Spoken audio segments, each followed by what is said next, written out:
All right, good evening, everybody. We're live. It's a nice Friday evening, weekend up ahead of us, and we're gonna get started with some last Epoch. More prep for 1.0. We've got a month to go, roughly. Yeah. Almost ready for the next class. I have to be the slowest ever at this. But you know what? I have a plan. 1 month to go is right. Loving it. Just 1 month to go. And I have my vacation days booked, by the way, guys. I'm ready. But I was thinking we can go in here and go under like build guides or builds. And just filter and see what people are running. Yeah, let's go builds. And let's go primalist. Actually, we'll go Beastmaster because that's what I need here. I have two druid that I'm gonna highlight, one shaman. So I have one Beastmaster. I want one more Beastmaster. Worst case, we'll pick up the Scorpion one, and we'll make Cookbook really happy. How's everybody doing tonight on this fine Friday evening? Leveling. Everybody's loving the leveling stuff. Dreadful just did a crit. Lightning swipe crit.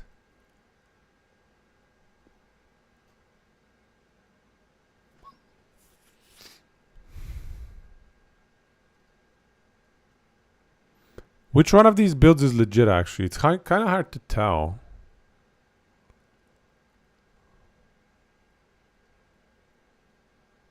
Man. Here's squirrels. I think Stormcrows is fun, but it's a little bit lacking. It's a little bit too squishy. Stormcrows. Have you guys tried Stormcrows? Like pure damage Stormcrows? They get some crazy DPS if you spec into them properly. Here we go. Cookbook. Cookbook stuff right here.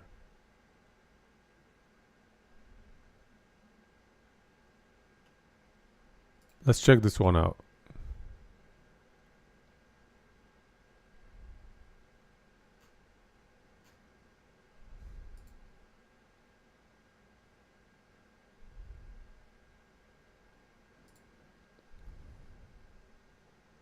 No.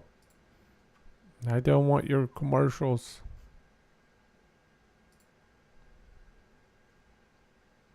That's a commercial, right? Okay.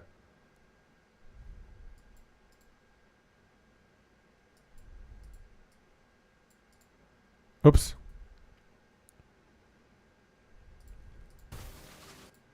So I want to go tier 4 Jorah. Let's go tier 4 Jorah.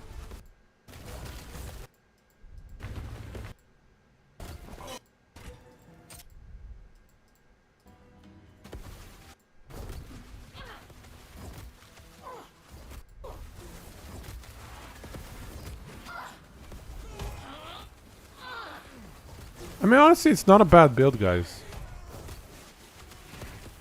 What do you think? What should we highlight for a 5th build? I think it should be Beastmaster.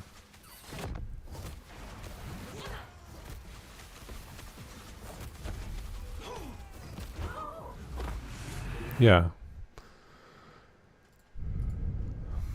We could do Scorpion. Single target is...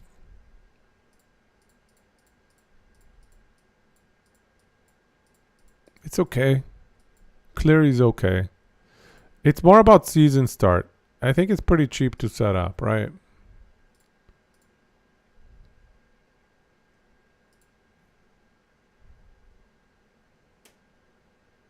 Yeah, it's super cheap.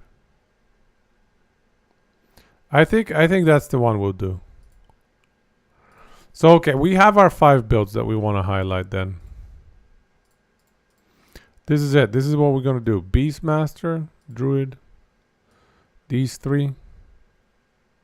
Is there any other build worth highlighting here?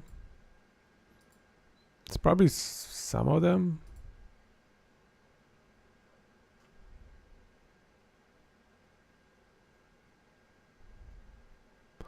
A lot of these YouTube guides are pretty poor. I'm not gonna lie. They're pretty weak. I've looked at some of them in the past and I've seen that, you know, they're not well designed, some of these.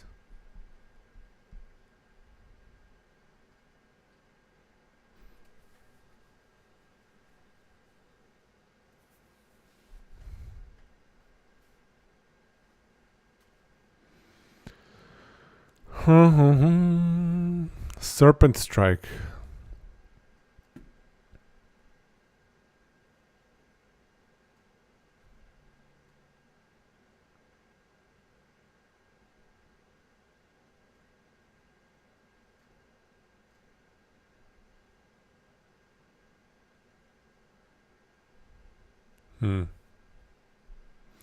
Okay, we're getting a bit old here. These are from 2021.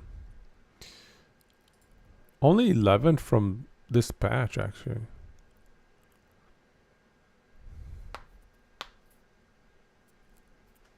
Okay. Well, I think that's it. I think these are probably the better builds. The only one that I would maybe highlight is the crows. I think crows is legit. It's just hard to keep them alive. Other than keeping them alive, they do crazy damage, dude. They have so many more multipliers. They're insane. And you can double them up for like mobility skill as well.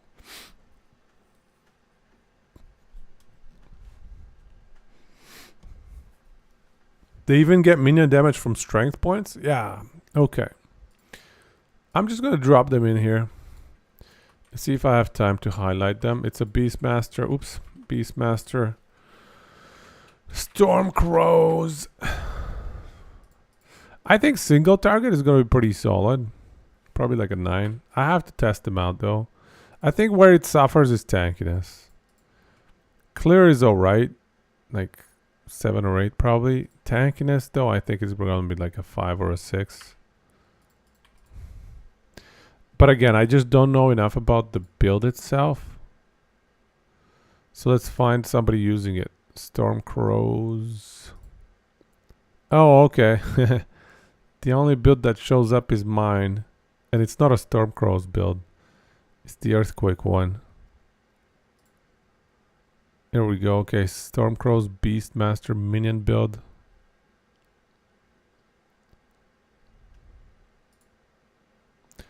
No, I don't want the YouTube video. I want the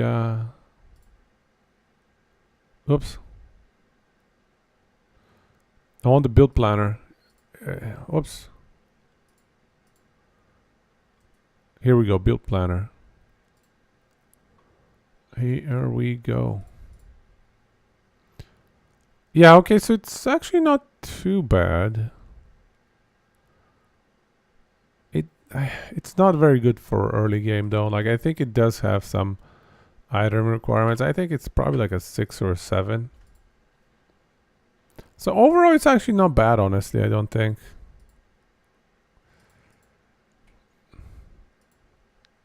I don't know if it's this good single target though. It's probably like a 7. Somewhere around there. Hineroptera. How good is it against boss kills though? Transfer rocks. Do you know? This one, right? Okay. Yeah, that's pretty good budget right there.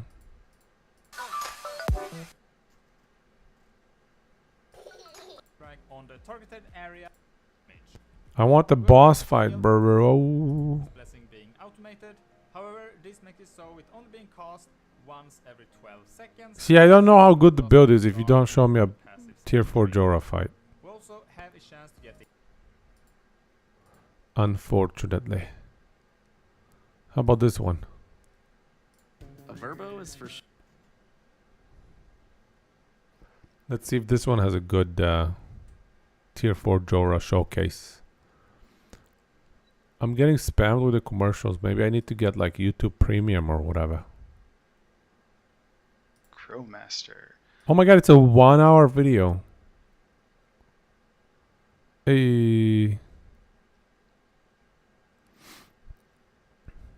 Funnily enough, I was also thinking of doing a build like this, Minions. Maybe if we get a pack of ranged I decided minions, against it because of I the will squishiness issue. cast it just to. Yeah, I can't do 60 plus minutes, unfortunately. And there was no Jorah fight, which is an issue as well. But that's okay. I think it's a legit build. I think I'll drop it in here. I think these might be totally off, these estimates.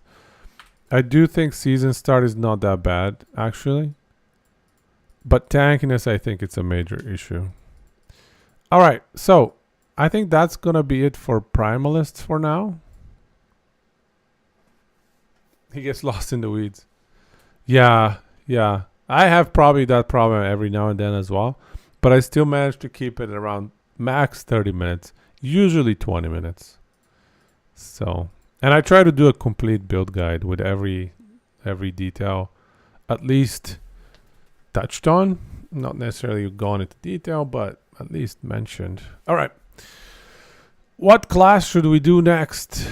Beastmaster. I think this is a pretty good overview of Beastmaster and some of the coolest builds that I think are out there. The most efficient ones.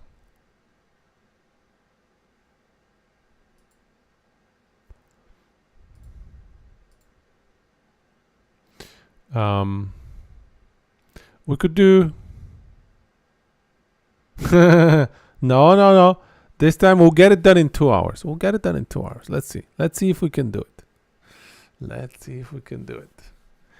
So you say mage, sentinel? Let's do sentinel. Mage is OP right now. Let's do sentinel. So where do we start? Let's see what I have for sentinel. Let's just start with my stuff because I'm more familiar with them, so I can speak to them more accurately. So I have 2 manifest armor builds. Bleed Jav. We'll do electrify Jav as well. It's pretty much the same thing. So we'll go. I have a lot of paladin. Everything for sentinel is paladin. Manifest armor. Bleed. Manifest armor. Crit. Bleed. Javelin. Or I should say javelin bleed. Javelin. Electrify will do as well. It's pretty much the same thing.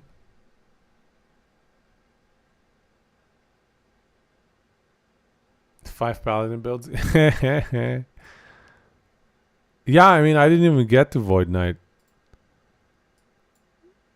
Okay, we got 4 paladin builds so far. Yeah, I mean, Sentinel is not in a great state, I would say. It's a little bit weak, especially in the current patch. It was much stronger in the prior patches. I tried VK, but I never got it to level 100. I failed at VK. That's on me. That's definitely on me. All right.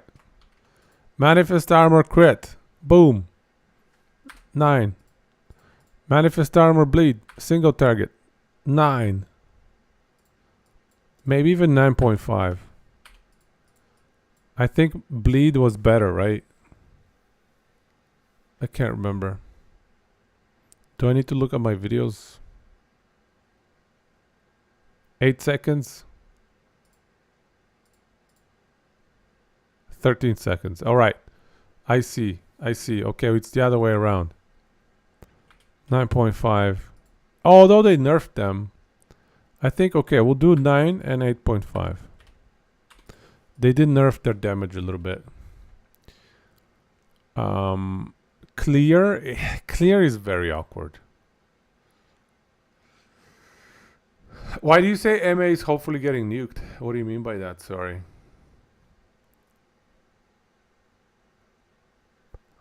Clear. It's very awkward, honestly. So we're gonna put that 6. Yeah, it's pretty awkward. I don't love it at all. Tankiness is also not great. It's a 5 or a 6. It's bugged how?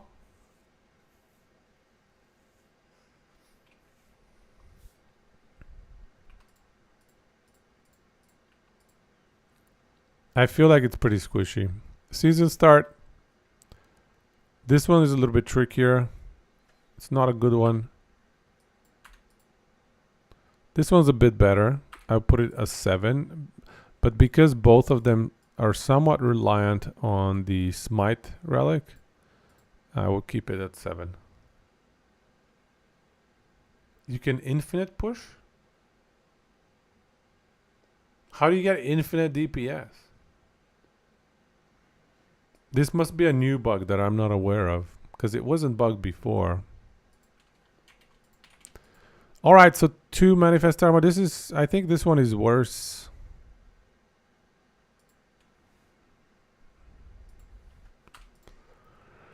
Honestly,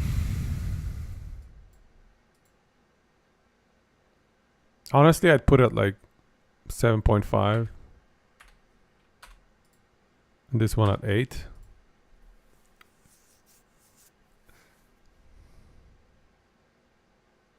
It's old. Huh. I never ran into this bug before when I was playing Manifest Armor.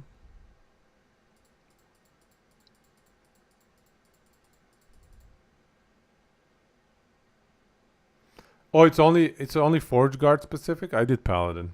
That's why. Forge Guard. What is a Forge Guard? Somebody explain a Forge Guard to me.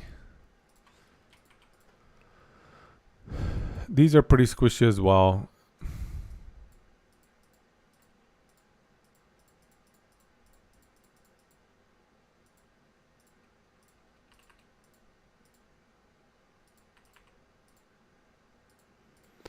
In terms of DPS, single target is probably like a 7.5 or so. I think it was like a 30-second Jorah kill, if I recall.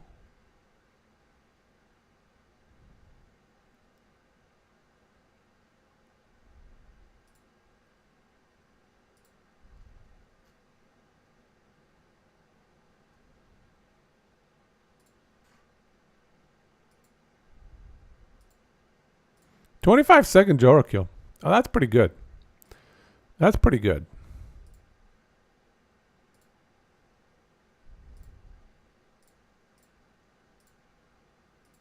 We can give that an 8. I don't know actually electrify, so I'm gonna put it at the same rate. Because I think it's getting, it has very similar DPS.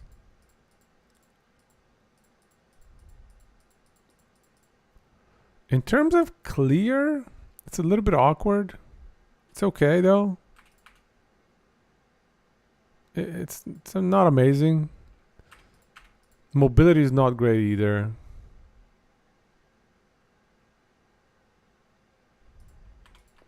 Honestly, I would even downgrade both of these on clear.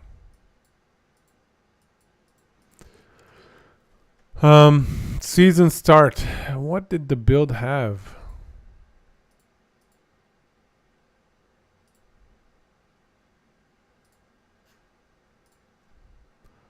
Build planner.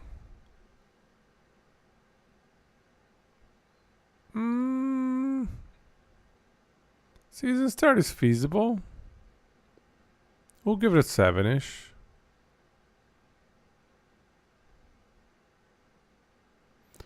Oh, actually, this is a little bit tankier, I think, compared to the Electrify variant. Because I think Electrify uses that two-handed spear. So we'll give this a bump on tankness. But honestly, they're very, very similar. Season start, we'll give it a 7. We'll give it a, I don't know, a 6. Yeah, see, I'm guessing a lot on some of these. Overall, we'll give it a 7, 6, 6.5, 7. Single target damage is pretty decent. You can kill bosses with it.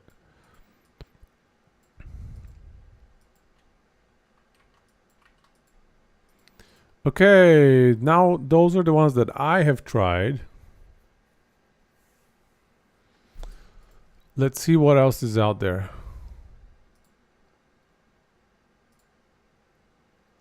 So Paladin.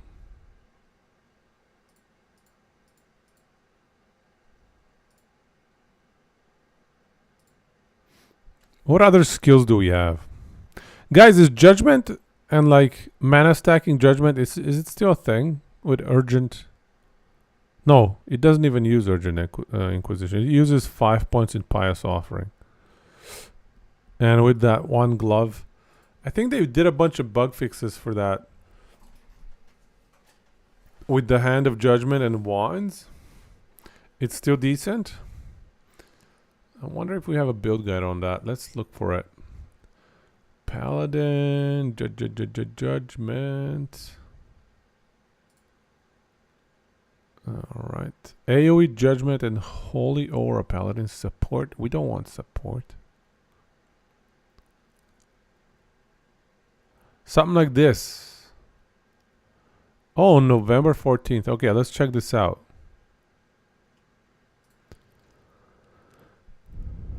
Bro, please tell me you've got a Jorah fight going here. And when you can get, as you can see, it does some good damage. There we go. And then we also have the. So let's see this fight here, actually. Kind of tank it. So it's at 86% more health and damage. That's like Corruption 170. That's very weak. We're using lunge so we can proc or holy trails. This is not the build I'm looking for. All right, let's try something else.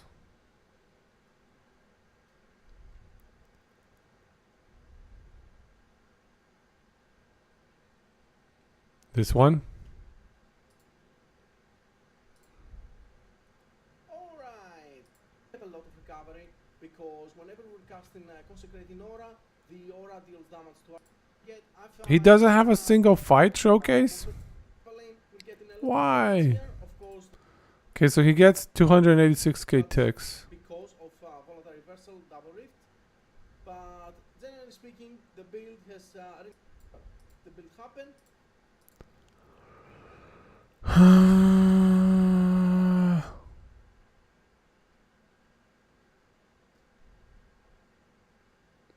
This is from April. They did a bunch of bug fixes since then. Does he have other videos where he actually shows a fight with this build?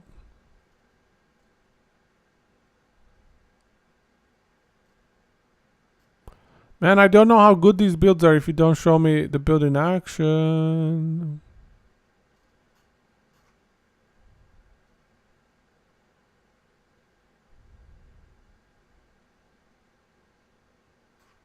All right.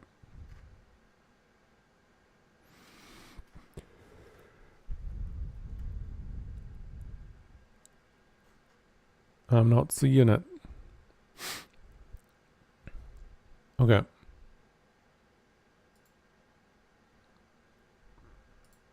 We want max judgment and volatile reversal. As you can see video with a little bit of a showcase for 400 plus corruption. If you want to see how the build works during echoes, I'm also explaining some things for boss fights. The premise of the build is pretty simple, especially for boss fights. Whenever you're throwing your javelin, that gives us extra damage on our next judgment. We are pressing our holy aura because we're getting a little bit extra damage. With judgment and volatile reversal. Okay, so it's 800k ticks. That's not bad. That's gonna be legit. Let's check a fight here.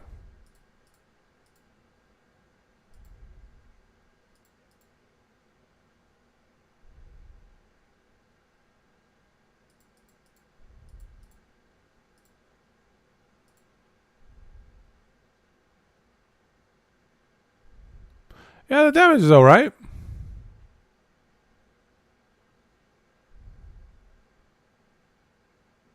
Oh my god, look how squishy it is. Because he doesn't have ward. He's not low life. Okay. Yeah, we're gonna add this one in. This is a legit build. Yet another paladin build. Okay, so Judgment mana stack. Right? He's stacking mana. 600 mana. Yeah, okay, he's got 600 mana. So he's not min-maxed too much.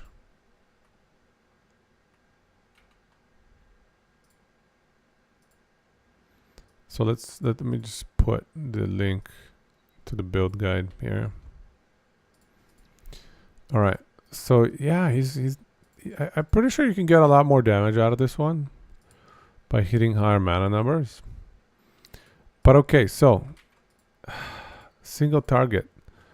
It's probably not too bad, honestly. It's probably like 20-30 second Jora kill. I'm guessing again. It's really hard to tell when people haven't posted a Jora fight video. But 800k ticks is alright. If you can line up your volatile reversals. Oh, wait, no, you cannot stack 2 volatile reversals. Because he needs the mana regain. So he cannot be stacking double volatile reversal.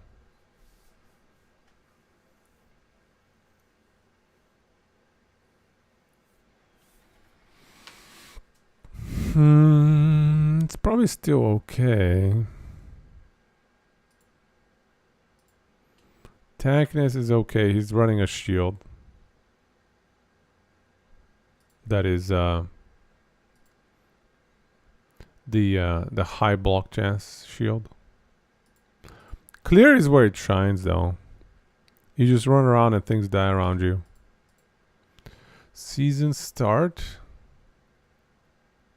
What does he have? Let's see build planner. Where's your weapon, bro? So Hand of Judgment, Cradle, Strong Mind. Love it. I introduced the Strong Mind meta.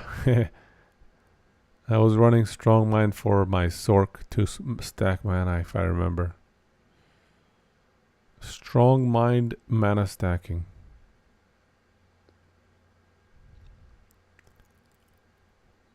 Okay, yeah, okay. Yeah, I mean, these are okay. Hand of Judgment is a fairly frequent drop. So I'm going to put it at like 7 or 8 season start. You do need to get some decent mana numbers though in order for the build to kick in. I'll give it a 7.5, I think. I think it's a decent build. I wish I had more time to min-max it, to be honest with you. This is my kind of build, you know? Mana stacking. When I hear mana stacking, I'm on board. I am on board. Mana stacking is fun. Okay. So we've got that going. Let's go next. Let's see what's next.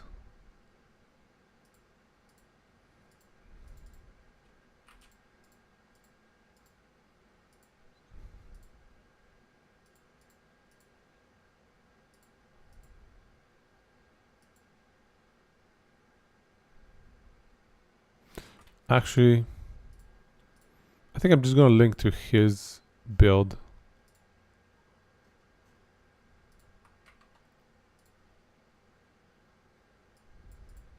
Build guide.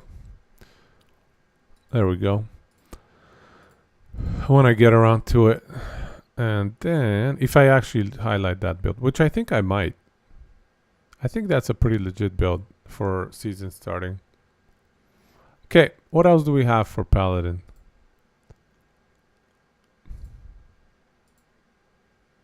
Paladin, let's see, skills. Judgment, Holy Aura, Sigils of Hope. Sigils of Hope, Divine Flare, I think is a meme. Where you explode your sigils. I don't think it's a legit build. I don't think you can get enough DPS. The mana cost is decently high.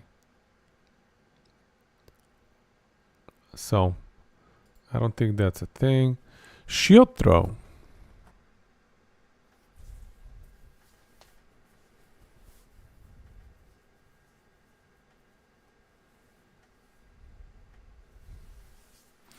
Oh, you know what's a good paladin build? Is the hammer, throw, smite.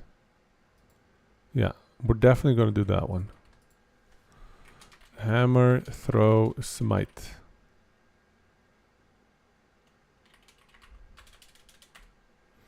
So that one is, I think, a little bit weak single target. So let's see if we can find a build guide.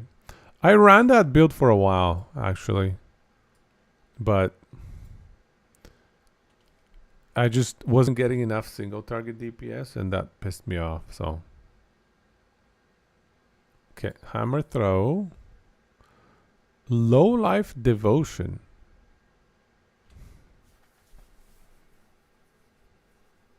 No, that's a different hammer throw. Okay, that's a legit one as well. That's a legit one as well. But that's not smite. That's I should add that one as well. Is that a sentinel? I think that's a sentinel.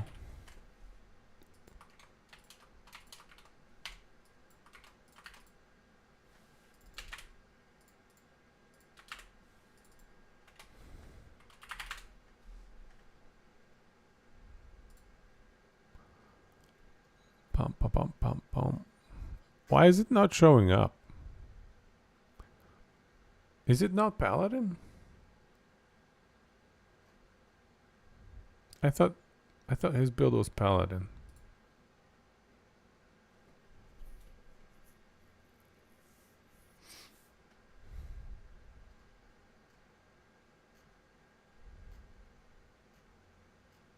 Huh. His build is not popping up. Oh, freaking max roll, dude. Freaking max roll. Those guys are the worst. So, the build planner cannot link to max roll, I guess? Cannot link with max roll?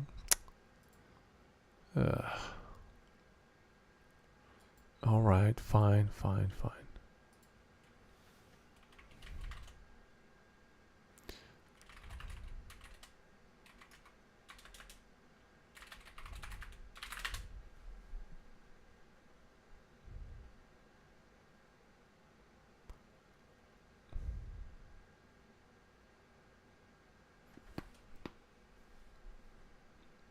Bleed Hammerdin?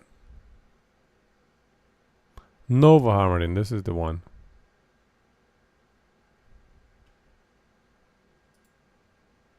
Oh, that's very lame. I don't really want to put links, I guess, to... I mean, I guess it's similar. I shouldn't complain about Maxroll too much, because this website also has ads and is generating revenue. So, the owner of this website is also making a decent dollar. Crit, okay.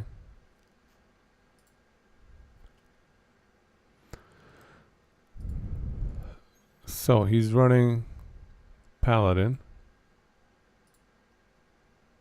Oh, his setup is totally different.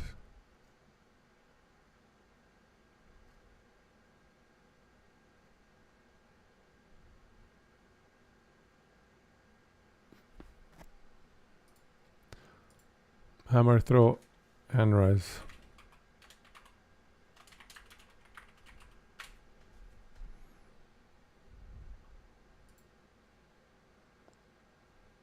Am I starting drama?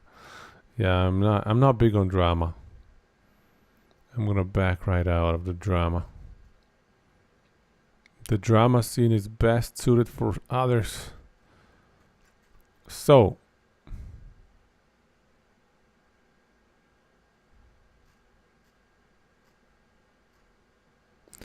do we have like a Jorah showcase in here?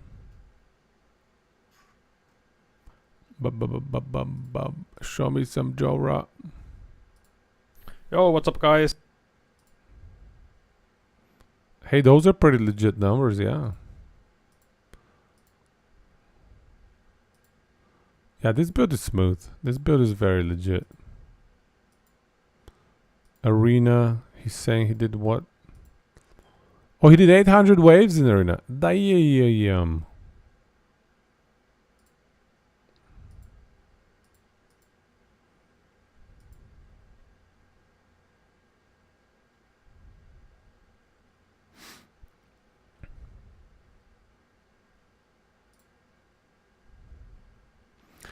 All right, so it's like a 1 minute, no, 50-second Jorakyo. Close to a minute.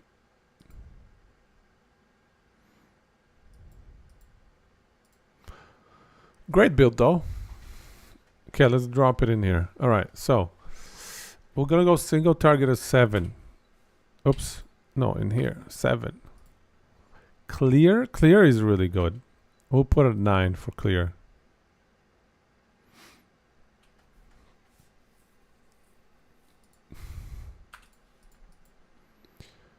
Tankiness, unfortunately.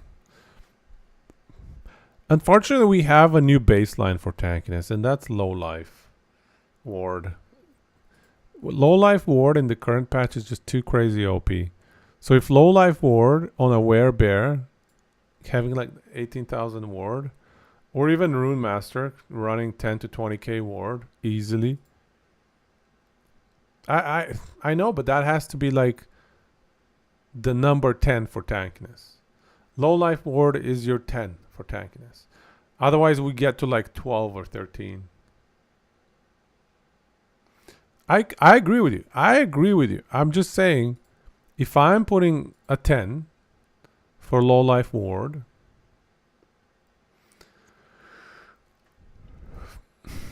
you think a lot of these should get just bumped up 1 or 2 points? And then if low life is a 12, that means it's getting nerfed? Is that how we should interpret it? I do think things that are a 10 here, like these 9s and 10s, these are all going to get nerfed. The low lives here are going to get nerfed. This 9, this 8, this 10.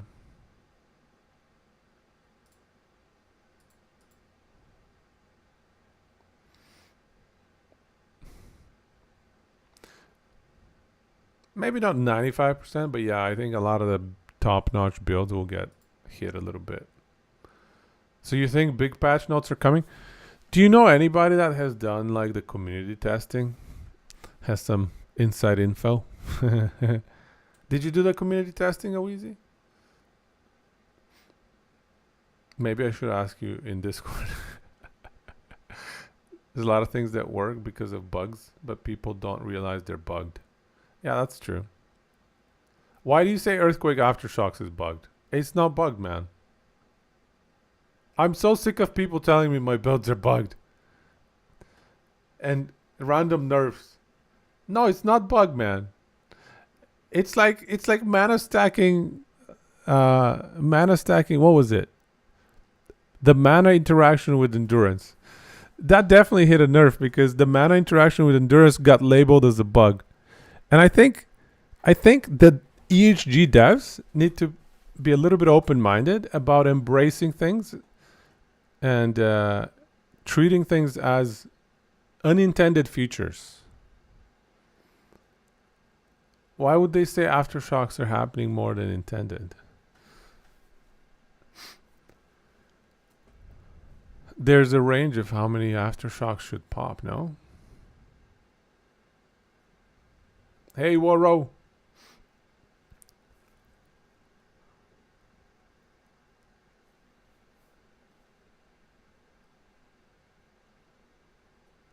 Penetration is times 7. But these are things we can test, man.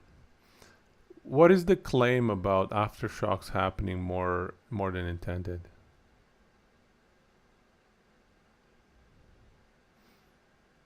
Like, I've seen aftershocks work, and I don't know. I could obviously be wrong. But it doesn't seem to me like they're bugged.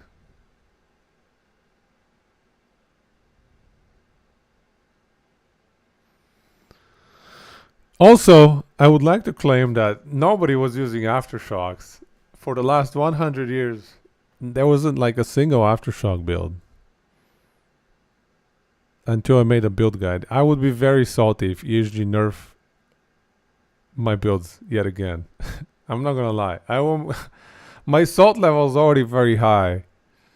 It's not like I'm a big content creator. It's not like I spam builds and build guides.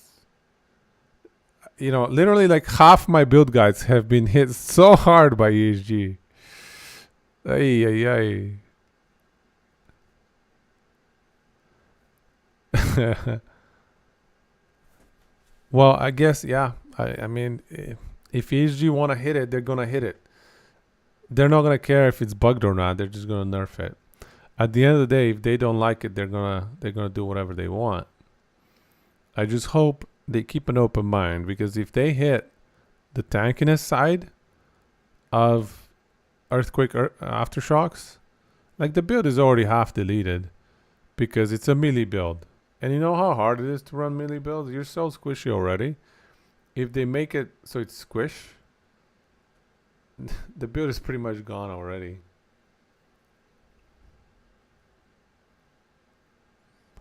So I hope they have an open mind and they start treating certain bugs as unintended feature. Because honestly, if you look back at the history of game development, some of the coolest features in certain games are unintended features, aka bugs. I know, but look at StarCraft. Straight up bugs ended up becoming, some of the coolest features in the game. StarCraft 1 is what I'm talking about. Not StarCraft 2. But yeah, it's just Blizzard just kind of went with it. They were, roll with it. And I'm pretty sure the same can be said about many other games. Blessed Hammer concentration for Diablo 2.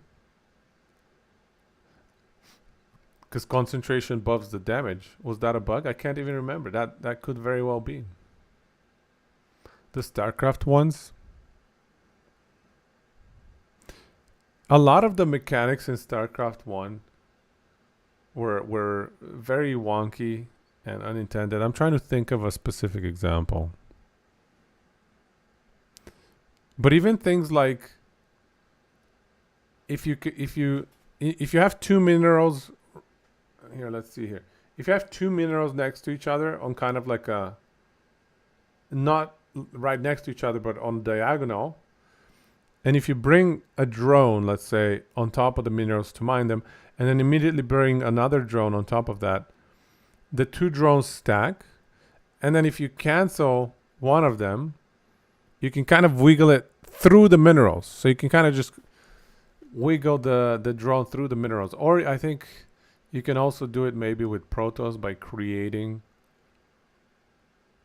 a pylon, maybe? Anyway, there's ways to just kind of force move your workers through mineral patches, which realistically you can't do in any other ways. So yeah, you can call that a bug. You can easily call that a bug. Or you can just roll with it and call it an unintended feature and make the game better, because now you have this cool skill mechanic that people can utilize to get an advantage. And it's not like, it's not crazy abusive or anything. In fact, a lot of map creators started utilizing mineral blocks with 20 mineral patches. It's just little things like that. I truly believe the endurance mana stacking thing, it was so niche and it wasn't generating tens upon tens of broken builds. The endurance mana stacking should have been kept as a feature, as an unintended feature, because it just wasn't that popular. To me, the guiding light should be, is everybody forced to run this build? Is this build so much better than every other build that it just completely demolishes build the health level of the build diversity?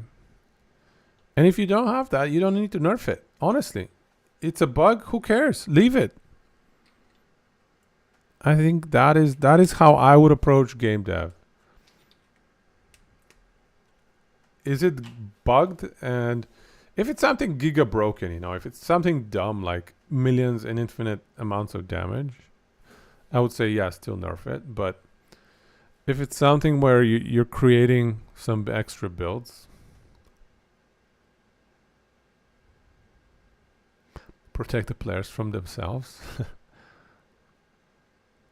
That sounds like a Blizzard saying.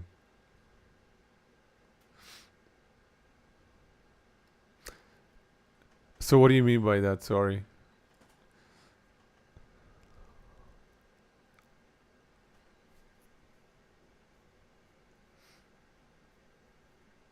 I don't think so, man. I don't think so. The build was pretty clunky for clear. Most other builds for Sork were way better for clear. Like, you only get to cast Static Orb once every 3 seconds. It was incredibly clunky. It was amazing for pushing like millions, super high thousands and thousands of corruption if you're patient. It was great for patient players, but it was super slow. It was not a good clear build. Like, I'm pretty sure you get better item drops if you just run a more efficient Sork build. It was not a phenomenal build. It was just a cool build. It was extremely clunky. I got annoyed by it a lot of the time. You know, I would run my Bone Golem through Temporal Sanctum and I would record 25-second full clear. And then I would run the Static Orb mana stacking build through Temporal Sanctum and I would record a 35-second full clear. Sorry, 35-minute full clear. So it was a 25-minute versus a 30 to 35-minute full clear. The Static Orb build was significantly slower, even though I had it geared really, really well. Nobody is going to run that if it doesn't clear as well. Nobody's going to be like, oh, I prefer to run this slower build just because it has high damage numbers and it's kind of cool. It's decently tanky. You know what I mean? It was a very niche build. And endurance threshold is a trash stat, like War is saying. They should have kept it in as is. You still died regular?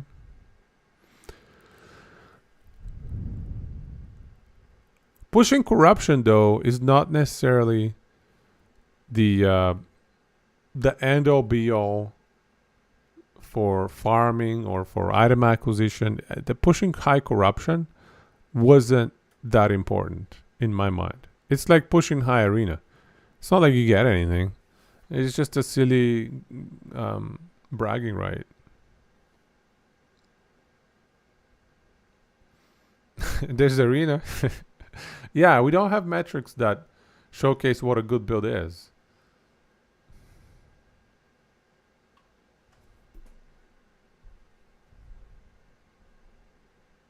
Cursed Boy still runs Static Orb, but like, is it Static Orb Static Ground? Hermit Craig? Or is it Static Orb rotating around you? People wouldn't all switch to Mana Stacker just because it could run high corruption. And it's true, they didn't. The number of people that played high corruption Mana Stacker were very few. Even though I made a video showcasing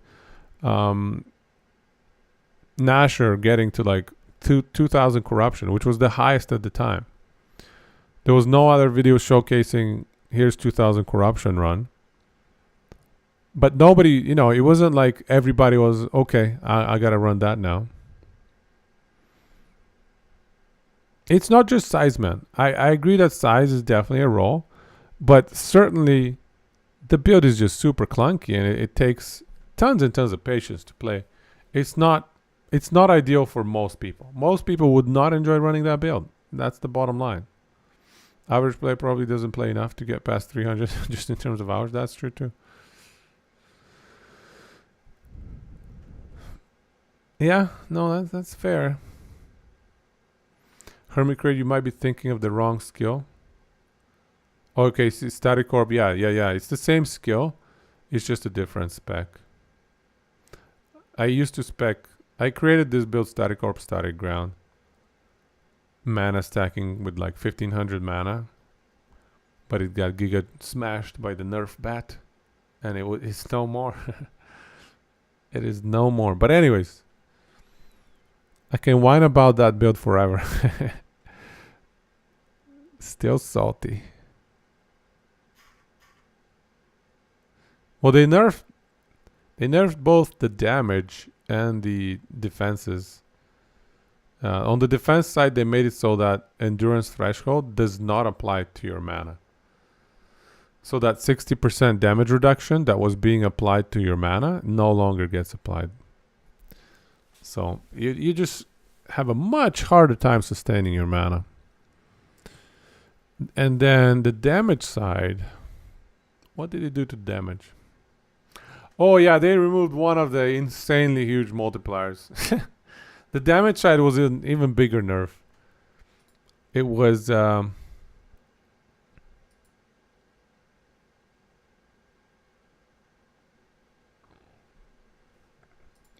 let me see here.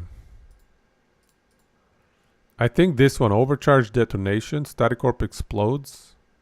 The orb deals more hit damage.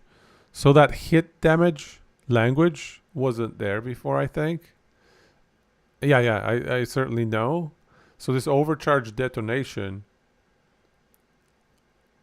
applied to charge ground. And this overcharge detonation is stupid amounts of damage. It was like the mana cost of a single static orb was 400 or 500, let's say 400.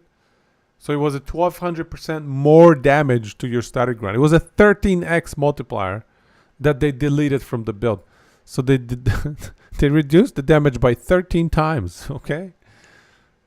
Thanks, EHG. Way to go. Okay, I'm still salty about that one. But yeah, they just completely demolished the damage, completely demolished the tankiness, and the build was no more. But yeah, I just hope they start looking at things from, you know, a more nuanced perspective and not just like, oh, this is bugged. Well, should we call it feature, an intended feature instead? Anyways, back to hammer throw Enrus technique. How tanky is this build? Volca is running it at 3k HP. 3k HP right here. And a shield? Which shield?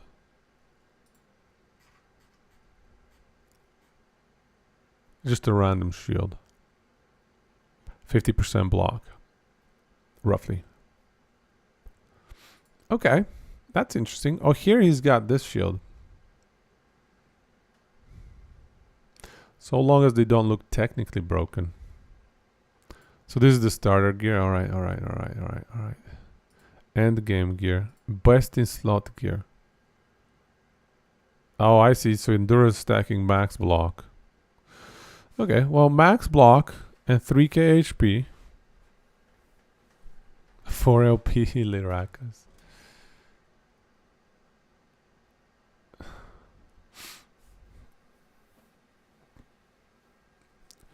It's worth looking at bugs with the lens of whether it makes the game better or not. I agree.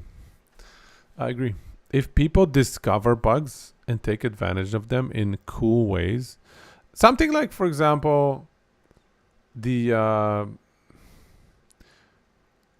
what do you call it?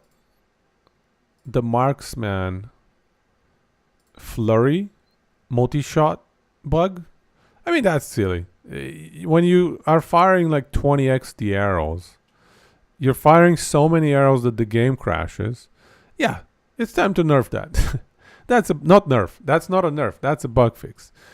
When the game is crashing because of how many arrows are flying, it's time to bug fix. You know what I mean? We can't call that an unintended feature. But there are just certain things that are clearly silly bugs. So, 3 to 4k HP, 50-60% armor mitigation, 3 block effectiveness, 100% block chance with the shield. Okay, alright. That's not bad.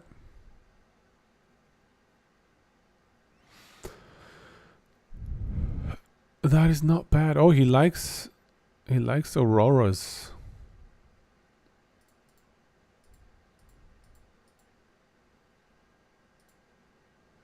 Where is he getting his life leech? Is it here?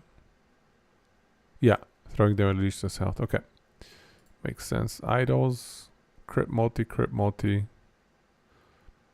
Block effectiveness, block effectiveness, block effectiveness. Okay, I see.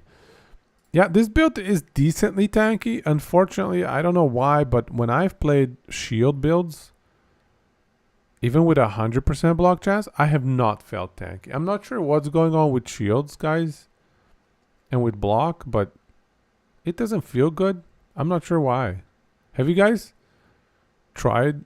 I've tried this Face of the Mountain, and I've tried pushing it up to 100% block chance, and I felt squishy with like 3000 HP and 100% block chance. So I'm not sure what's going on, but maybe block is bugged. Maybe we need to bug fix block.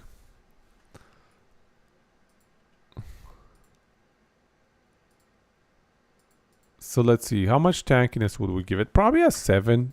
It's decently tanky. More ways to mitigate dots. That's a good point. I agree.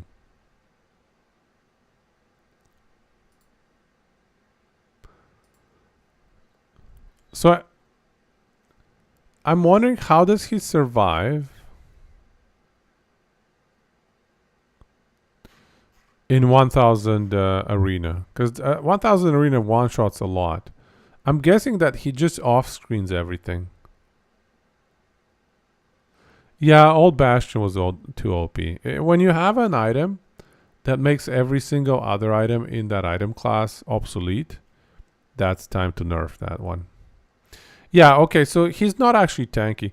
The problem is, like, you see something that clears 1000 corruption. You think, oh, that's got to be crazy tanky. But reality is, no, it's not tanky at all. It's not that tanky, really. It's just off-screening.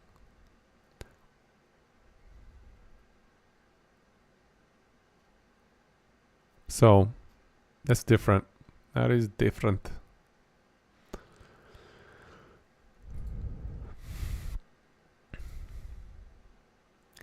How are we for season start? I do believe this is a pretty good season starter, honestly. There isn't like crazy item requirements. Even for the endgame best in slot. Like, these are acquirable. These are exalts. These are very doable. Starting gear. Yeah, I mean, no uniques. Okay. Yeah, I'm gonna give this. This is probably a really good build to showcase, honestly.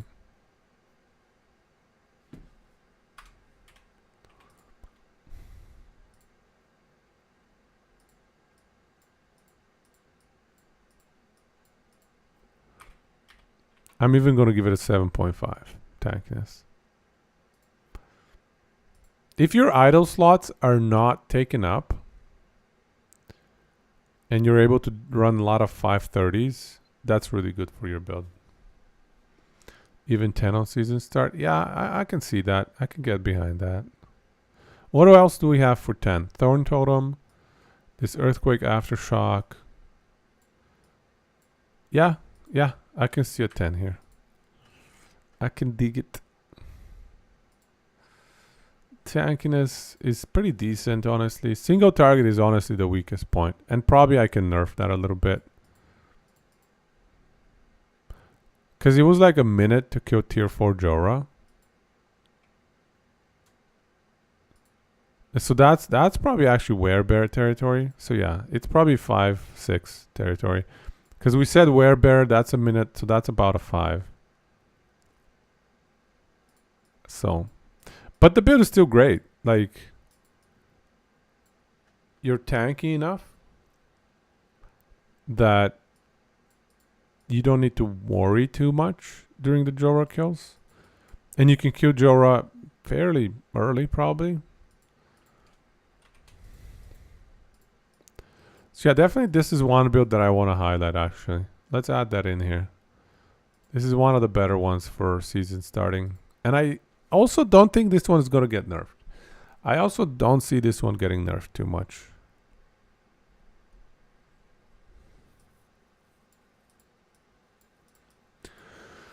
I hope there's nothing that EG can call a bug in here. bugs everywhere.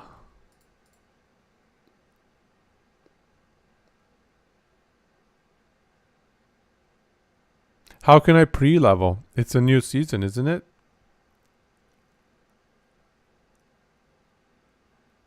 I think it's... Can anybody confirm? Do we have a brand new season for 1.0? Like... Yeah. Are seasons ready for 1.0? Should be completely separate. New... Yeah, yeah. Yeah, so my other stuff will be legacy.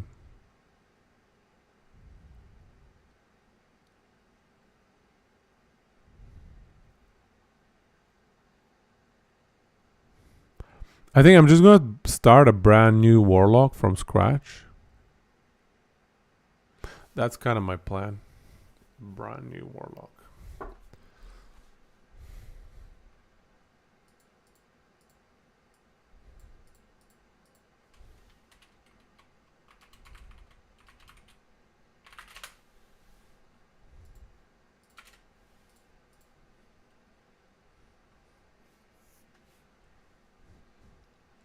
Mike was talking about... Oh, sorry, Aweezy saying you're not touching that. Might hop in the end of the season for some fun, but that's about it. Yeah, same here. I'm not going to be touching Legacy too much. Unless there's like a build I want to test out. Mike was talking about how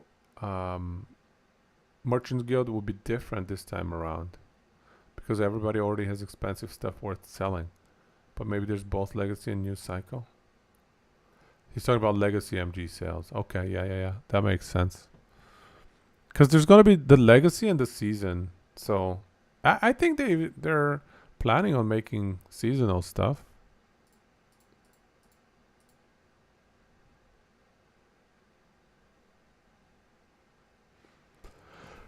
I thought I heard there's a new cycle. But I guess we should confirm.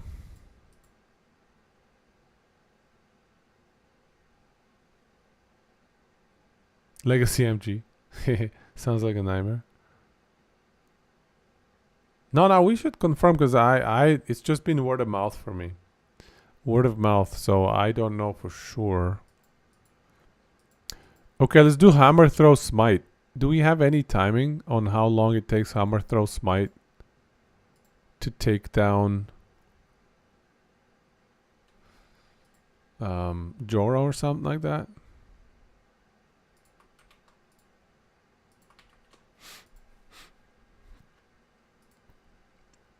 Mana Stacker is also a good one. Paladin has too many good ones, guys. Okay, so there you go. Cycle 1 starts at 1.0. Aweezy is confident. I think he's right. I can't remember where I've read or heard that, but I think he's right. Definitely a Cycle 1.0. There we go. Yeah, we're good. Okay, so Hammer Throw Smite. Do we have a Hammer Throw Smite build somewhere? Hammer Throw Smite. They've said it numerous times. Very nice.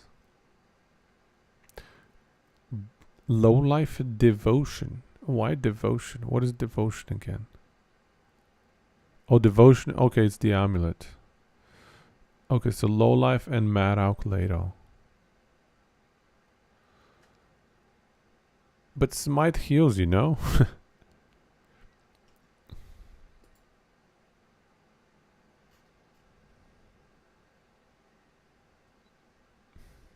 Stop giving me ads.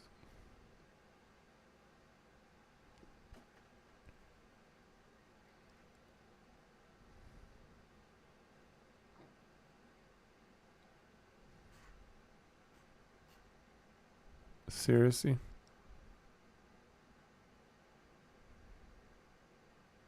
See, he's getting healed.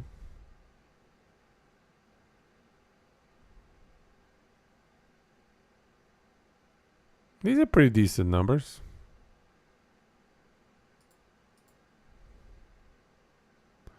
This is Corruption 300.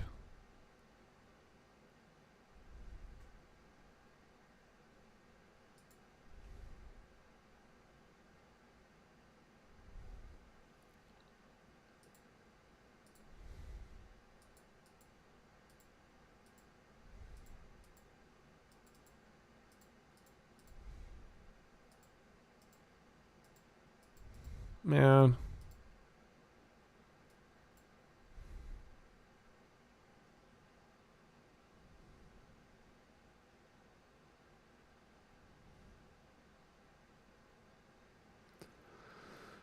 They won't promise psycho content. We always come to legacy. They want certain things to be unique to the cycle.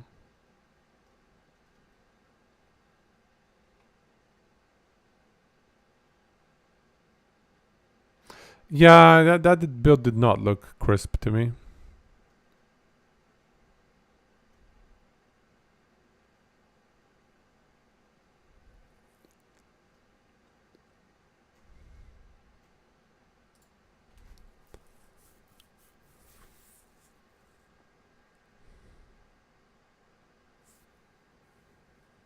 Okay, these are like March builds, man. I guess people got bored of running Smite. Nobody's running Smite these days. Not good enough. Not good enough. All right. So we're gonna brick the single target here. We're gonna give it a 3 on the single target. The clear, we're gonna give it like a 7, 8. It's pretty decent. You think it's pretty consistent still? I mean, I'll take a look at another one.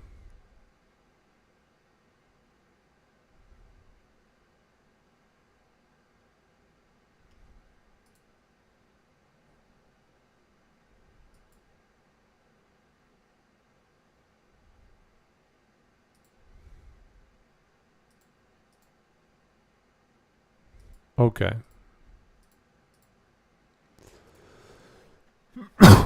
I don't see a Jorah fight. I don't know how good the build is. Okay, here we go, Black Sun. But I don't know how much corruption it is. Where's your corruption, dude? Why are you hiding your corruption? I don't trust it. If he's not showing me the corruption, I don't trust it. Again, no corruption. Bro. Yeah. No good. No good. No thanks. No thanks. Alright. Well, we're not getting lucky with builds here.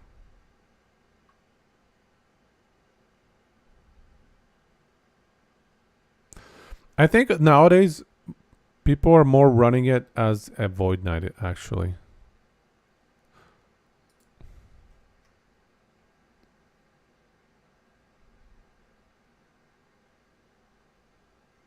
Okay, no, we don't have a good build in a long time.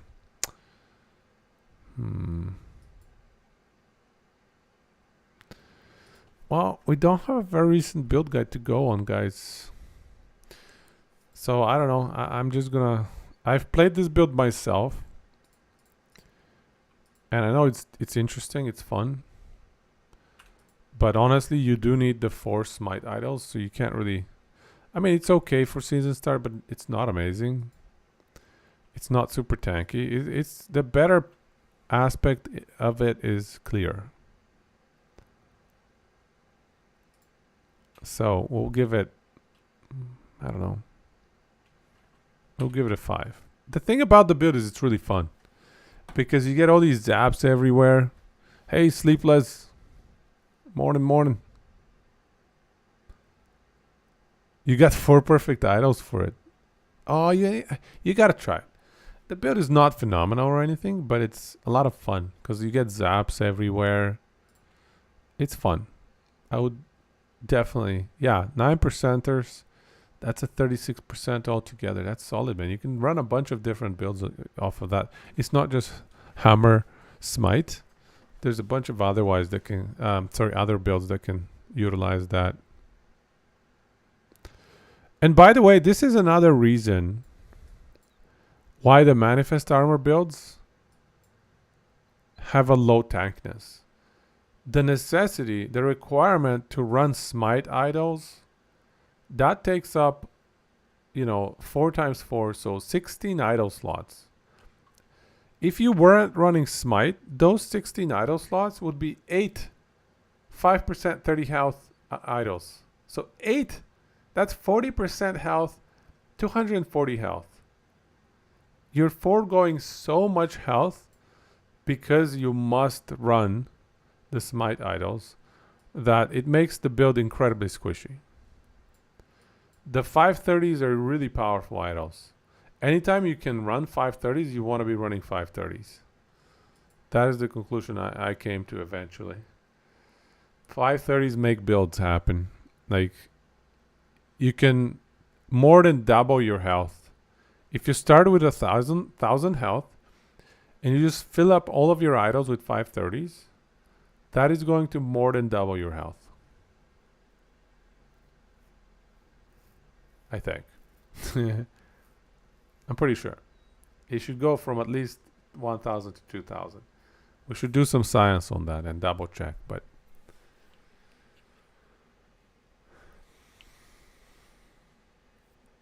40%, 240, but I think you have a few extra slots as well. Let me check. Because it's not just 8 idols. We're talking like, I think, maybe 9. No. Maybe it is 8. You might not be able to arrange them in a way where you can get more than 8. 4, 4. Let me check. So you can do 5. Okay. So you can do 8. Yeah, you cannot do more than 8.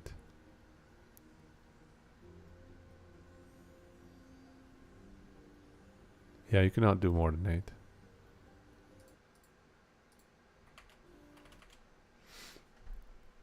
Which one is not a minion build? You mean the hammer throw smite?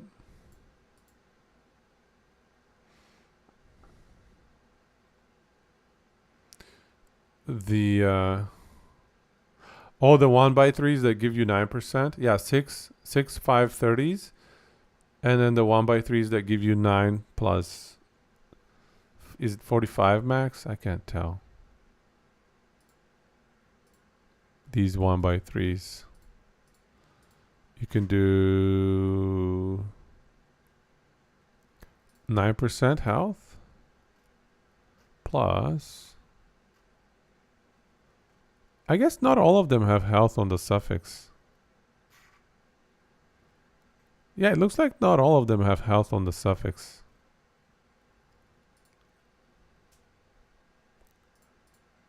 I think Lich and Necro definitely have health on the suffix. So if you go 1x3, you pop the 9%. Here you go, 945. That's insane. So yeah, if you go like 4 of these and 4 of the 2x1s, that is the best. So let's check. Let's check, guys. So if we remove that, 912 health. That's our starting point. 912 health. And then we go 9%. That. And then another one of that. Can I copy paste idols? What? Yeah, can I copy this? No.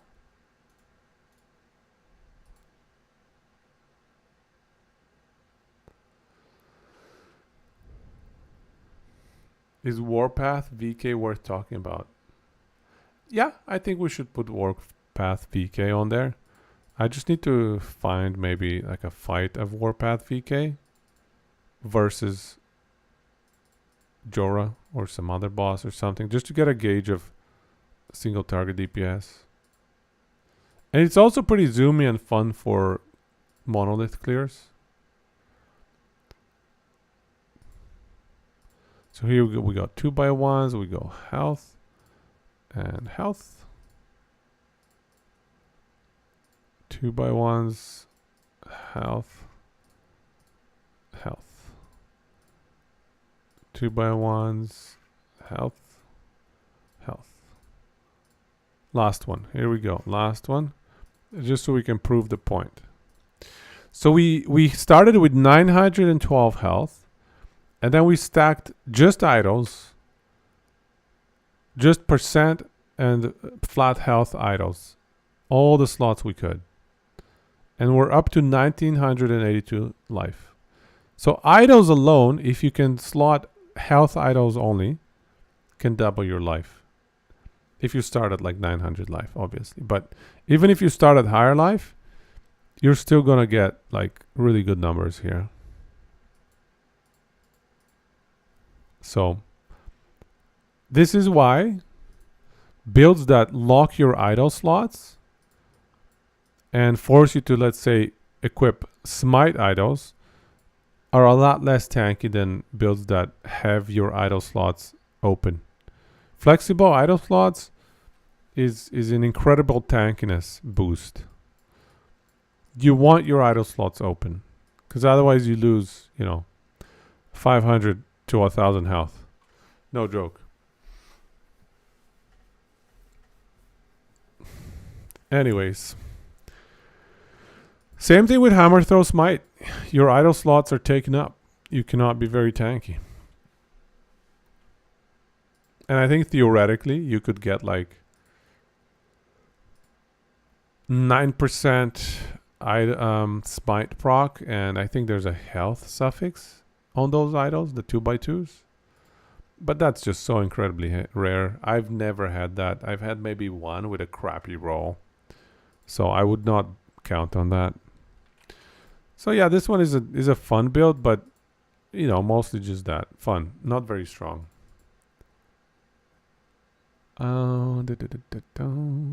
Alright. What is next?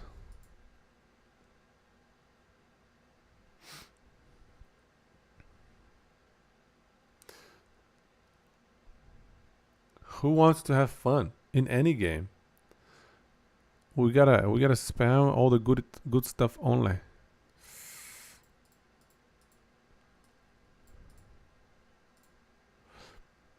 Okay, let's try. There's also like hammer throw bleed. That's a pretty legit build, I think.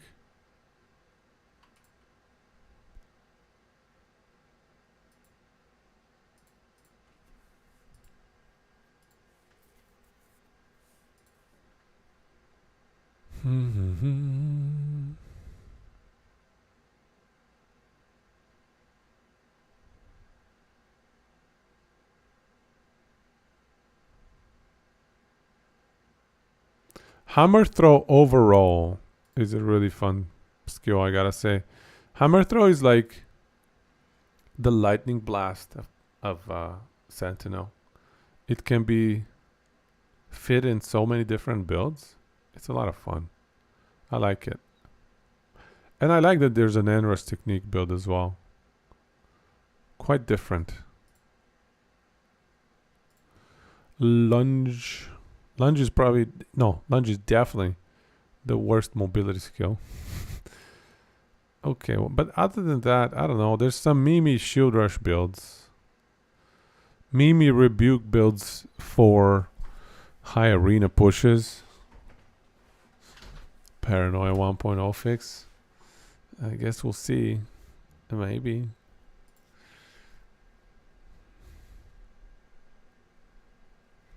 That item has been broken the entire time you've played the game. I have never touched that item either. And it also adds cooldown to your skill, so it's like, I don't want it. Don't want it. It takes up my helmet slot to nerf my skill. What? The cooldown part works, just not the upside. Ooh. Tempting. Tempting. Okay, so Javelin is okay.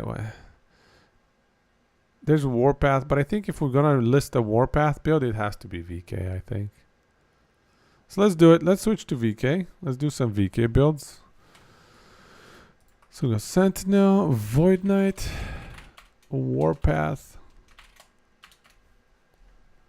Zoomy Warpath, right? We're talking with the little booties. The zoomy booties. Where are the zoomy booties? Here. Dark Stride Warpath.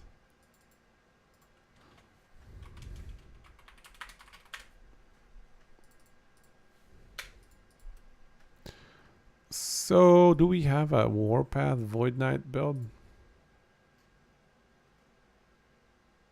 A VK? Anomaly in 75% of builds. Surprise, surprise. I'm actually surprised that 67% of Void Knight builds are running Sigils of Hope. I guess it's like an easy, kind of simple buff to put on.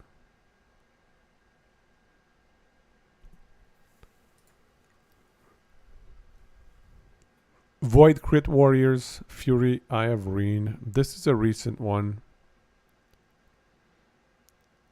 Dreadful, he's not putting like Jorah fights in his videos, so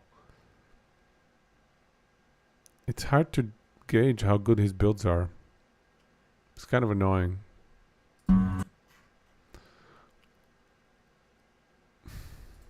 Please have something. Have something. He has a Raya fight. It is at 300 plus, let's say 320, 330 corruption.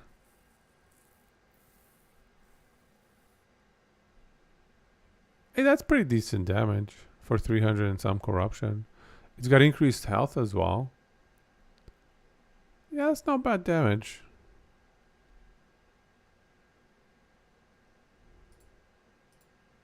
No Jorah though.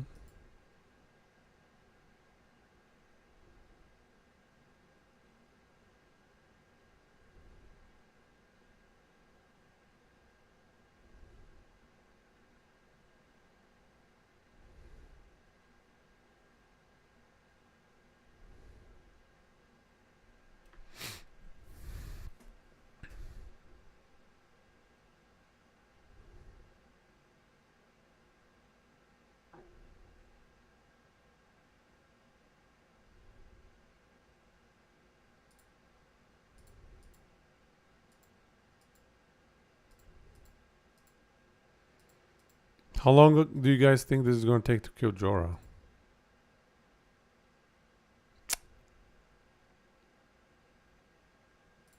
Do we have... Oh, here's the Dark Strides one.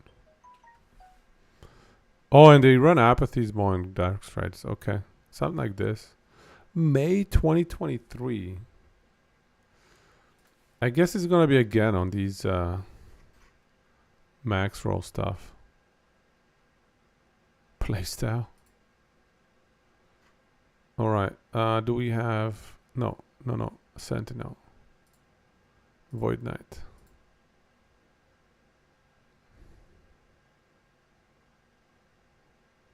Echo Warpath.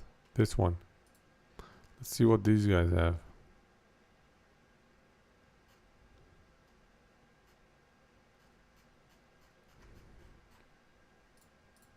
Best in slot. Apathy's Maw. Max crit. Oshiron? Oshirion. With crit chance? What? More damage per stack of shock.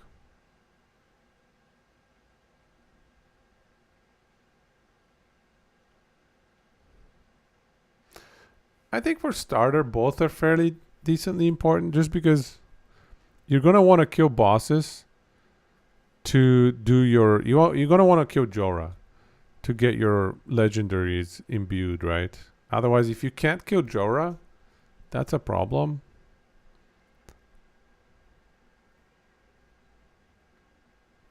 It also depends on what they do with 1.0, because with 0.9 or 0.92 or whatever, they significantly buffed echoes by adding content that was basically heavily geared towards echoes, like that the mage and those chests.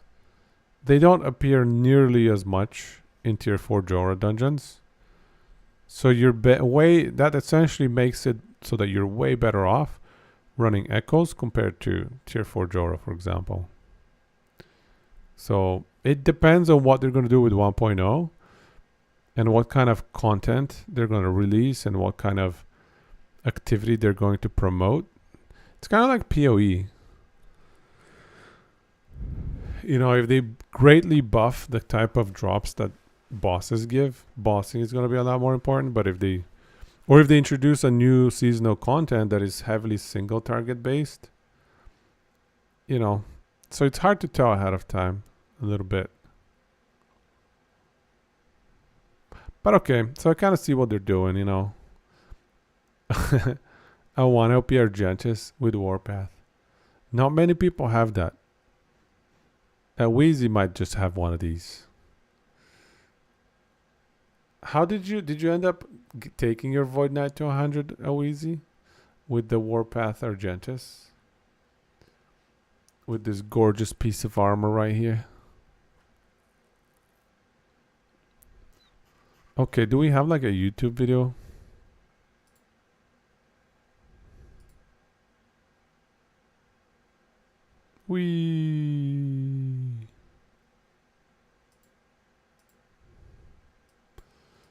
Again, we're lacking. We're lacking on the fights. I have no idea how long this build is going to take to kill Jorah. Nobody wants to tell me. Alright. Damn it. We're going to have to make it up. Yeah, there's also personal preference as well. Like War is saying. Some people like clear more. I am definitely a single target kind of guy. I love my single target. If I can't kill bosses, I feel like I'm useless. I feel like I'm not playing the game properly. And it's some sort of bias that my brain has. I don't even know why. But it just doesn't feel right. It does not feel right.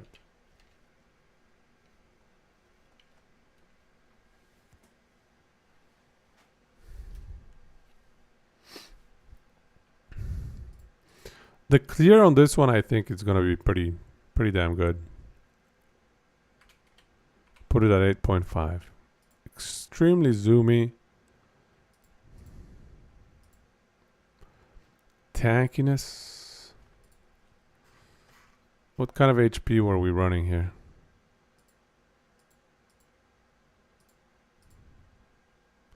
$2.5K only? Oh, that's not great.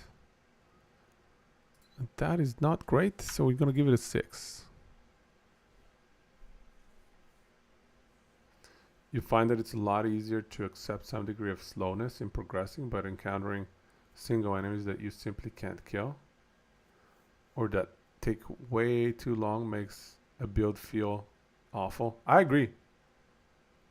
If I encounter single enemies that you can't kill, I'm going to take a hit on my efficiency if I can kill every single enemy that I encounter. I don't know. And that's probably not a great way to do it. I think there are certainly games that are designed in a way where you don't want to kill bosses. You don't want to kill them, period. You just kill the weak ones. PoE is to a large extent that way. I think in PoE, you want to just be running through, you know, doing the occasional hit, seeing what dies, keep going. Kill the blues more so than the elites. I think that's the hyper efficiency, you know, early game strat for PoE, if I understand correctly. Again, I'm not an expert there, but from what I gather, single target on Warpath Darkstride. I think it's not decent, honestly. Sorry, it's not bad. It's pretty decent. I just don't know. In PoE, if you can't defeat corrupted red map bosses, you can't progress your Atlas. That's fair. That's a good point. Yeah, you want to be able to do at least red map bosses. But you don't necessarily need to do pinnacle bosses, right? Like those Elder Shaper things. So, those have quite a bit more HP, I think, than red map bosses.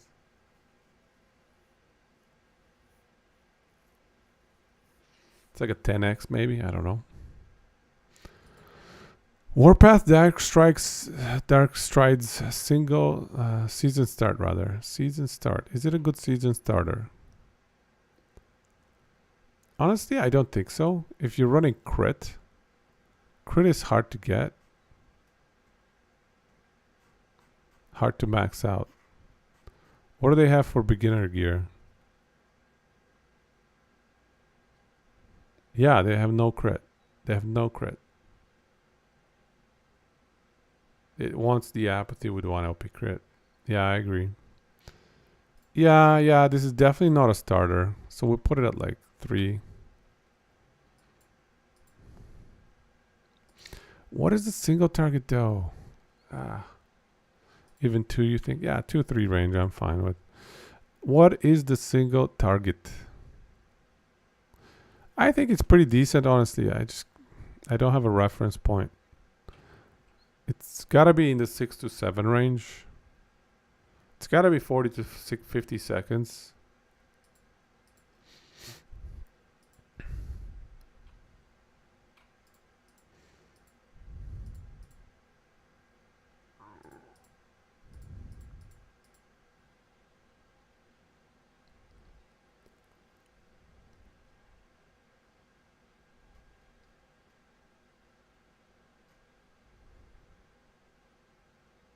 Two OP ideally. 3-4 starter is fine. Oh, I see what you're saying. Yeah, I think it's around 3. It doesn't matter. We're within plus or plus or minus 1 point is okay. Oh, excuse me. Alrighty. So, single target.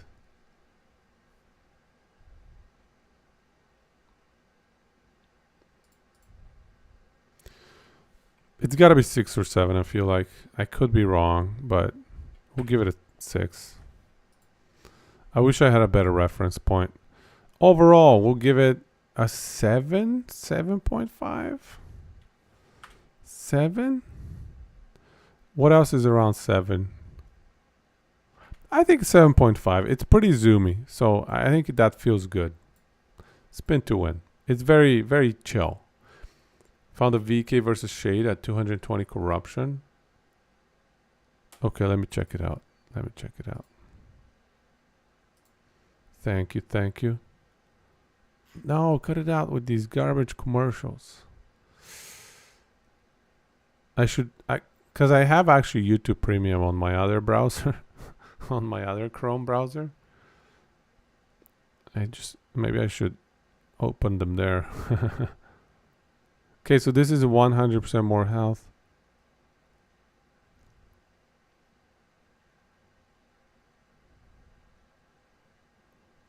How old is this?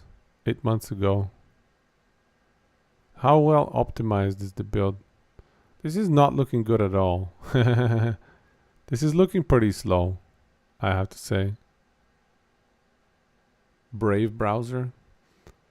You know, I used to have YouTube blocked, but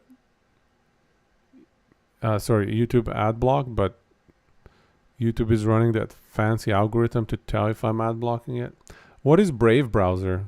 I haven't heard of that actually. Oh, that's pretty bad, man. What items are we running? Maybe his items are not well optimized. Oh, okay, he's got the right stuff. Is it LP? Do you have it? Oh, he's got some rares though.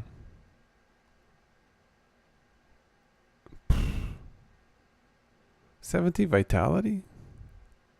Oh, he doesn't even have max res. DPS definitely not great on this at only 220 corruption. Yeah, but his items are pretty poor. He's got a rare amulet. That's a red flag right there. That is scary. Show me your weapon. I want to see your weapon. Bro, come on. Oh, he's got the warpath area. Honestly, if you're running the warpath area, again, like I mentioned earlier, that is a huge hit on your survivability.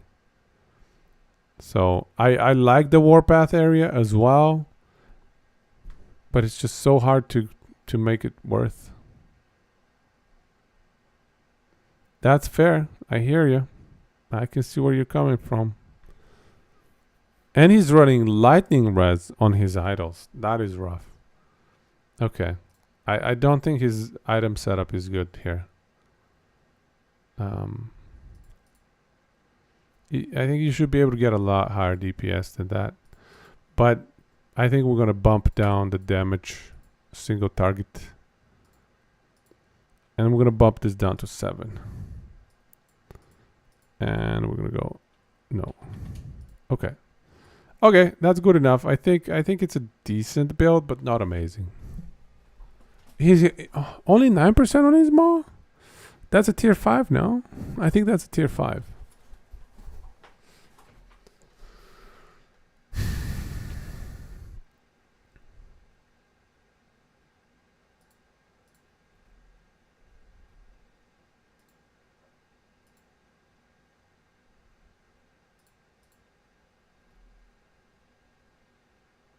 All right. What else do we have for Void Knight? Oh, I know. Anomaly Void Knight. Anomaly Void Knight. Seems like a lot of people are running Devouring Orb. I mean, I tried Devouring Orb. It's not that great. I can't click on Dreadful's videos anymore. He doesn't have any way to reliably benchmark what's going on in there. Auto Bomber Void Knight still viable. This could be interesting. Let's see.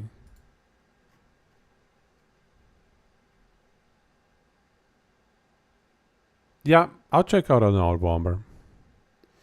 I'll check one out.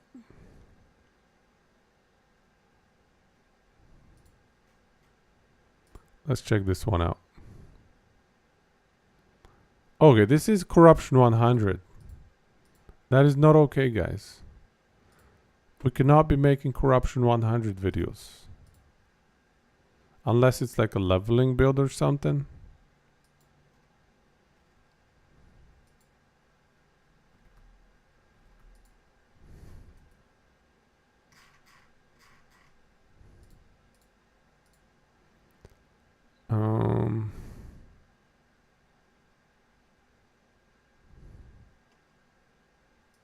Oh, Rive. Rive is one of the most legit builds, actually.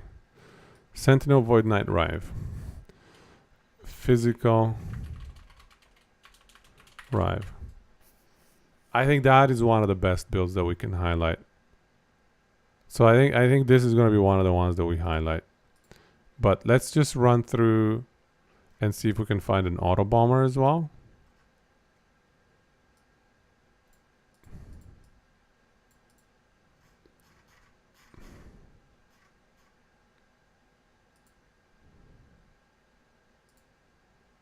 Let's see, what kind of crits are we hitting here? Oh, he's got the Smite Idols. Still 3.3k HP, that's not bad. Yeah, so that's the benefit of this, the Hammer Throw Smite stuff. Is they're very zoomy. You can just charge from pack to pack. Feel good.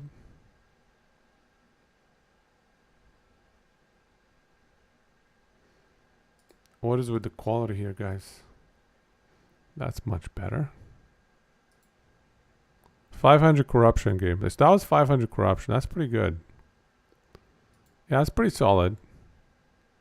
Again, the only choke point here is going to be single target. Unfortunately, he does not have a Jorah fight.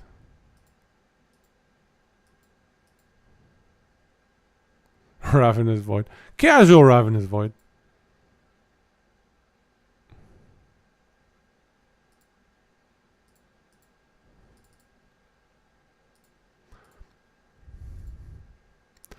I wonder if Hammer Throw Smite is better fit for Void Knight.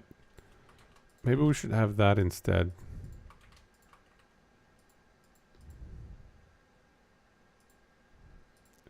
And look at that. It looks like the max roll folks do not have a devouring orb. They're just treating it as a leveling skill. They don't have a devouring orb build guide for endgame.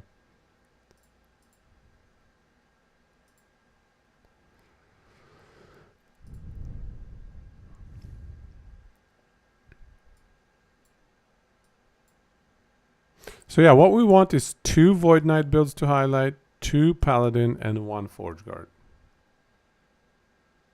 He says in that video he'd rather play Nova Hammers. Hey, he's a fan. He's a fan of his own build. I like it. And I mean, if you're running 500 corruption and you tap out at 500 corruption,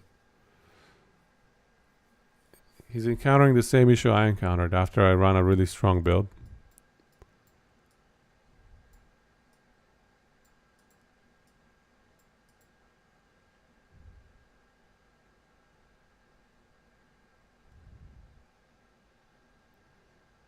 You treat max rolls introductory, intermediate information, not uber optimized endgame content. Yeah, that's fair. Yeah, it's a good point. They can give us some ideas. Volca is pretty good though. Volca is pretty solid. I think his stuff is well optimized. I trust his builds more than some of the other ones. It's true, but there are certain content creators that prioritize fine-tuning a build guide over quantity of build guides.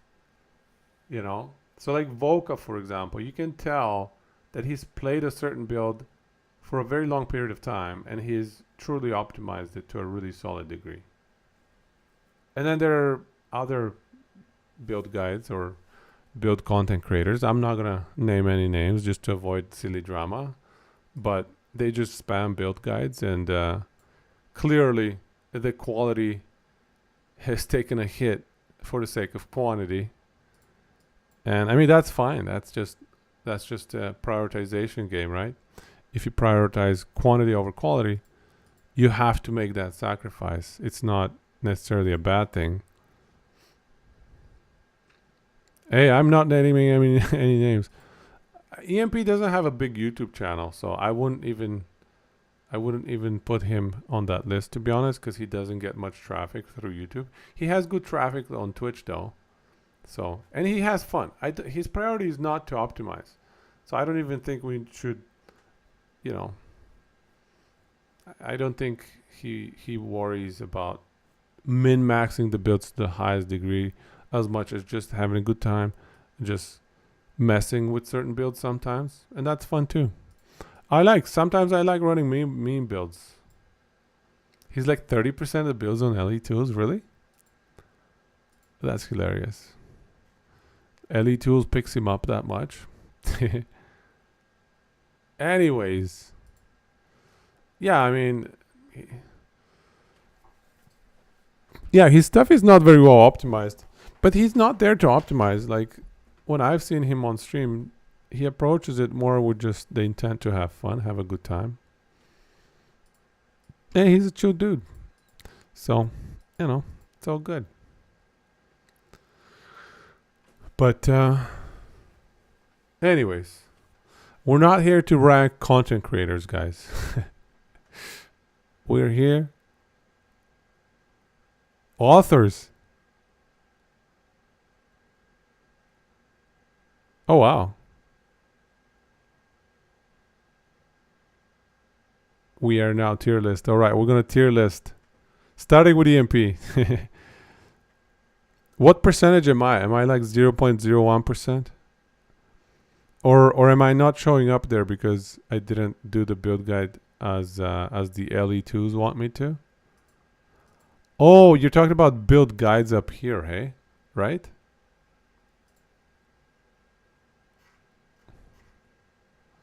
Oh yeah, okay. So you gotta properly do a write-up. I'm not the write-up kind of guy, hey? I'm more of a YouTube write-up kind of guy.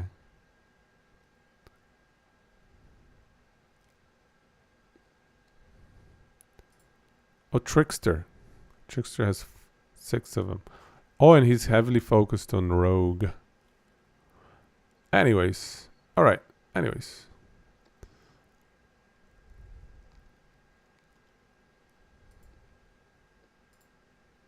Builds. How about in here? Do they have author? Oh, here we go. Oh, here I'm an author here. 2.7%.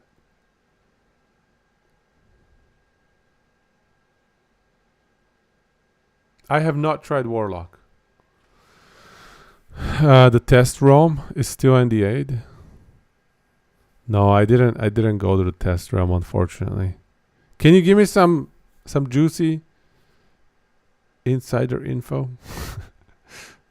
You're NDA'd, so I'm not gonna ask if you played it. Don't tell us. Don't break your NDA. But look, here you have Dreadful being 23%, because this is Dreadful as well. Apprentice Corner, I think, is Dreadful. And I think this is Dreadful, this is Dreadful. And even... No, I think that's it. Yeah, so he's 23% of builds in here. So he spams them quite a bit. Action RPG. Perry's stuff is cleaner, I would say. Perry's stuff is more reliable. But his is also a little bit more hardcore focused. So his stuff is more tankiness focused. So, and that's good. If you need a hardcore guide, you gotta go with Perry. Like, he's the only one in this list here. He's the only reliable one. Anyways. What are we doing here? Alright, so Hammer Throw Smite on a Void Knight. I actually think you can get slightly higher DPS on this one. And better clear too. So we're going to bump it slightly higher. And a little bit better tankiness as well. Because you're stacking Vitality. So I think Hammer Throw Smite is the better version of Smite, I believe. I could be wrong. Maybe the recovery might not be as good because it's a Void Smite. So you don't get the heals. But again, you're a little bit bottlenecked by Smite idols. But, you know, we'll bump it up a bit. It's probably even a 7. I don't know. 6.5. Alright, so Physical Rive is here. Do we have an Auto Bomber? Do we have...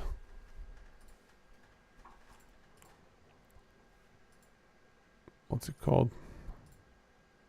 Devouring Orb. Auto Bomber.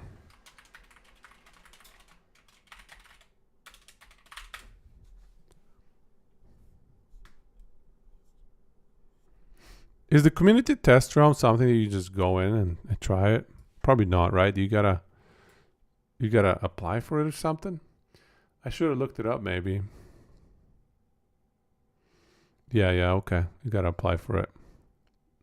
Yeah, that makes sense. That's the usual way to do it.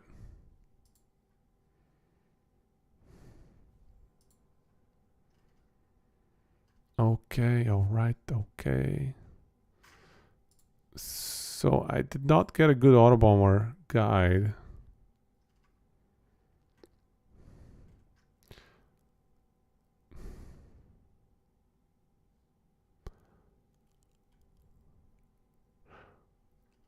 Do we have... Okay, let's try in here again. So we go Void Knight, Devouring Orb. July and January 5th. Let's try this one, but again, like... he just doesn't showcase how the build performs in a lot of different ways. So it's hard to gauge. Only 2k HP, unfortunately. This is a leveling build or something? Oops.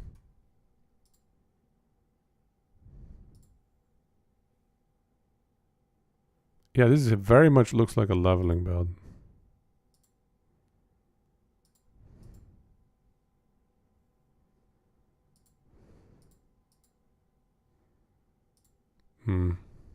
All right.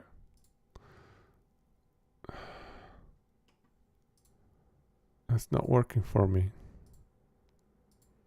Yeah, this is again corruption 100. No thanks. No thanks. Let's try this one. March 27th.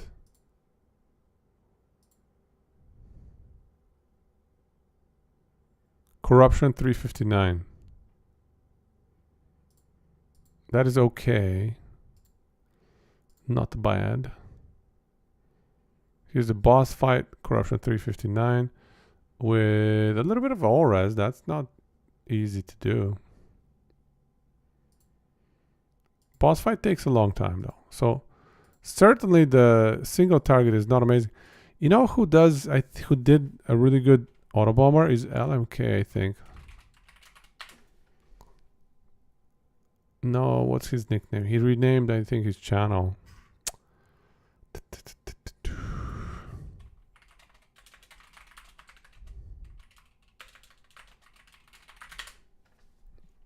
SMK, not LMK. SMK. I think he was doing some Void Knight. So he did the Fizz damage Rive build. He's the one that kind of first made it popular. So he creates some good stuff. VK 800 corruption. So here we go.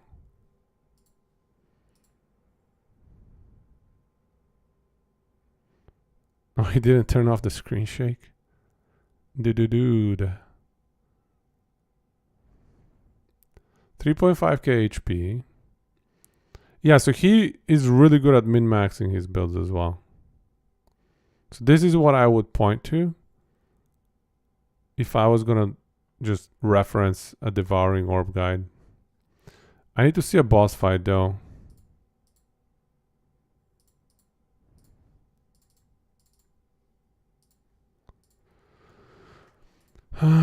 Give me a boss fight for this build, yo, please.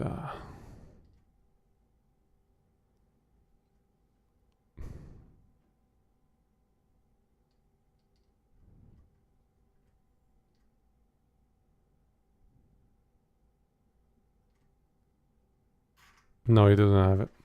He just has the 800 corruption.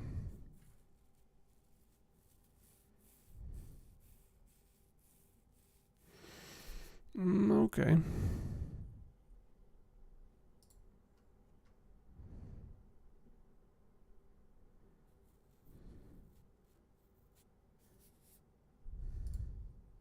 But that was pretty good clear.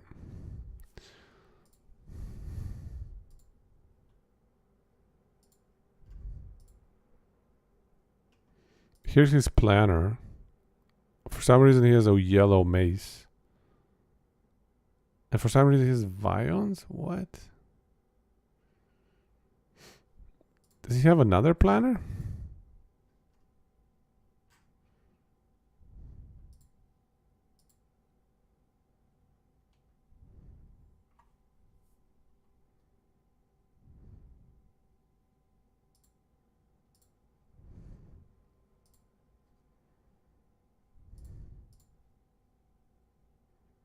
Huh. He's actually running a yellow scepter.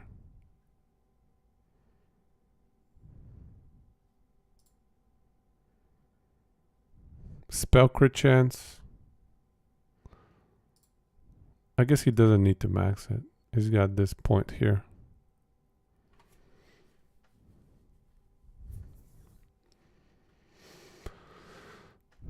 Yeah, that makes sense. Okay, we've got the volatile reversal, anomaly, devouring orb. What do we have? Devouring orb. I see. Okay, that makes sense. Pretty straightforward, really. It's just the itemization. Anchor of Oblivion is an interesting choice. You've got the void damage. Not bad. I like it. I can get behind that.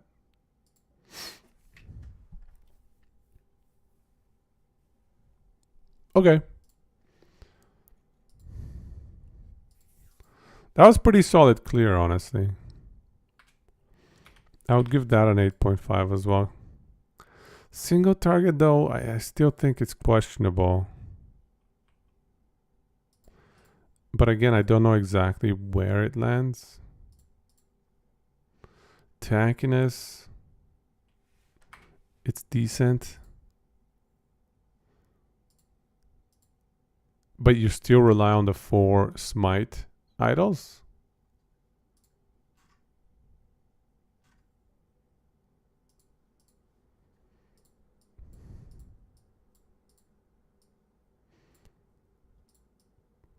Right? Yeah, you still need the smite idols here.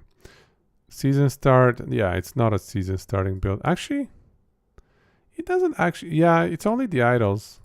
So still we give it a 4. Okay. I think this is probably the better. Actually, let's just delete this row. Because this is another version of Hammer Throw Smite. It's just Hammer Throw Smite with Devouring Orb. The fusion of the two. So it's like an Auto Bomber with Devouring Orb. Right? Yeah. Yeah. So I would delete this row. Because this is, I think this is strictly better.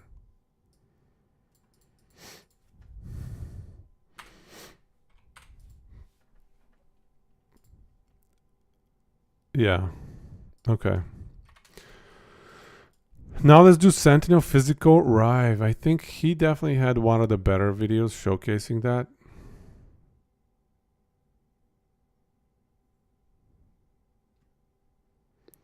Does he have a more recent video? Because this is from 9 months ago. I will take that. We'll take that.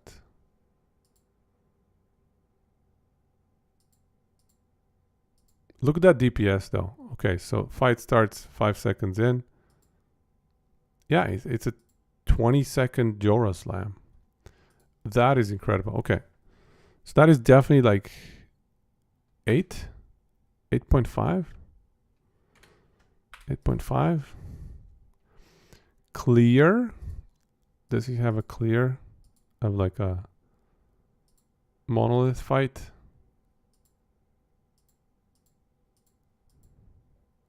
Oh, he has this fight. Oh, but that thing is like corruption 0. Why is he doing corruption 0? Oh, without any items? Why? What's the point? He took all his items. Oh, he's got 1500 HP. Okay, whatever. I want the monolith clear, bro. But I think at the end of the day, the build is pretty decent for mono clear. The problem is it's melee and the AoE is not amazing. So I'm probably going to give it like a 7, an 8. The damage is good though. You can charge around a lot. Tankiness is not amazing.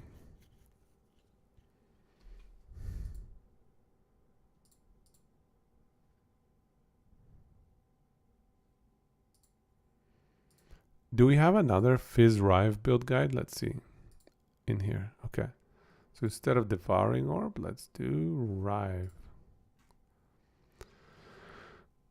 Nope. Avoid Night, Forgotten Night set. Nope. Nope. This is not what we're looking for. Oh, these guys had one. Rive Void Knight build guide. So let's see how these guys do. In a high end. Oh, this guy's running Jaspers. Interesting. Let's see how they do in a high end monolith clear. Do they not have a YouTube video here? No YouTube video?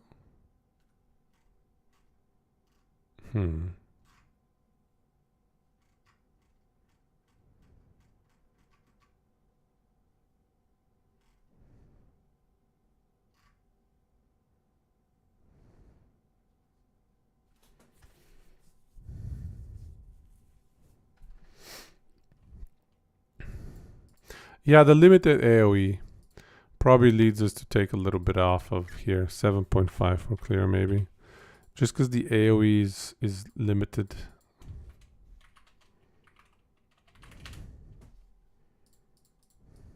But the damage is great. This is my kind of build. Great single target DPS. I should definitely try this one out.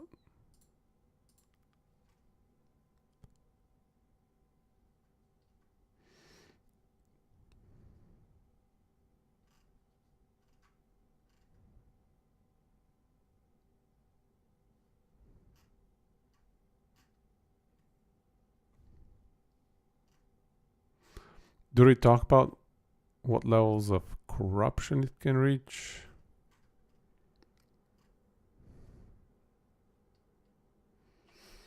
But they are excited for release? Yeah, me too, man. Earthquake Beastmaster from the build video here. What build am I going to start? I'm going to try Warlock. So I'm not going to do any of the builds. It's going to be totally unknown. All Warlock. Brand new class. Nobody has a build guide on that one. Maybe I should have gone for the community testing just so I can have a build idea for Warlock. Although, they're going to release info on it next week. So we're all going to take a look at Warlock. Right? What about you, Patea?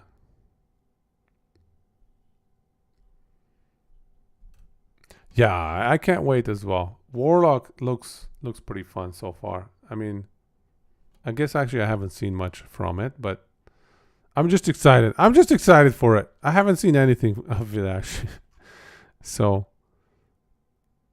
I can't judge how fun it's going to be, but I'm just excited. Whatever it is, I feel good.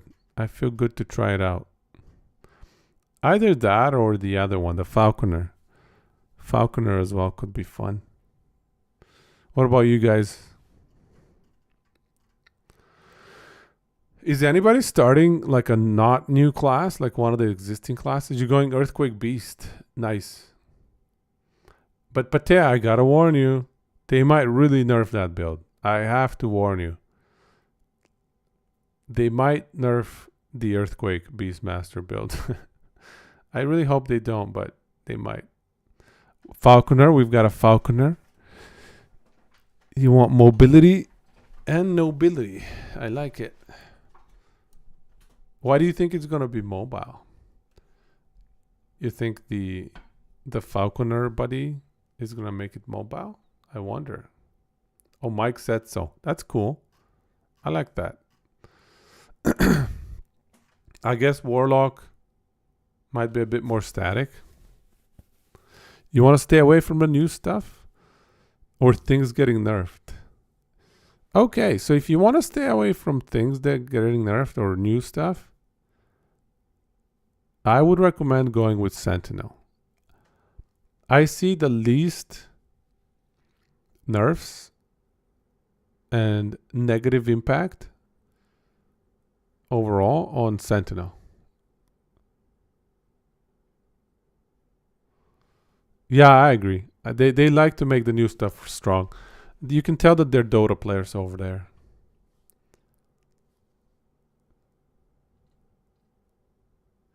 If they nerf Earthquake, you're gonna play Sunder? Which one is Sunder? Which one is Sunder?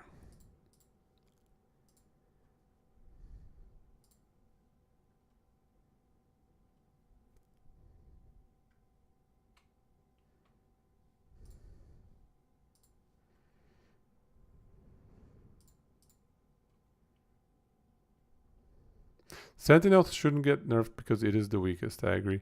Not only that, but it doesn't really have any broken stuff going on with it.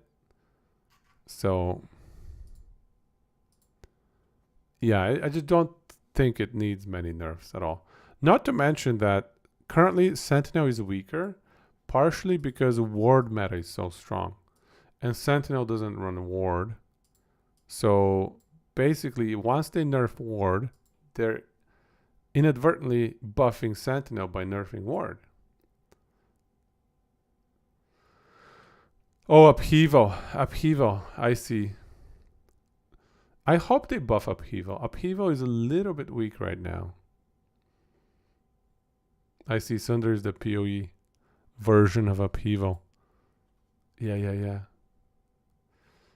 Yeah, I think upheaval needs a buff. I would recommend that. Do I like Ward?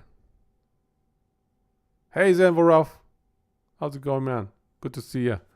Do I like Ward? Yeah, I don't mind Ward. I'm happy to run Ward. Did I like the old Lich gameplay with dots? I never got a chance to play it. I wanted to play it. I saw those build guides and I was like, damn, that looks fun. I want to run this. But I never got around to it. Frostbite Shackles needs a change in your opinion? Yeah, I think they're a little bit too strong. Or maybe it's the boots. I don't know. It's the Frostbite Shackles and the boots combo. Basically, every time you're creating a Frostbite skill, you're balancing it around those two items. Because they buff it so much. It's crazy. So physical Rive tankiness, I mean, are the idle slots open for HP spam? Area with Rive. Crit multi with Rive.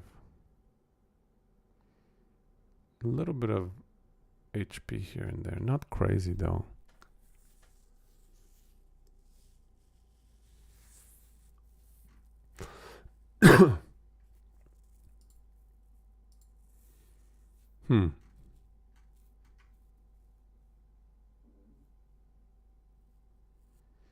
+4 to Rive. 18% health. Come on, 3 LP Titan Heart, dude. That is rough. Subplot, nice. Me, I finally feel like I caught up on my sleep. Because we got back from vacation on like Tuesday morning, I guess. So it's Friday now.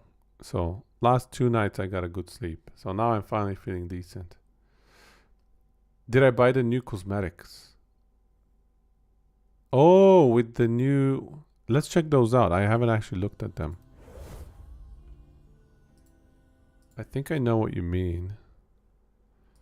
With the new... I don't know. Upgraded to ultimate and whatnot.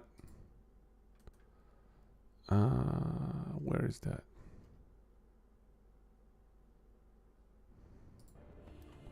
Oh, there was a patch? Very minor, okay.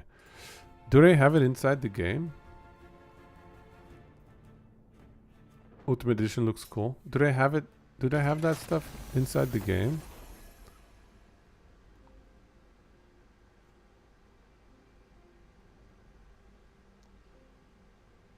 It's only on Steam. Let me check it out on Steam. Steam.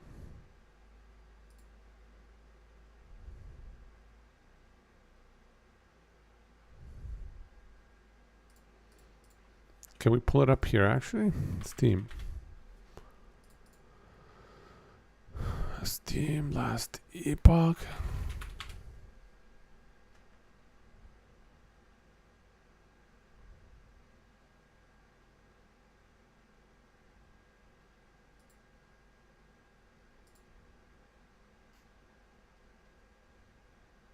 Ultimate Edition, this thing.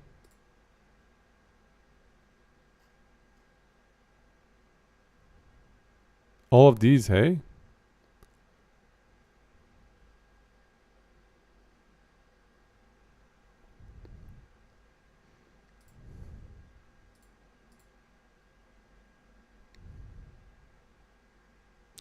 I like this one, Fallen Ronin.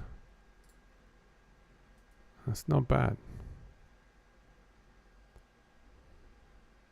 I can just upgrade, right?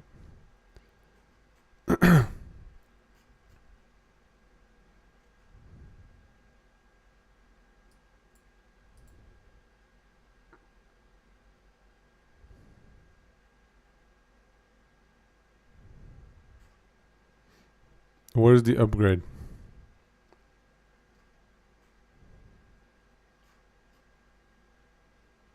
Upgrade. Upgrade. There it is. Celestial Way. That's kind of cool, yeah. Some of these are nice. Temporal Guardian. What is this for? Oh, that's a Void Knight set? Hey. I like this little tree thing. Hey, look at that. That's pretty sweet.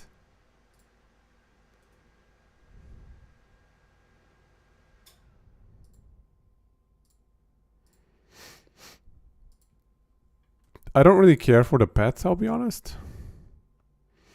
Golden puppy.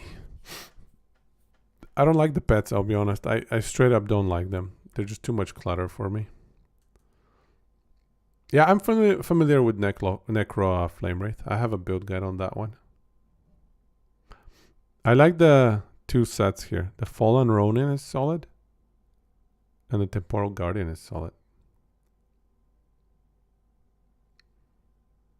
You get the Golden Puppy for free. I should have it already.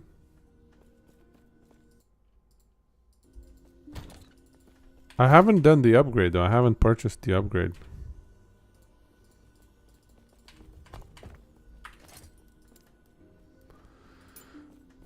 Oh yeah, there it is. There it is, you're right. Yeah, they're kind of annoying though, those puppies. Those cosmetics. They just, I don't know. The reason I don't like them is because they add clutter to the game. And I'm not a huge fan of clutter. But it's nice that they give it to us for free though. Like it. Very nice. Do we have anybody running the Void Knight set? No, nobody's running it. If they pick up stuff like in Torchlight, hey? That would be nice. That would be nice. If they had like an extra inventory. I can try and help you. Yeah, shoot. What are you running into? What problems are you having?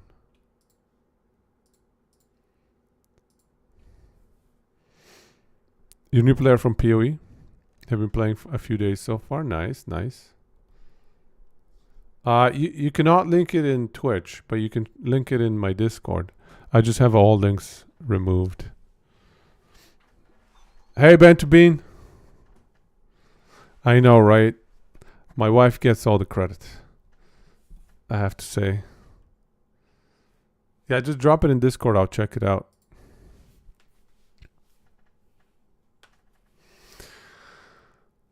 Good to see everybody, though. Very lively chat. I like it. Lots of fun. So we're still progressing, trying to figure out which builds are we going to highlight. How do you get to... It should be, if you just scroll down inside the Twitch, you should see a link to my Discord. Sorry, I need to add these bots to do the commands. I should have done that a long time ago. Let's be real here. That's a fail on my part. Evening, Bad Dawn. Really? It should be. Let me check. Let me take a look-see.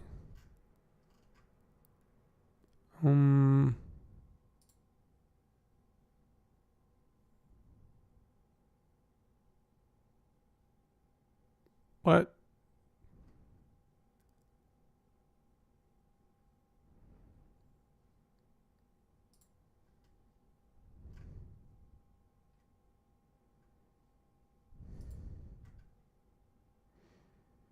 I thought it had it. I definitely added it at some point. Oh, yeah. Okay. Here, I'll show you.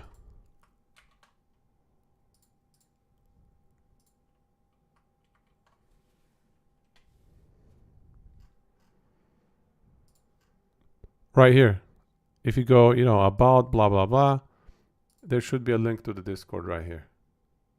And to my YouTube channel right here. These are the links.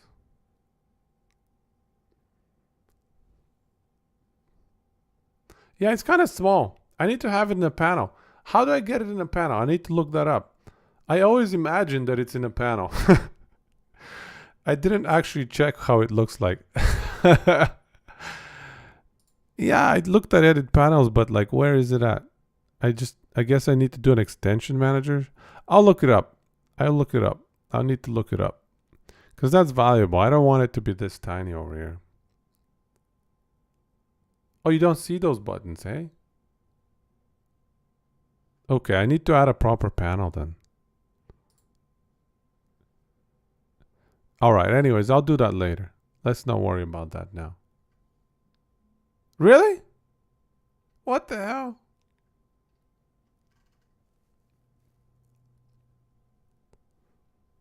Alright. Alright. Let's see.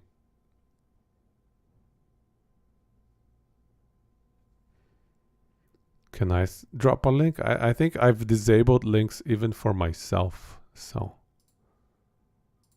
let's see here.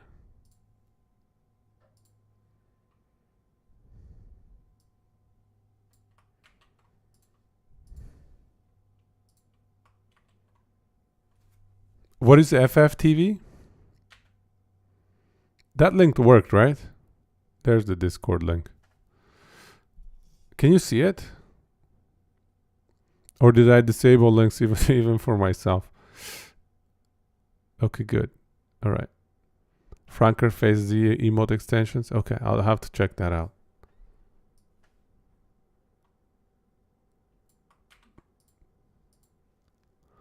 I will have to definitely check that out. I'll write that down.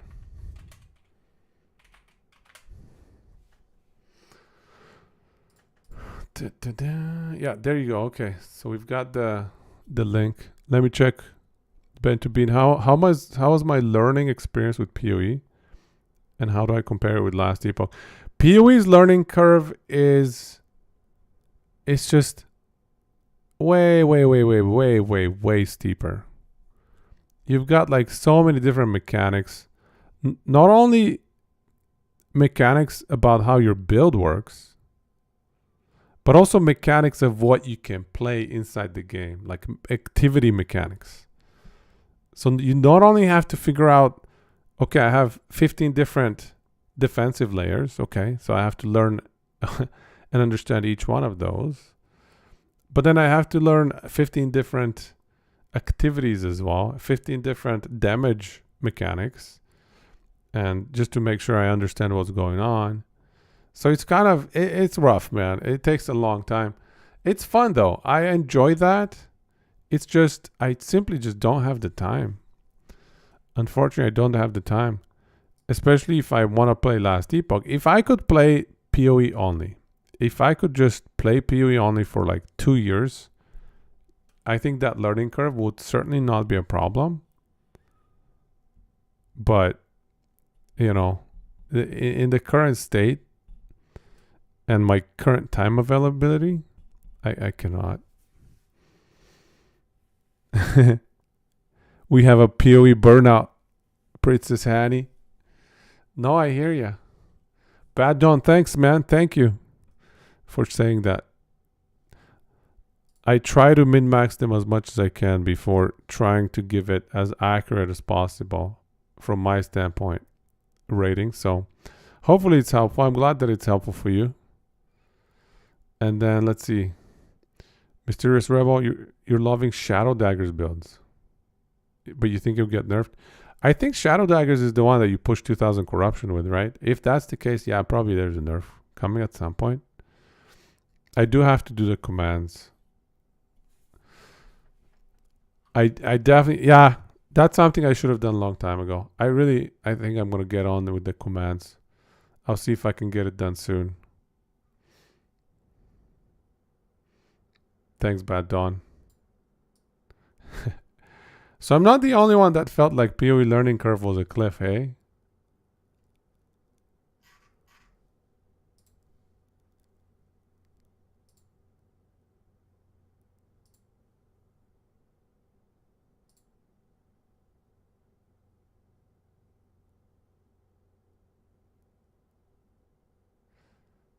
Um, you can send me your build planner. You can, if you want, you can send me the build guide too. I don't mind. I'll check it out real quick. They don't teach you anything, and a lot of decisions require you to have really good knowledge. I completely agree of all the different options. Mysterious Rebel tried to learn PoE. Felt like it was another full-time job. Exactly. That is exactly true. It is another full-time job. It definitely is another full-time job. And I wouldn't mind that if I didn't have already another full-time job, and if I didn't have another like bunch of games that I want to play. PoE is like it has to be your only game that you play, or you have to have a lot more free time, which I unfortunately don't. I wish that I did, but I don't. PoE is the perfect game to be a streamer on because it has a very high time commitment. So if you're a streamer, you have that extra time to play games because that's your full-time job, right? So it's perfect for streamers. It's a really, really good game for streamers because you're that person that has the time to invest, to learn, to craft and theory craft the right builds for people to follow, for people who don't have the time. So it's kind of a really good economy for streamers and build followers.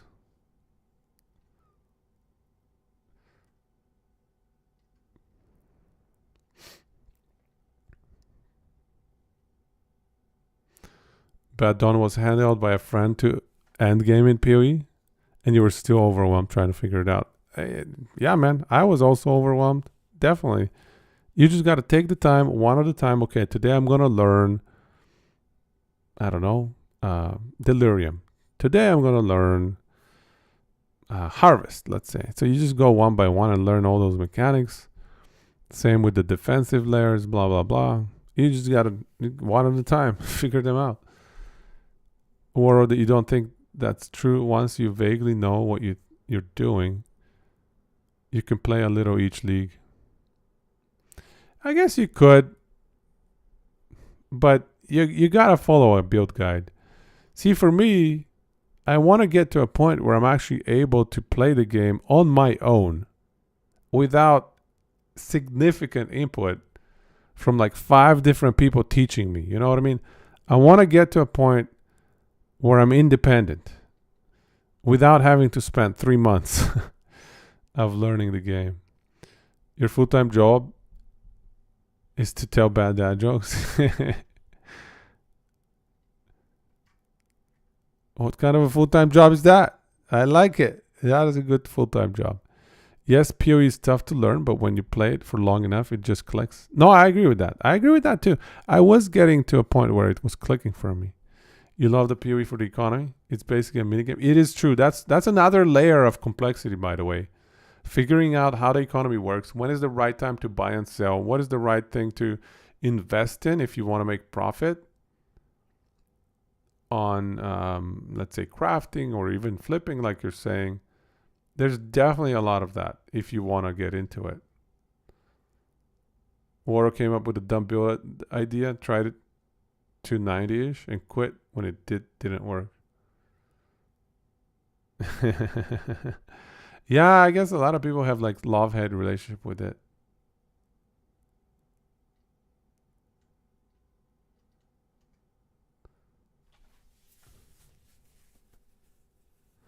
Ben to Bean, I agree. Online playing has to be number 1 priority for them to fix. I will be very disappointed if multiplayer is not in a significantly better state. Extremely disappointed. So let's hope they do something about it. I really, and from what I've heard, it sounds like they are prioritizing bug fixing and releasing clean 1.0. So let's hope for the best there. Anyways, let's get back into this here. So we've got Physical Rive. Physical Rive tankiness, I don't know, it's probably decent. I haven't played these enough to know. But I think where it shines is I don't think it requires a significant investment in items. Even what these guys have. What is this here? Oh, this is Smite. Rive. Here we go, Rive. So even for what we have here, where's the optimization? Okay, best in slot. Yeah, these are not like insane. These are very doable. I think it's definitely a starter friendly build. Okay, I'll check it right away here. Let me just populate these. I think 8 is reasonable. I don't think it's a 10 because I think the two-handed weapon plays a significant role in how good the build is. Just because it gets multiplied quite a few times by the Rive skill tree, right? Where is that Rive skill tree? I don't know their format in here. Rive. Oh, here. No, these are the passives. Here we go. Rive. So here, yeah, here. Effective ailment chance stats. Effective damage stats on two-handed weapons. That part. So your two-handed weapon matters more than ever. So that's why I just wouldn't give it a 10. War likes to make cool builds, not trade. Yeah, I lean towards cool builds as well. And my problem is if I get immersed in the trading and into the economy in PoE, it can delete hours of my time. I get absorbed and I just go nuts. It's true. Flipping is very profitable. I flipped so much in Diablo 3 in the real money auction house that it was pretty nutty back then. And in that one, you lose 15% every trade. So it's less profitable. It's not very good for flipping. With PoE, you don't lose anything.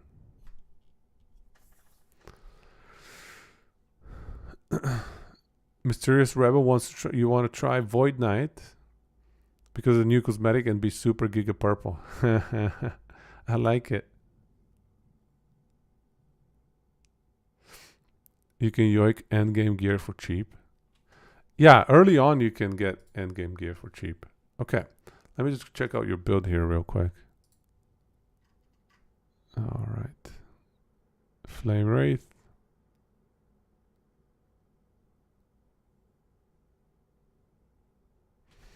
Yeah, that's a good question, Dark Predator.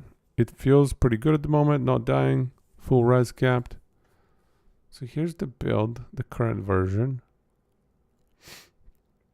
And so I will open up for you my Flame Wraith build guide as well, or rather build planner. Here we go. This one. This one here. This is my build planner just for reference.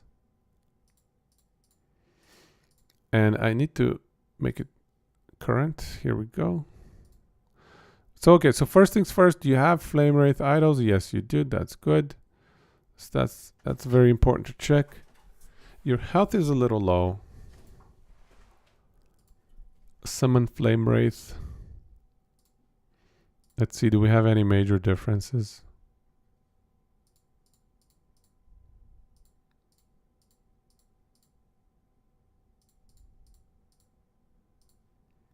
You have points in health. You probably don't need them. Yeah, I would take these 2 points out.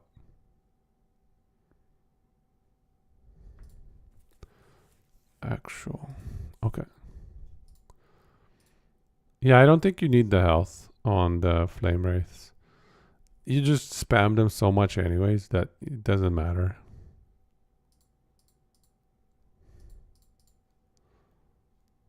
The health decay is something that I like. I remember from running this build.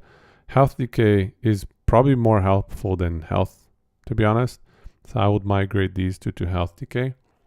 I think it will feel a little bit better.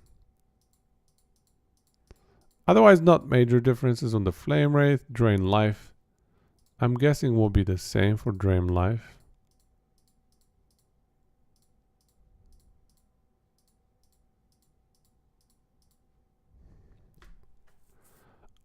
I would try and drop Grasp of the Damned because it's even higher mana cost. It's kind of hard to sustain.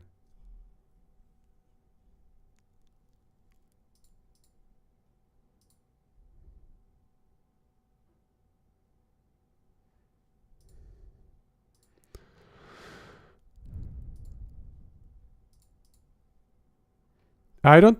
If you have a well-rolled staff, you don't necessarily need the max wraiths. So you can see I did not spec into max wraiths. It's just a function of how well is your aberrant call rolled.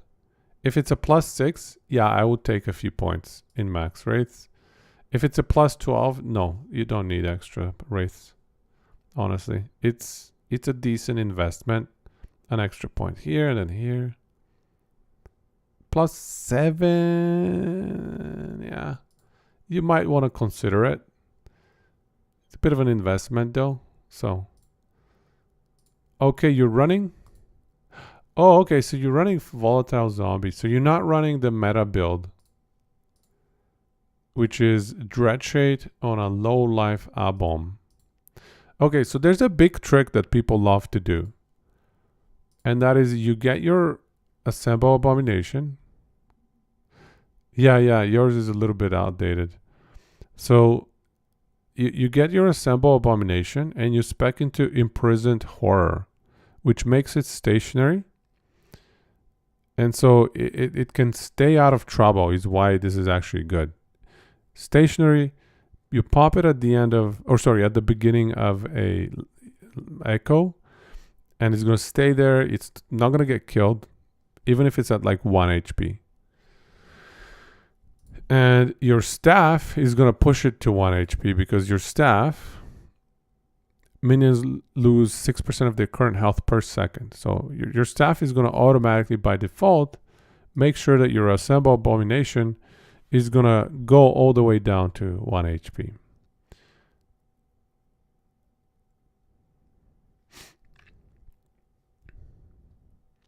And then you get Age of Undeath so that it doesn't die. It's going to stay at 1 HP. It's not going to die, even though it's at 1 HP. If you don't get Age of Undeath, I think your Abom dies. It goes to 1 HP and then dies. So make sure to get Age of Undeath, get Imprisoned Horror, get more health, and then it really doesn't matter what else you do here.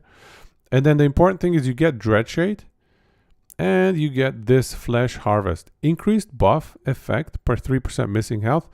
And so when your Abom is down to 1 HP, this is basically 100% increased effect. It's going to double the effectiveness of your Dreadshade. So the 12 necrotic damage is 24 necrotic damage. And also you have to run buffs minions not inside area. So then when your Abom is really far away, every other minion is getting buffed. All of your flame wraiths are getting buffed by it.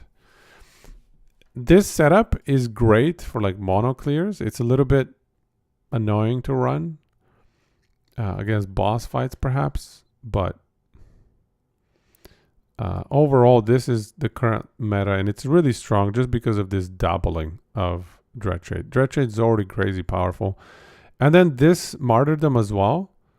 You start getting tons and tons of armor because of your Dreadshade, and it applies on you as well. You can be affected by the aura. So all of a sudden you're getting ridiculous amounts of cast speed because you have Symbiotic Apparition. You're affected by aura. So good. So definitely this is how you want to run it. Assemble Abomination with these 2 points, Imprisoned Aura, the Age of Undeath, and then Dreadshade with Symbiotic, Apparition, Flesh Harvest, and Spectral Distance are probably some of the must-have ones. And then obviously some of these other buffing. This one for damage on minions, this one for cast speed on both minions and you. So overall, this is what I would change. Those are the major changes you want for your build. In terms of items, let me just take a moment, take a look at chat, catch up. Is it right that Warlock gets a mines or traps playstyle? I don't actually know, Sleepless. Where did you hear that? I don't have any insider info. I'm not playing on the community testing realm. I'm out of the loop. You can't wait to check out the new builds once patch comes out. Yeah. It's going to be fun, man. Welcome to the channel, by the way, Rebel. Can I also link my build? Yeah. Sure, certainly. Yeah, as far as I know, there haven't been major updates since I made my build guide, so it should be one of the most optimized. I think I saw one thing actually. Let me try to remember that. There was one thing that I saw that I thought, this is a good upgrade to Flame Wraith.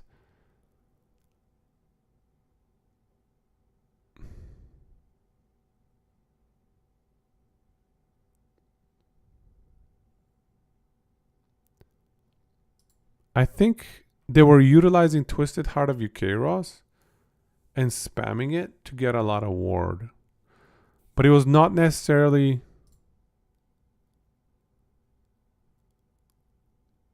Yeah, it wasn't necessarily a difference in any of the skill setups. It was just what skill is spammable here. No, it wasn't Volatile Dead.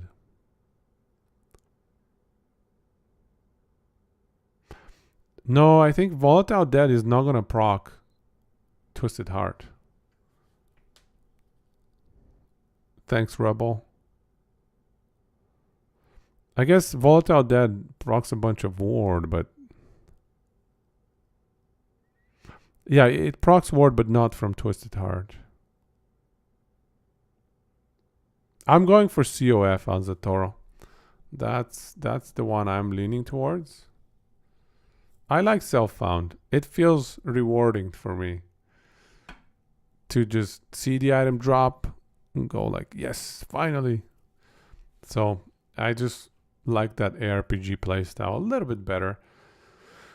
Sometimes I like trading too, but I get carried away. So I try to avoid it so I don't get carried away.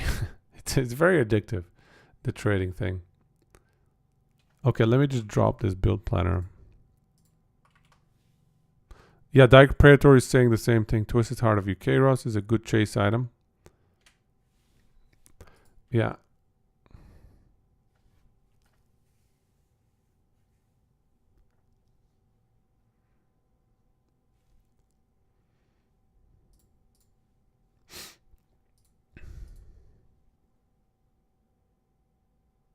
Not gonna be so purple?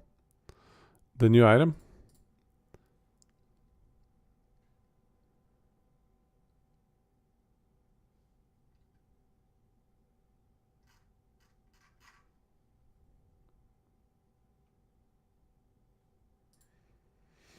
So yeah, I think there was one trick to do with this build is to spam something.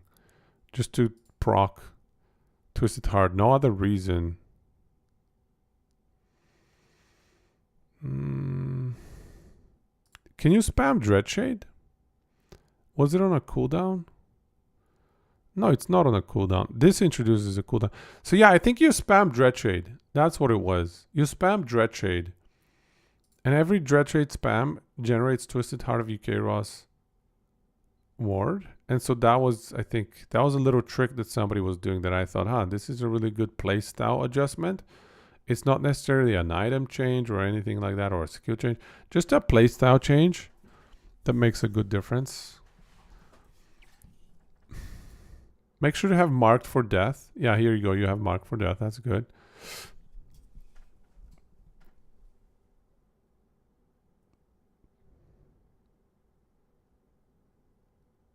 Yeah, okay, there you go. So you're reading that correctly. That's a good way to play. Sorry, I mean, that build guide has that element. So that's a good way to do it. Other than that, I would recommend running a Titan Heart. Clearly, you're low level still, so you can't expect to have it just yet. But Titan Heart is a 15% less damage taken, a bunch of health. And also you do not regenerate health is not a problem because Drain Life helps us regenerate health. So it doesn't get nullified. That's one of the bigger upgrades. Joro's Obsession, cast speed. Cast speed on Joro Obsession applies on your minions as well because they're technically casting and not attacking the wraiths. So you want to stack their cast speed. And then amulet, honestly, it's pretty close between Logi's hunger and the crit multi amulet.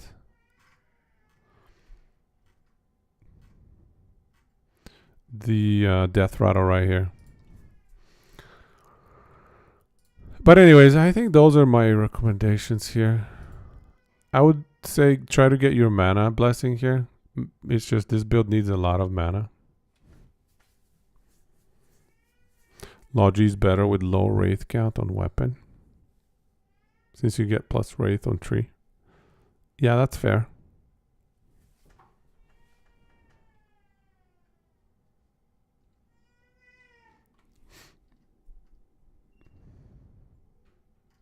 You had a 1 LP Titan Heart. Killed Joro for the first time and you found the Steel merged tier 6 life to it and expected legendary, but nothing happened. You assumed it bugged out, but somebody later told me that you had to press D to switch. Oh, Reptile. Oh, you left it?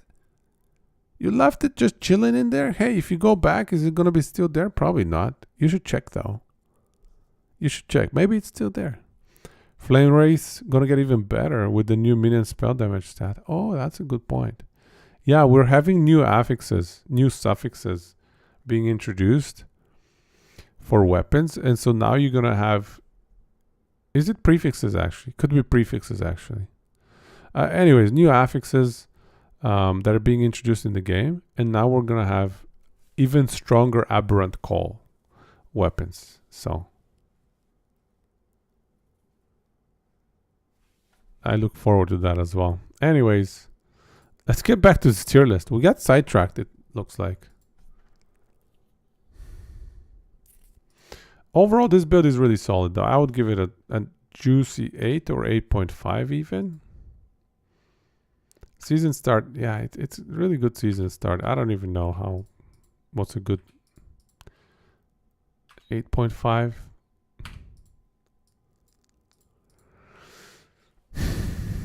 It's a really good build. I think this is one I want to highlight. Oopsie.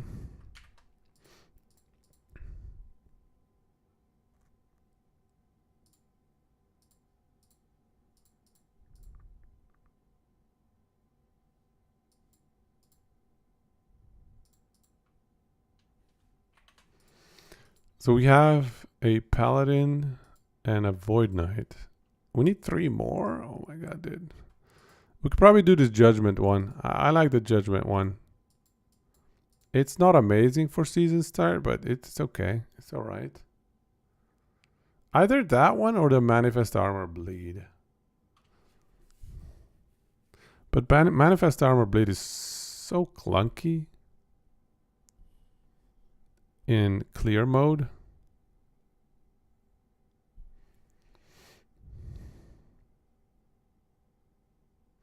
Their minion attack cast speed just can't compete with Bone Golem Retaliate Thorns though for self-casting on it.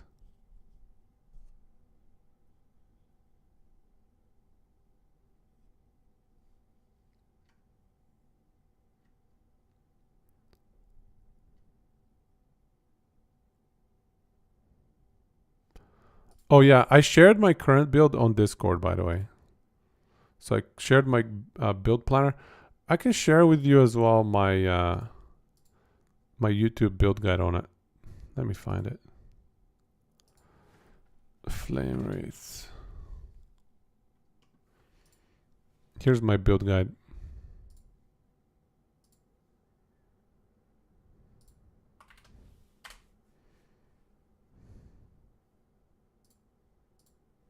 Check it out.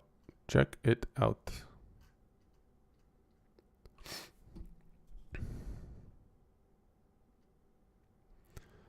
Jizu, welcome to the channel. You have 2 questions.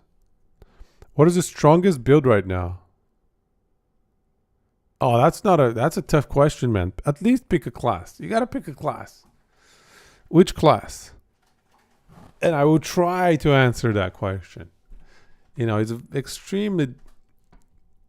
a loaded question to compare across classes, different builds. The most brainless build to play that requires least button pressing, that clears all content.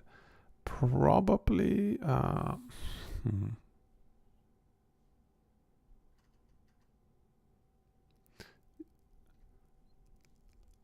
Well, we are just going through putting together a build list right here, so we maybe should be able to answer some of those questions. Even Autobomber requires a bunch of clicks, man. Even Autobomber, like, you still have to activate your stuff. You think best is Ward Dancer? It can definitely clear like 2000 corruption.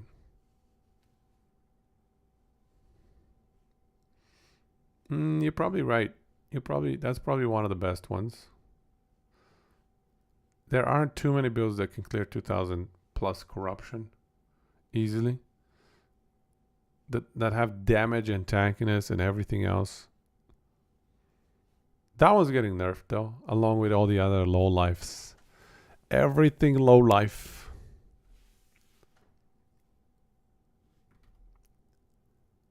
Is Ward Dancer button intensive? Honestly, I don't think it's that bad. I think it's fairly easy to button click it. Yeah, it's not too bad. Yeah, I think Ward Dancer is probably pretty chill. No? It's not a one button build, but I actually haven't seen it in a while. I need to find it and remind myself. Refresher on it. Smoothest build you've played and it's now close. Low life or low life? Yeah, there's a lot of them. A lot of us, I should say. You like the chill life? You expected Necro to be chill? You know? Minion Zoo Walking Simulator? You're sweating? Because you're clicking the A button, trying to get those damn minions to go in the right place? Yeah, I hear you. I hear ya. All right. Okay, so let's say we have 3 builds. I can flex this one and maybe do Manifest Armor Bleed instead. If I want to promote my own build. Maybe I should. I don't know. They're both good builds, I feel like. Manifest Armor Bleed. The problem with Manifest Armor Bleed is it just kind of gets bricked in multiplayer.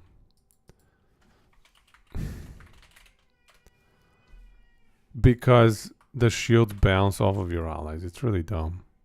Like, there should be a way to just disable it from bouncing to allies. Other than your Manifest Armor.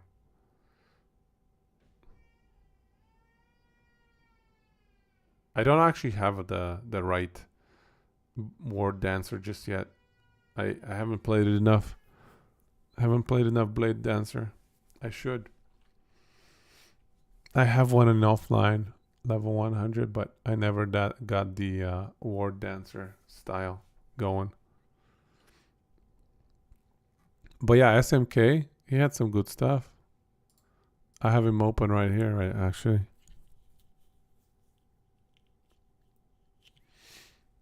Let's see.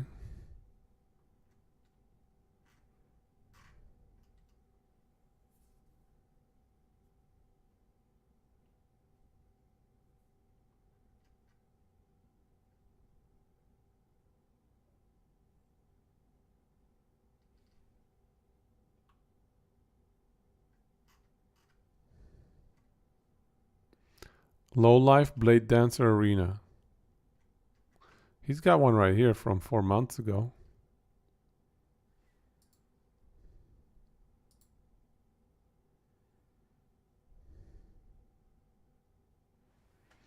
Yeah, just like that. That's the playstyle.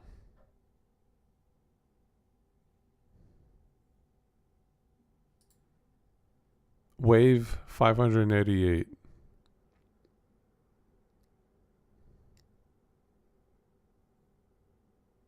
Lots of explosions. Everything just dies. You can even off-screen most things.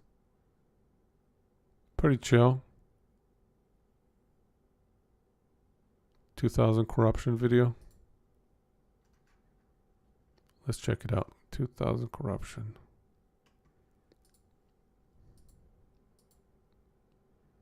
Yeah, this is low life.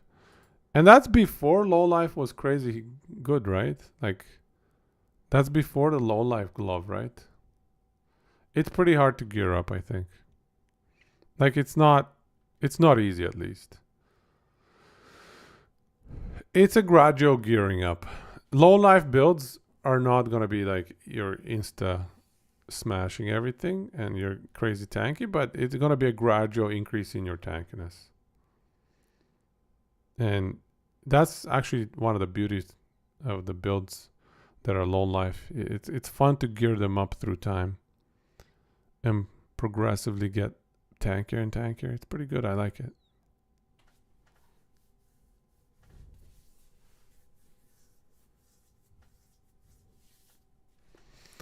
Yeah, so that's kind of it. Pretty straightforward.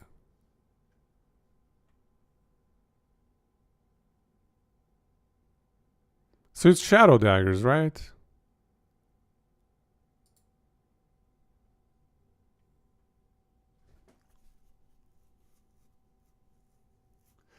Honestly, in this game, I would recommend just do your own loot filter and delete tier 6 exalteds when you have enough of them in your stash. That's kind of what happens in endgame. You just go like, oh, okay, I no longer care about tier 6 exalts. Let's clear them out. Let's delete them.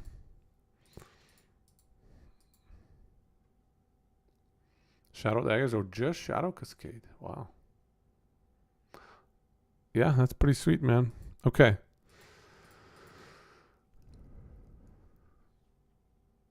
Yeah, Hermit Craig. Oh, you gotta delete it at some point. Once you realize that you have like 3 tier 7s of a certain affix, yeah, you no longer need tier 6s of that affix. It can be a bit situational. You can be in a spot where, okay, I'm deleting all tier 6s, but there's one tier 6 that I actually want, that I'm actually willing to let drop and see. So that can happen. All right, we got severely sidetracked here, guys. We were doing pretty good. We were progressing through this list pretty well. And then I don't know what happened. I got sidetracked. Let's get back in it. Hey, Grez, welcome, welcome. I'm trying to get back on track here. So we've got 3 builds out of the 5 that we want. I need 2 more builds, one of them being VK. I need a Forge Guard and a VK build. What do we got for what do we got for VK? We already have a physical rive. Yeah, let's do this Devouring Orb Auto Bomber. But this one is hard to gear, unfortunately. What can we do to VK? For VK, rather. VK. Honestly, there isn't. Yeah, it kind of just has to be this build. It's not very season start friendly, but Devouring Orb is actually decent early on. So you don't need crazy items early on. It can still feel decent. What happened was Sentinel ran out of builds. Yeah, I think you're right. All right, we're going to do this one. So we have 4 builds. Now we're left with the hardest of all. We're left with Forge Guard. What do we do about Forge Guard, guys? Help me out. I need a Forge Guard build. Cherry Viciously, welcome to the channel. Is Flame Wraith still S+ tier or shadow nerfed? I don't think it has been nerfed much. Maybe some minor nerfs here and there. They did nerf the bugged mechanic with the gloves. These gloves right here, Jorah's Obsession. They used to be bugged, where the cast speed kept stacking over and over. But, you know, it's fine. You don't need to worry about it. That bug has been fixed, but that's not a problem. The build still demolishes Jorah in 10 seconds. So I think it's still amazing. Hey, Olympic Larry. Back to last Epoch for another, let's say 3 months. I'm going to say I'm probably going to play at least 3 months last Epoch. Hopefully more. I think probably more likely 4 to 5 months. And then 4 or 5 months from now, we'll see. I might get bored. But we'll do a Warlock build. We'll do probably a Necro build. And then we'll see. Forge Guard. Shield Throw. Is Shield Throw good, guys? I haven't played it. Warlock and Falconer. So Warlock is the Acolyte one, and then the Falconer is going to be a Rogue one. There's going to be two new classes. So that's pretty fun. Not one, but two new classes. Niche tried to make Shield Throw good, but couldn't get it there because you need MA to bounce it. Yeah, for single target you need something to bounce off of. Can't it bounce off of you? Shield Throw was amazing when you first played it. It would shatter the screen with small particles. I have not seen very many Shield Throw build guides, honestly. Yeah, we're going to definitely take one Rive. Yeah, Rive is definitely on the list. We have to. This is a really good starting build. It's just a great all around. You can see single target solid, clear solid. Tankiness is decent. Season start is great. I'm definitely picking Rive for something to go over. Can't bounce off yourself. Okay. Yeah, that's a problem. So what about Forge Guard though? I think, so sorry Aweezy, Forge Guard, are you saying Forge Guard Rive? I think Rive is best suited for VK because of the Echo damage multiplier. And what I mean by that is this point right here. The 25% damage that is tripled for Echoes. Yeah, VK Rive, obviously. Okay. I just need one Forge Guard build, guys. Can we get one Forge Guard build? Just one. Just a one.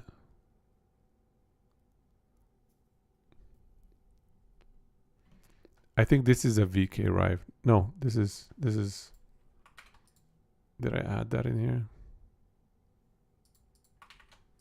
Put that in there.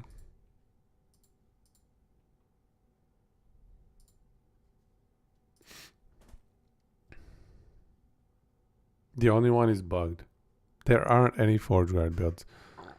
Oh, that is so sad. Forge Guard is at the bottom together with Shaman. At least Shaman has one legit build.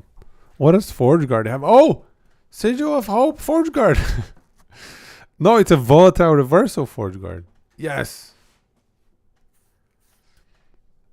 You know what? You know what we're going to do? Is we're going to steal maybe the Manifest Armor Bleed or Crit builds, and we're just going to throw them under Forge Guard. I don't even know. Yeah, there you go, Niche. There you go. We think the same. Okay, so it's going to be... We're going to just say there is no Forge Guard build. But here you go. Here's some Manifest Armor builds that are better as a pally. But you could run them as a Forge Guard if you really, really were devoted to the class. So sad.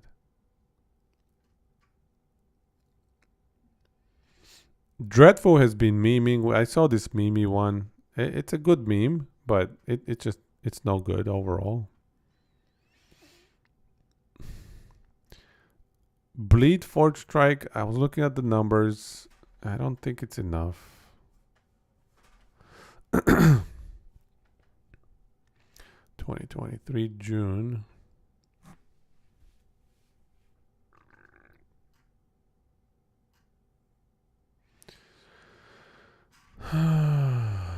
Nope. Nope. There's nothing, guys. There's nothing. Okay. I'm not going to waste my time with this. I'm just going to say, you know, honestly, the sad thing is Forge Guard is probably better suited for a crit build because of the passives. Like this passive right here, it gives you flat damage. Bleed Forge Guard is, sorry, Bleed Manifest Armor is probably not ideal. So I don't know, let's call it Manifest Armor Crit in here. I don't even know, man. Let's do the bleed one.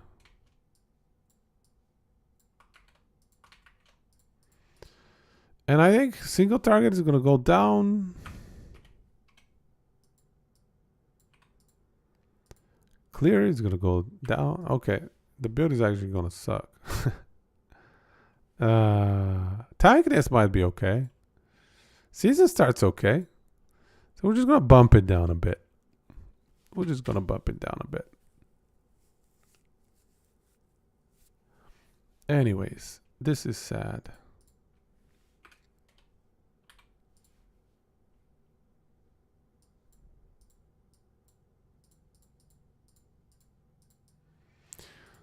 Okay, so at least we have a Forge Guard build, kind of ish.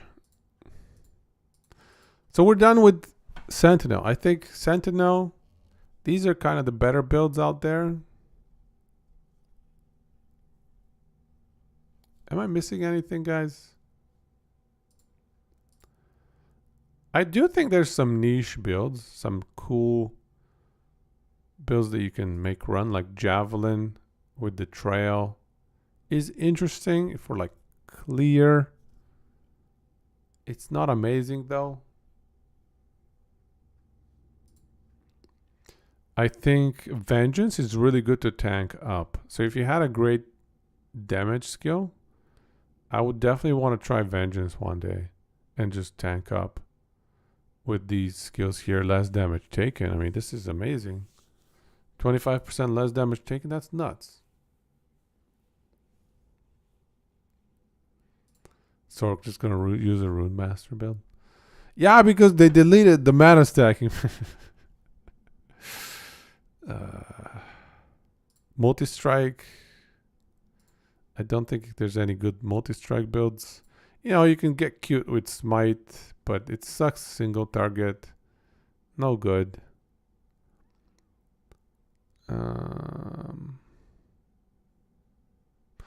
I wish Shield Bash was decent. Shield Bash would be cool.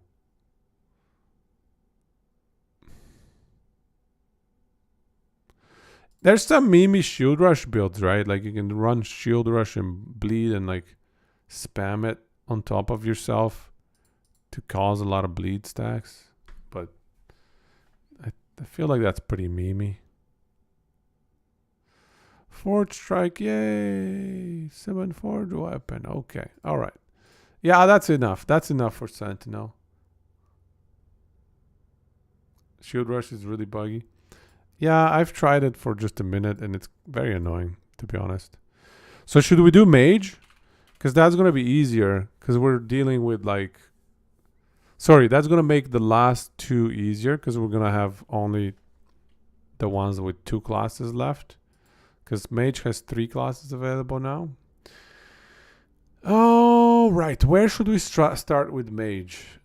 The problem with Mage is Rune Master is so ridiculously busted broken OP that I think a lot of its kit is going to get Omega nerfed. So,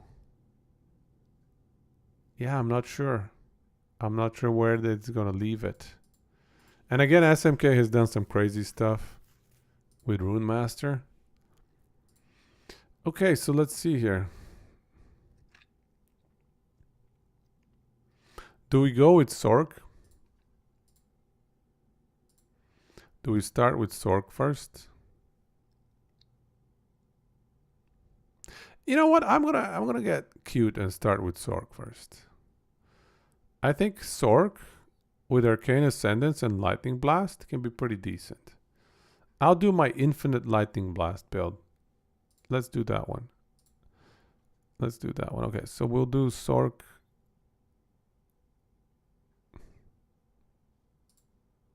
Infinite Lightning Blast, that one.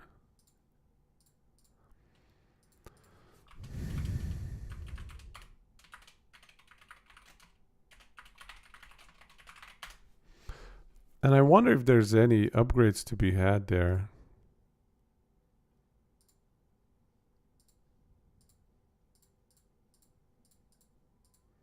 I guess the build overall is not that amazing, but it's fun and it's not heavy on gear. Let's take a look. actually. I could be wrong, I suppose. Sork Lightning Blast.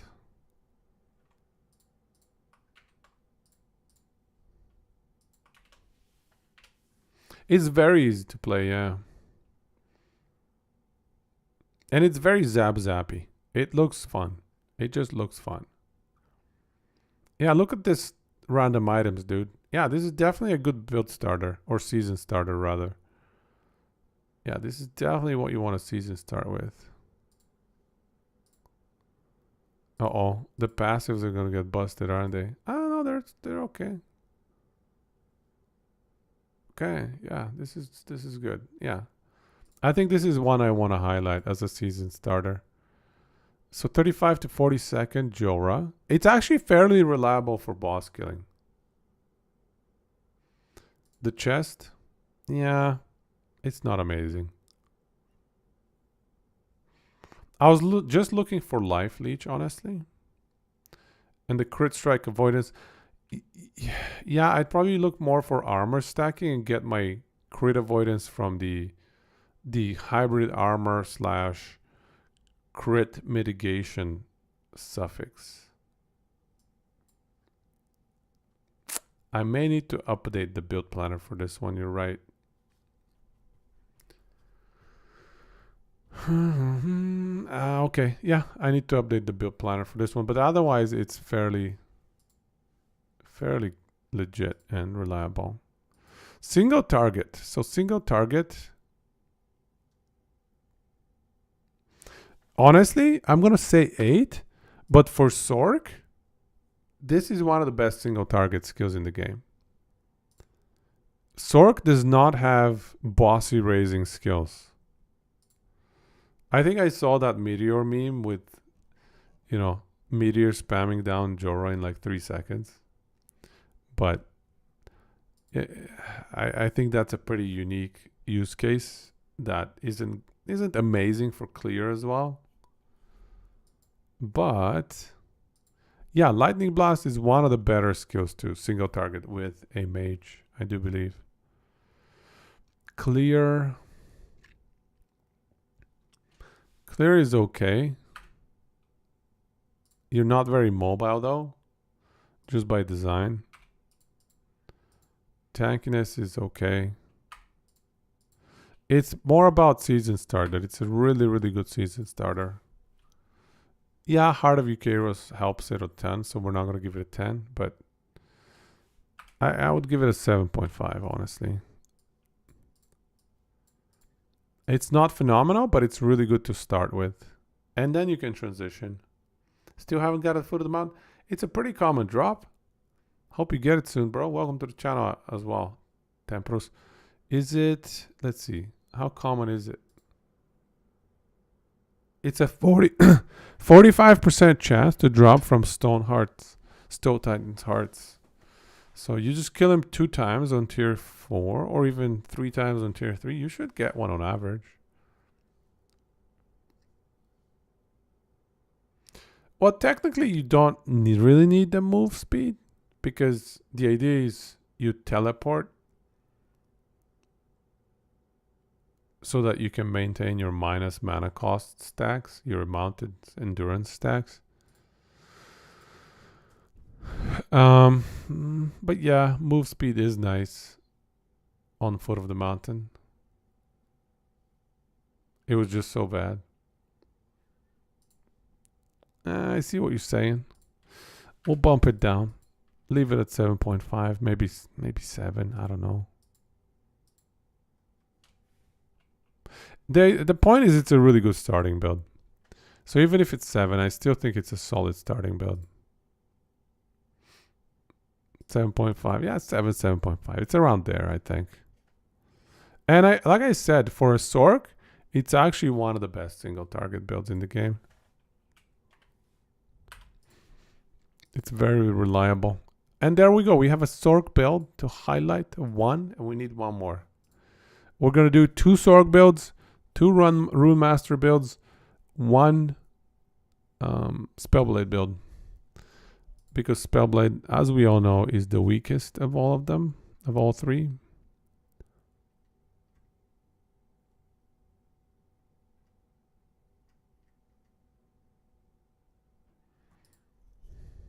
What are people doing with Sork?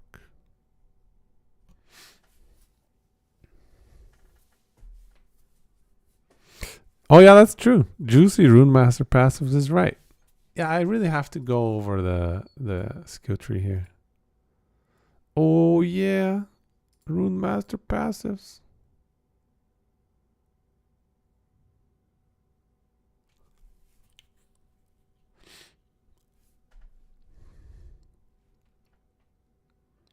Less damage taken. There we go. That's a good one. Or even just the cast speed here is great. The mana burst. Oh yeah, the mana and ward burst. This is gonna be nice. Because we're gonna bring Lightning Blast to 0 mana cost, I believe. Int and ward gain. Oh yeah, okay. So this is definitely something that needs a rework. This passive skill tree. These are going down. Okay, I just need to rework the skill tree. Let me take a note here. Rework build planner.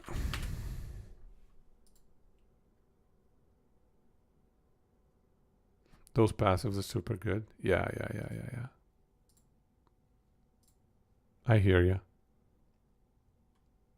Unfortunately, Lightning Blast is not an area skill, is it?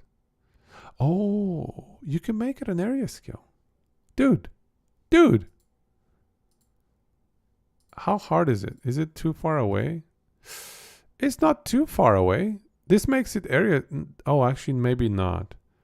Does this point give it the area tag?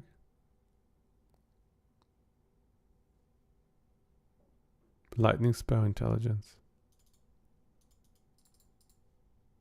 Lightning spell intelligence. I don't think it's going to give it the area tag, actually. Anyways, either way, a lot of the other passives are great. Int with a catalyst. Bonus damage from crits with a catalyst. Oof, those are great. Patea, if Earthquake gets nerfed, what is my next fun to play? One sec. YouTube's design is horrible, so I can't see all the words that you typed. What is your next fun to play viewable melee build to recommend? Well, if they only nerf the defenses on the Earthquake build, I would still go Earthquake. If they don't touch the damage of the Earthquake Aftershock, I would still go Earthquake Aftershock. I think that's one of the best melee builds in the game, especially in terms of damage. Let me take a look. Are you talking Primalist specifically or just anything? If you like seeing big numbers, you could try Spellblade, Surge, and you can just stack some crazy damage. But yeah. And I think, in fact, that's probably what I'm going to recommend, or I'm going to highlight for Spellblade.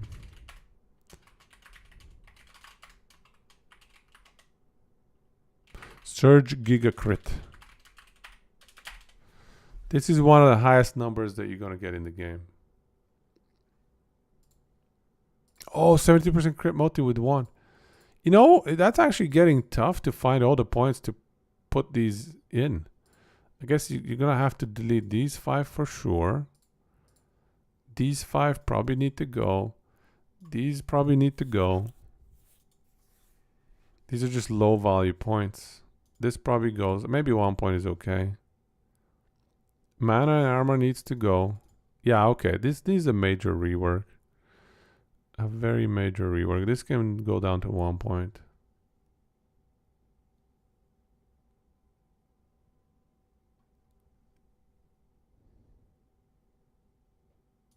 Even this will get taken out.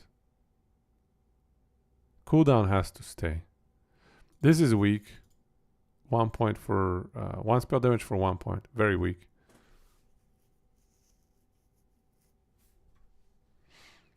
What about Spoon? I think we run Spoon with this, right? And we get crazy cast speed. That would be pretty damn amazing. And then we go nuts in here. Do we want this? Ward gain on direct spellcast? Hells yeah.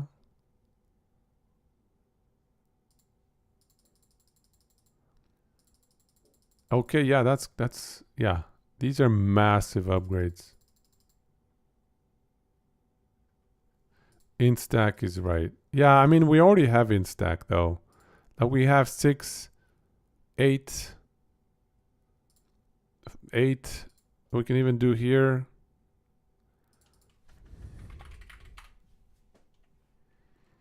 We're not missing too much int. Oh, okay, right here. Yeah, we can switch these 8 points to these 8 points. Or even these two. Yeah. Let's try that.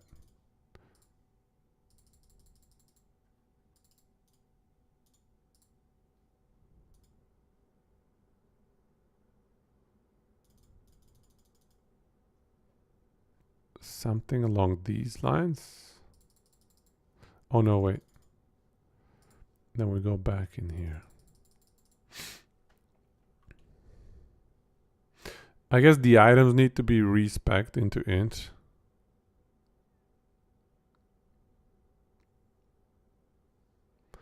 I'm not convinced that Rune Master would be strictly better just because of Arcane Ascendance. Arcane Ascendance is actually pretty decent for this build. But maybe? I don't know. I think it's actually pretty solid for Sork. What are we at? 72 int only. Yeah, we're not running int anywhere. Oh, actually, no, we have int here and there. This needs to be respec'd into int here and there. Okay. Other than that, yeah. I do like these 6 points for the LRS though. The Rune Master DPS is similar, maybe slightly higher, but defense. You're saying because of Frostwall? We could run Frostwall though. Well, for instacking, you only get this extra for Rune Master. Just these points. Sork has these 10 points. Somewhat comparable. These are way more valuable. Flame Rush, Glyph of Dominion. Where are you gonna find slots for that though? We're already running. I guess you can switch Teleport out. Go Flame Rush. Glyph of Dominion instead of Elenova. Yeah, that works.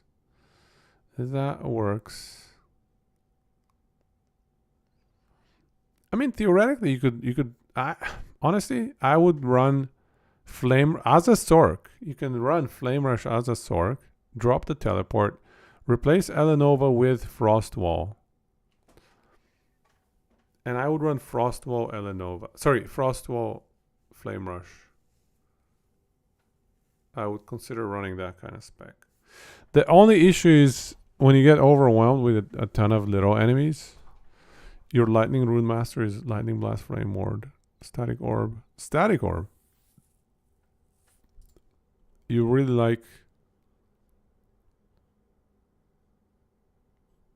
For the Lightning Aegis? That's the only way I see it. I guess you get a little bit of AoE clear. That helps, actually. Oh, yeah, you're right. Flame Rush does count as moving. So, yeah, that doesn't work for the concept that we're running here. Yeah, it has to be Teleport. But you can run Frostwall and Teleport on top of the Frostwall.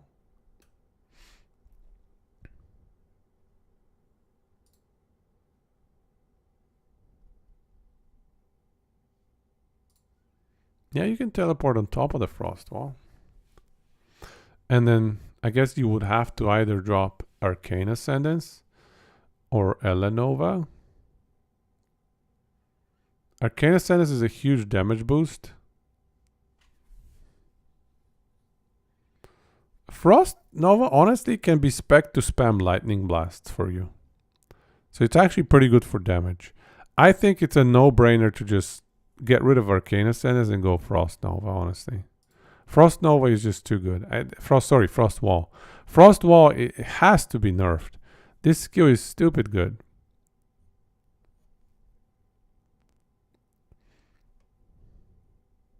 Flame Rush. Tankiness, you like? Okay. It's an interesting... Yeah. There are a few different specs you can do with this. I might need to think about it. Unfortunately, I don't have time to try them out though. So I don't like guessing build recommendations. But we'll see. Alright, so what else do we have? What do people run for Sork? Frost Claw. Frost Claw. Problem with Frost Claw is it's gonna get Giga nerfed as well. Firewall, Volcanic Rush, Frostbite, Volcanic Orb.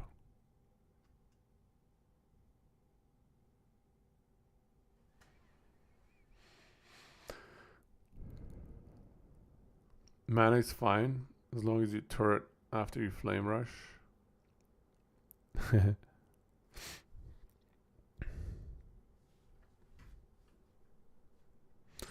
Villatria, Lightning Meteor.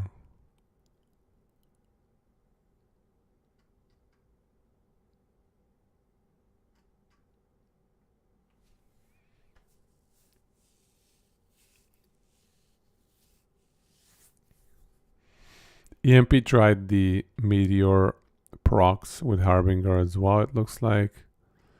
Okay, I don't think any of these builds are good, unfortunately. Unfortunately. Maybe Glacier. Glacier is probably the only thing, but it's just better as a Rune Master. So frustrating. Glacier is solid.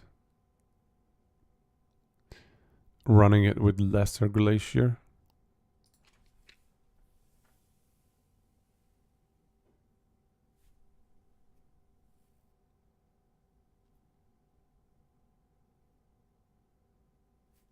No need to optimize the Rune Master side because Rune Master is too OP.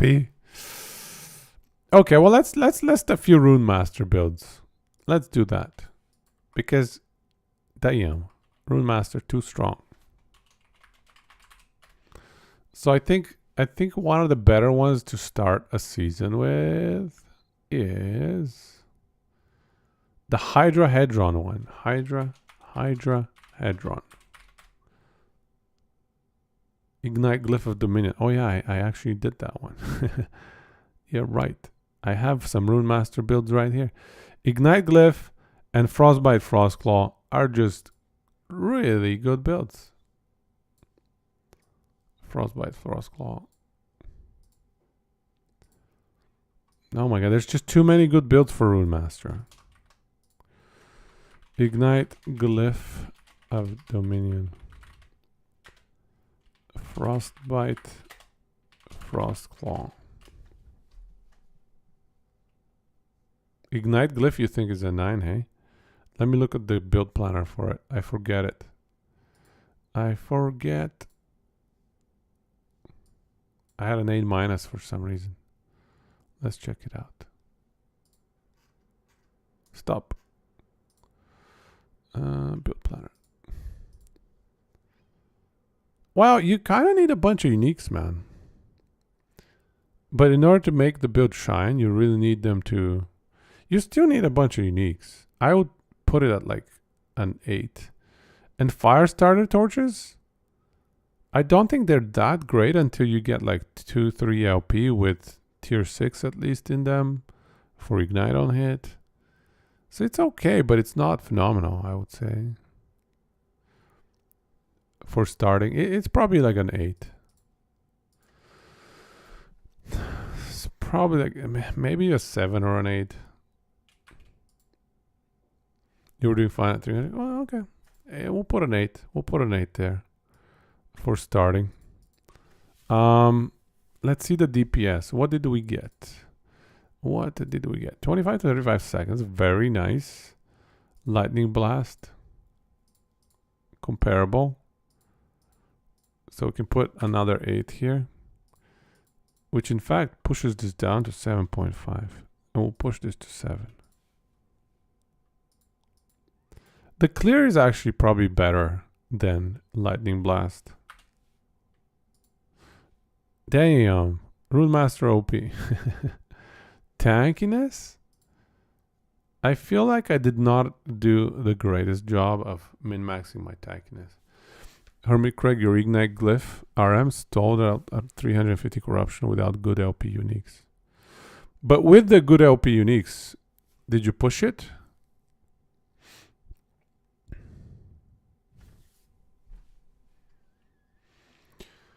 Dun, dun, dun. Okay, so this one.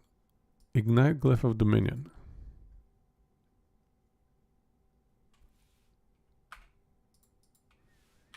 Sorry, so tankiness. It's so hard to judge. We are running decent armor though. For Sork, it's probably decent. But we don't run the crazy ward.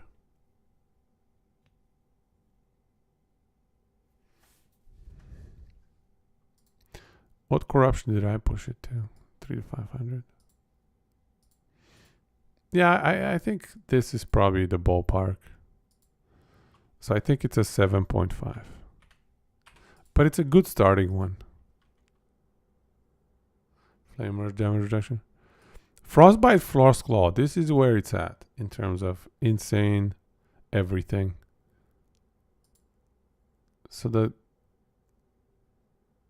damage single target is a bit on the weaker side. But tankiness is a 10. Season start is, yeah, probably like a 9.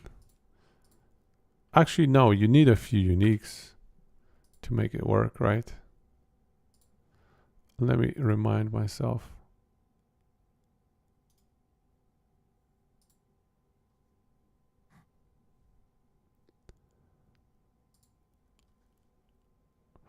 Yeah, I ran the Mad Alchemist later, and I ran Frostbite Shackles and Snowdrift, so it's not that trivial. And Twisted Heart. Okay.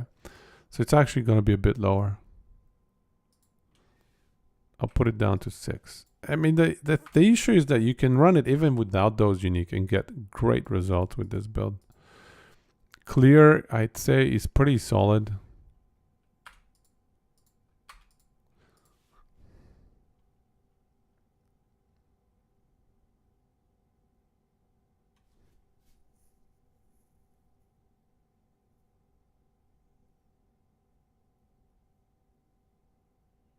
He must have used the more damage, more area. He must have used it. There's just no way.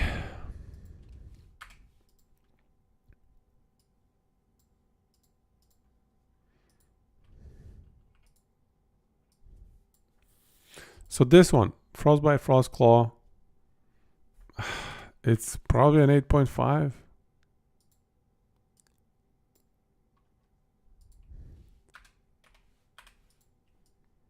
Yeah, I think this is a reasonable estimate for it.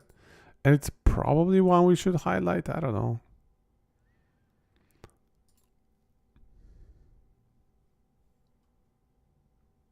Day Deluxe.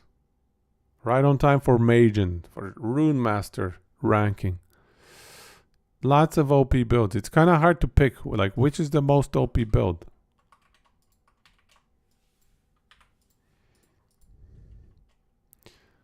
We've got, now next is Hydra Hedron. Does anybody have a Hydra Hedron?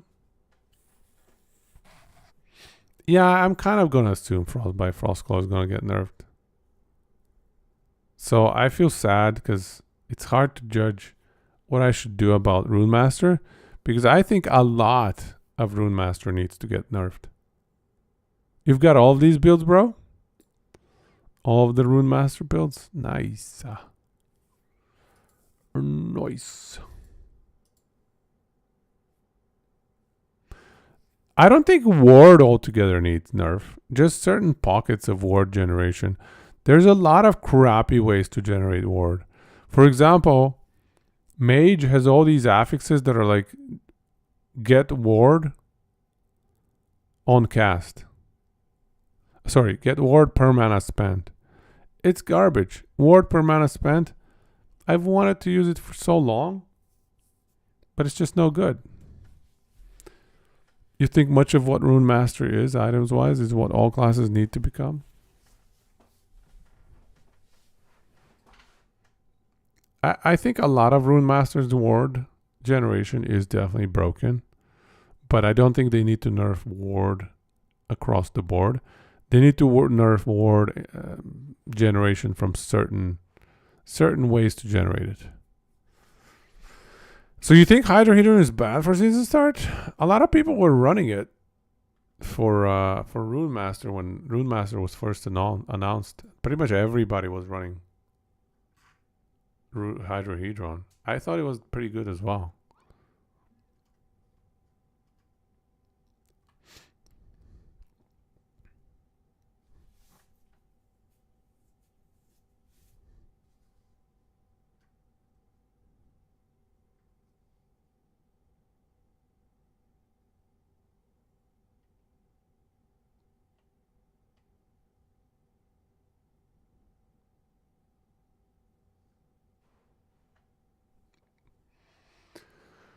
Box of Hydra is easy to get.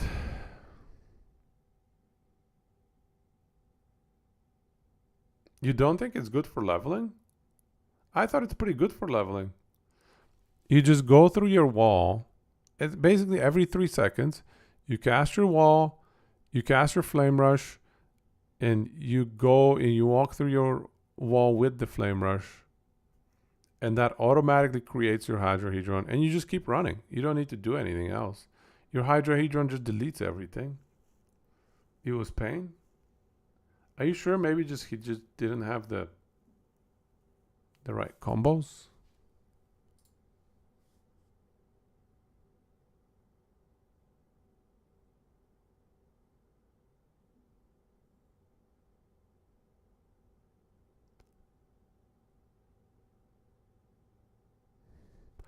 Nine 9.5 for clear. Yeah, it is really good for clear. I agree.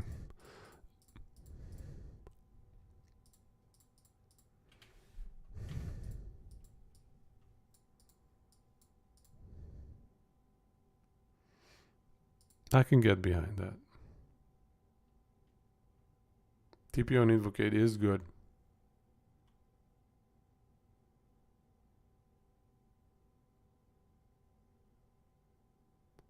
Wave stack? What do you mean, sorry?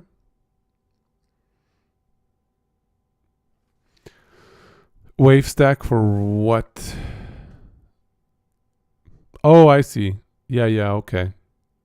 Group them up and then wipe them all. Yeah. Fair.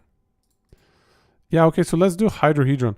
Does anybody have a Hydrohedron kill on Jorah? Let's check it out. Last Epoch, Hydrohedron.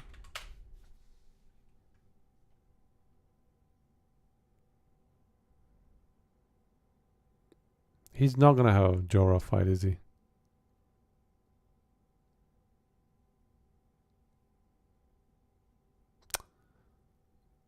Let's check it.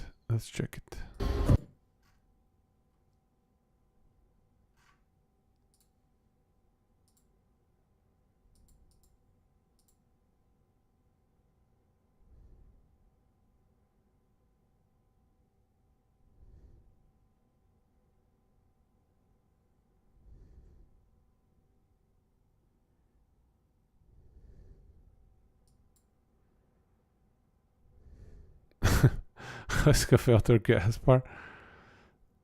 It's 500 corruption though. That's pretty solid. Corruption wise.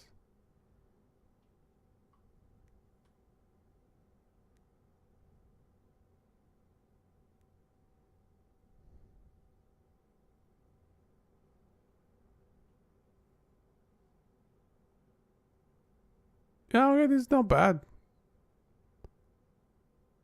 Glancing blow on the boss as well. Let's see what kind of crits we get here.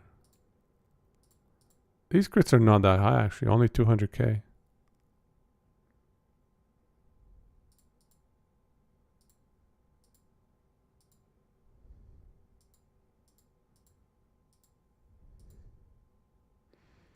Yeah, those are not amazing crits.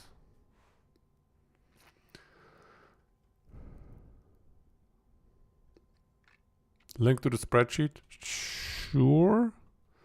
Let's see here.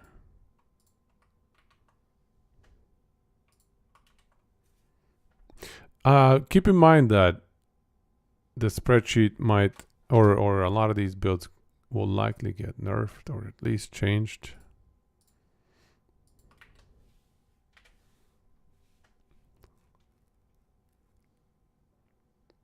You think it's pretty close, Frostclaw and Hydrohedron?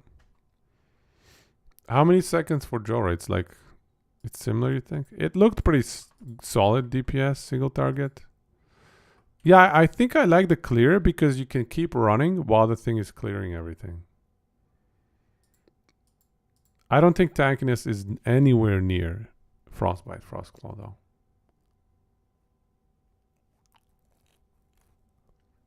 Yeah, I think tankiness is way lower. Probably like an 8. An 8, but again, this is going to get giga nerfed, I guarantee it. Because a major source of tankiness for Rune Master is that you go through your wall every single rotation. So they guarantee you have to nerf that. There's no way they're not going to nerf Perma Flame Ward. Perma Flame Ward is so broken, dude. So I put that at 8 because of the Perma Flame Ward. I do think it's a good season starter though. Let's see, what does he have for items here? Max roll.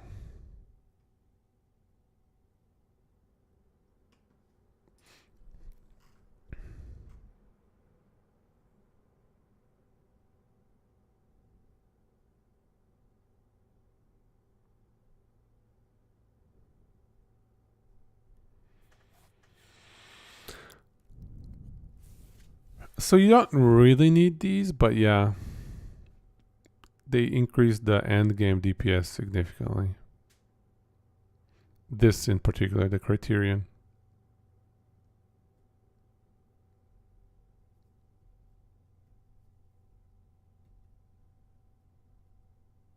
I think the clear is easy though, because you can just run away from it.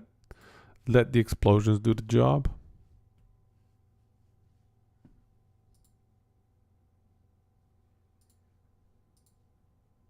Maybe a little bit lower, but not much, honestly. For starting,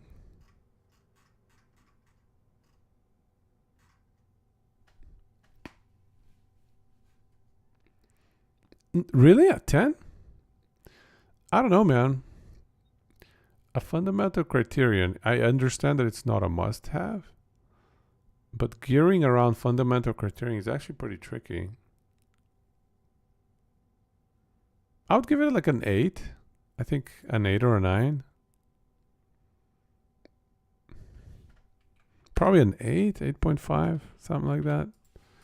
I think it's solid for gearing. It's just, I don't know. Tanking is probably 8.5 because of the Permaflame Ward, to be honest. Yeah, I'd probably give it an 8. Maybe 8.5. I think Frostbite Frostclaw is probably better overall, though.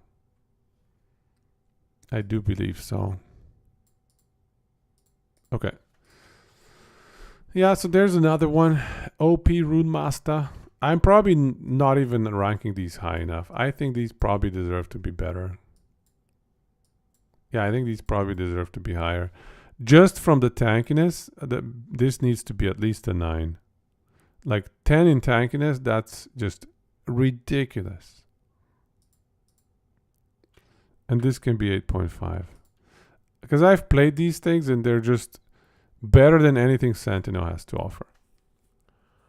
Pretty much anything Rune Master does is better than anything Sentinel altogether does. Disco Ball.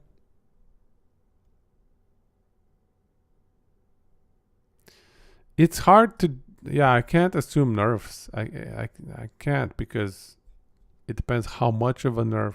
So I cannot assume. You know, I can't assume what the nerfs are going to do. It's really hard to do this because of the incoming nerf patches, to be honest. And if I wait until the patch notes, that's too late for me to create all the build videos. 8.510.9.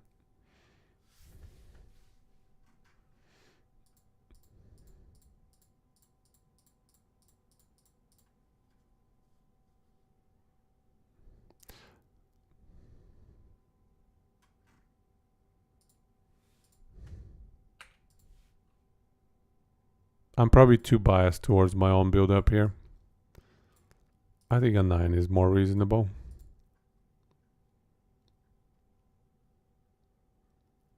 I have Echo Warpath.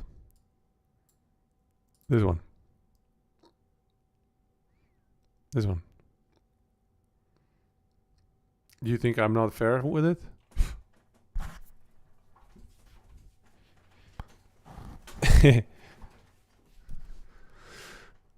You know, it's a Void Knight Echo. Sorry, Void Knight Warpath. It has to be Echo. Anything Void Knight is Echo by default. VK Warpath. Right?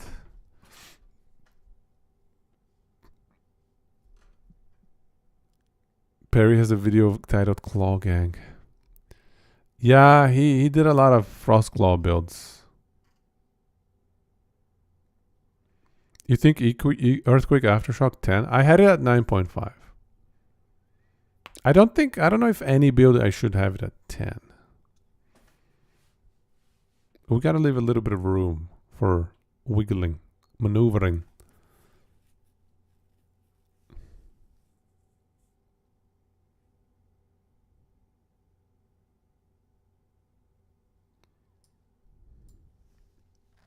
Yeah, but that doesn't make it a 10. That makes it, yeah, that makes it 9, 9.5, somewhere in there. We can put it at 9.5, I guess. The problem is it's a melee build. And because of the fact that it's a melee build, it cannot off-screen. It's very susceptible to get bursted down. So that by default makes its tankiness a problem. So even though it's really tanky on paper, being melee is a huge hindrance. It's very annoying. For example, one of the biggest reasons Hammer Throw Enra Technique can do 1000 arena waves is because it can off-screen everything, right? Like it's not even half as tanky as this Earthquake Aftershock dot build. Not even half as tanky, I guarantee you. But it can off-screen everything, so tankiness doesn't matter. You can just wipe all the enemies without them even walking into your screen. But yeah, that's kind of what plays into it, I think. Off-screen potential. What other builds have that? Flame Wraiths. Flame Wraiths off-screen everything. They're amazing. Oh, you're saying what other build has these stats?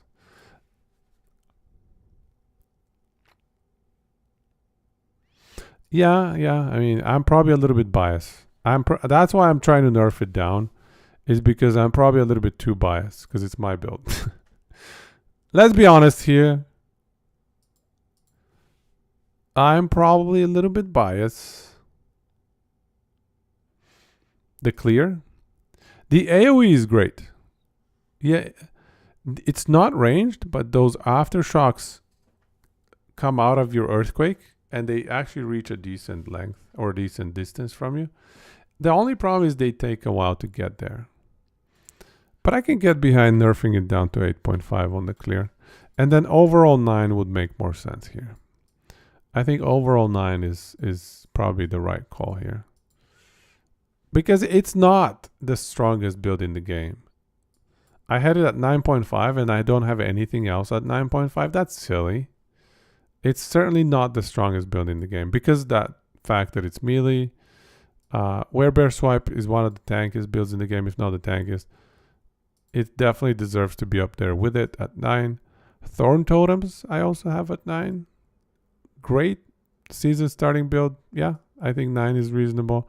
A little bit lackluster on the single target. And then we have Frostbite Frostclaw, another 20,000 plus ward build, which deserves the 9, I think. And honestly, this is probably something else that we should highlight. Strongest is Disco Ball? Really? Hey, you think you're memeing, or you'd probably drop Werebear to 8 on clear if we're dropping Earthquake.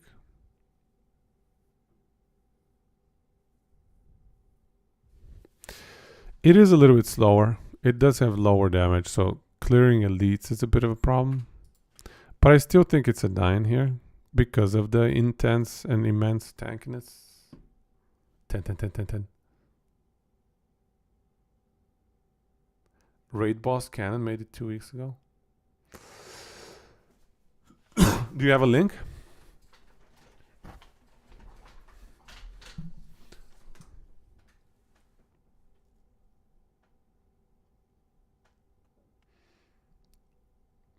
Prehensile Wong, let's see, what are you saying? Welcome to the channel. You're saying we did it. One Reddit post finally got Assemble Abom melee ranged. Looked at for the first time since 2016. What do you mean? EHG are buffing it or something?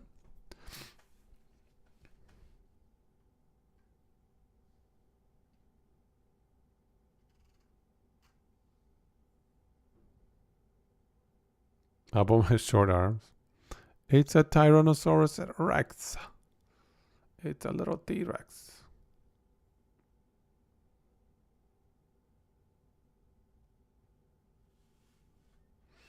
The good old Assemble Abom. You know, they did have that Assemble Abom build a while back that would like one-shot Jorah.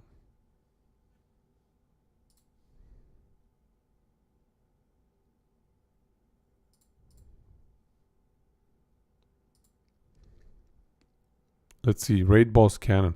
Oh, that's actually the name of the YouTube channel. 2,000 plus corruption.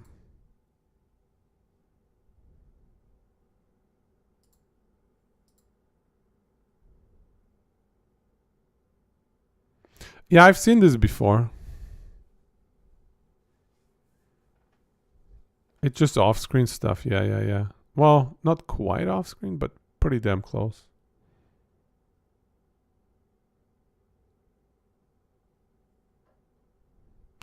It requires really solid itemization on the chest piece, though. Wow, 10,000 ward all the time? What the hell?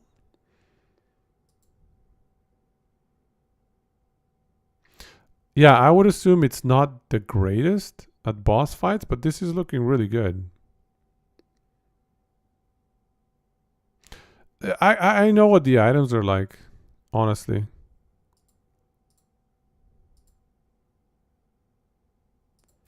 It's gonna be, yeah, the this one here. The, what do you call it again?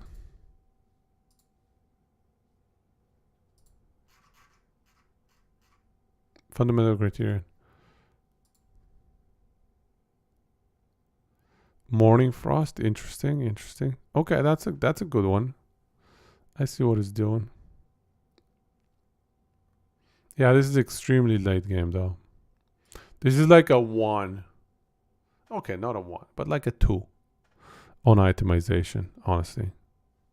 I can put it in there though. I think it definitely deserves to be here. It is the, what is that? Plasma Orb. Single target. It's hard to tell because he doesn't have a Jorah fight.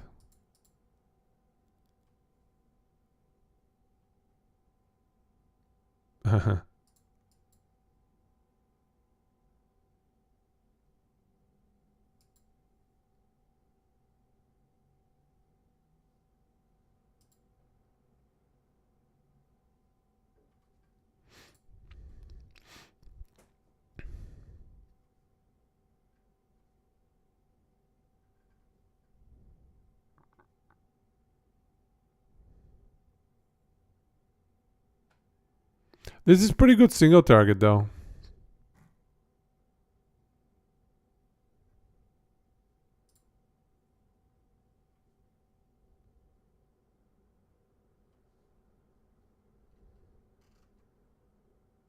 This is a 2000 corruption boss.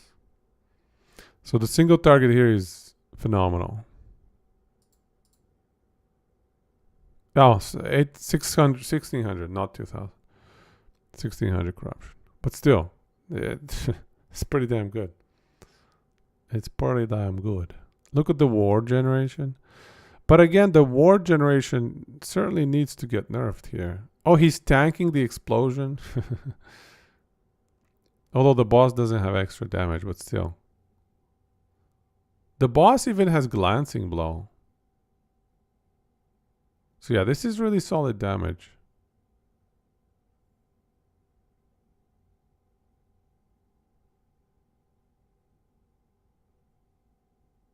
Yeah. This is really strong damage. That's probably an 8 or a 9. Probably like a 9 or an 8.5. Yeah, it's probably like a 9. Clear is really, really good. Again, a 9.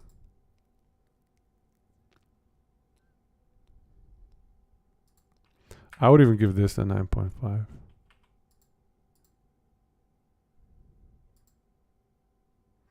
Tankiness. Tankiness is great, but it's going to get nerfed. Spoon is going to get nerfed too. Like, it's so hard to judge these builds because they're going to get giga nerfed. Yeah, this is a really strong build though. Tankiness is probably like a 9 or a 9.5. He's probably running Perma Flame Ward. But again, season start has to be low.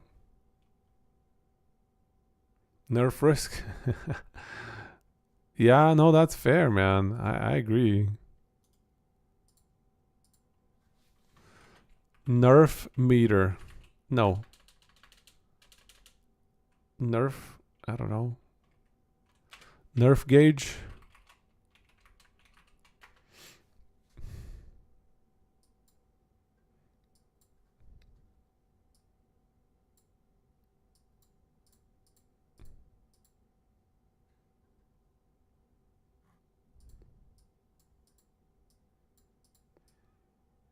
Yeah, so I would put all of these at like the highest risk of nerfage. Both on the damage side and on the defensive side. Whereas some of these other ones here, I would say they would only lose defenses. Like for example, Werebear Swipe. That's going to get hit on the defenses, but I'm not sure that it's going to lose much damage. It shouldn't. It's not that amazing at damage, to be honest. Earthquake Aftershock. I don't know what they're going to do. It probably needs a little bit of a nerf on damage. But I hope they don't go too crazy. Like 10x nerfs. Please don't do 10x nerfs. That's bad. But yeah, I would put these at the highest risk of nerfage. The Rune Master builds, that is. So okay, so let's have like, I don't know, 10 points is very, very risky. These would be a 10, 10, 10. All these are going to lose both damage and survivability. This one is probably at a 9. This one's probably at like a 7. While the Sentinel ones, the Sentinel ones are probably all zeros. Do we think any of these is gonna get nerfed? If anything, somebody's gonna get buffed. We'll give it a nice, cute 0. And then we'll do these, I don't know, do them in green.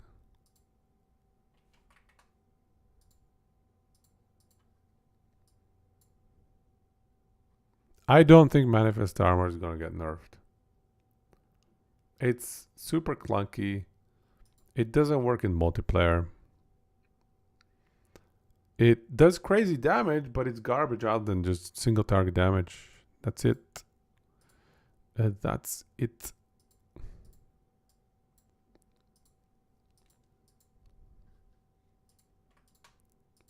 So this is gonna be a bit of a nastier red. This is gonna be a yellow. This is gonna be also a red.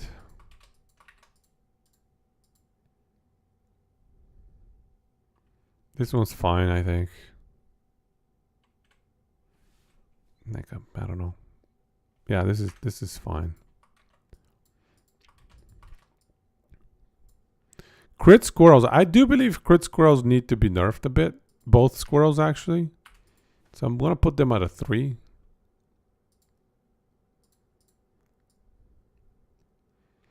Thorn totem. I do think. I think Shaman needs to get reworked altogether. Autocallers. Fine, I'll autocallers the column. Conditional formatting.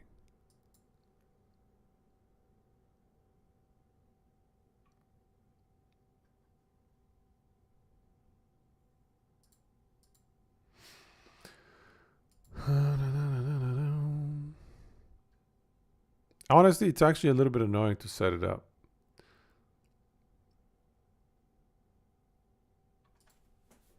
Color scale. Oh, okay. Let me see color scale.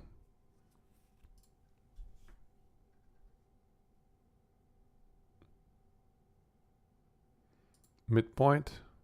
Number.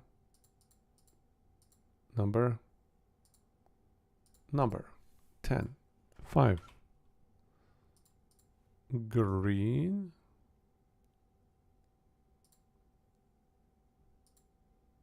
Yellow. Red. Something like that. All right. Hey, that's pretty good. All right, that's pretty solid. Thanks, Niche. This color scale is actually pretty sweet. Look at that. It even gave me an orange. Just for me. Okay, so.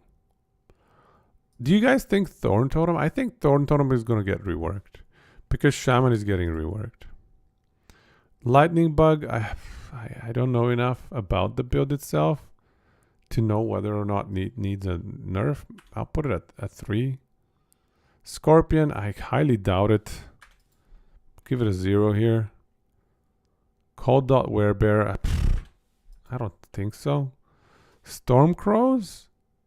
Honestly, the damage is pretty high.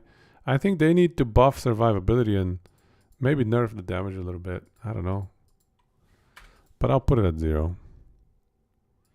Infinite Lightning Blasts. Honestly, I don't see them nerfing it. Ignite Glyph of Dominion.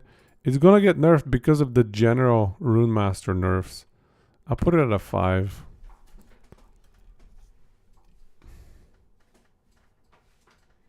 Tempest Strike and one other skill are getting reworked, but I don't know, man. I think Shaman should not have to rely on another class to be able to cast its totems. I think it's super dumb. Where's my thing here? Okay. So if you go to Shaman, I think it's really, really silly that Shaman, the totem class, has to go into Spriggan form to actually be able to cast its totems. They need to delete all this stuff out of Spriggan form and put it in the passive tree of Shaman. Oh, you can cast 2 totems at the same time. Why is that not in Shaman's passive tree? Why do I have to become a Spriggan to be able to cast my stuff? It's so dumb. Infinite Lightning Blast. Yeah, if I respec it into Rune Master, you're right. It's probably going to get nerfed a little bit. Give it a 2. You're right.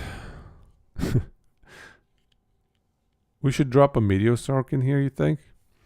Let's write it in. I don't actually know enough about it. We only have that one like 5-second video. We don't know enough about the build itself.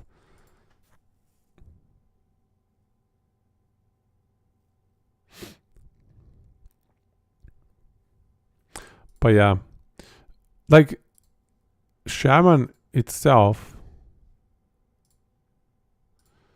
cannot efficiently cast its own Thorn Totems.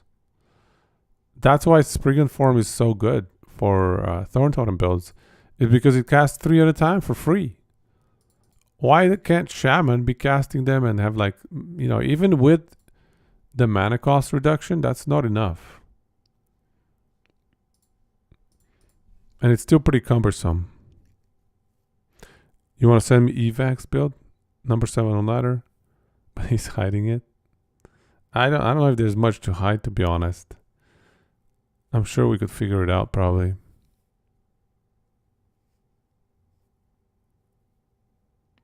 Lightning Claw, Rune Master needs to be on the list. Yeah, that's the stuff SMK was running. And he was getting super high up.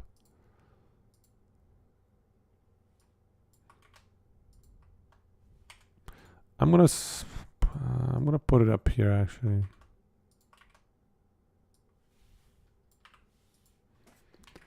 Lightning Claw, Lightning Blast. Something like that. Yeah, I was checking the mana pots. Yeah.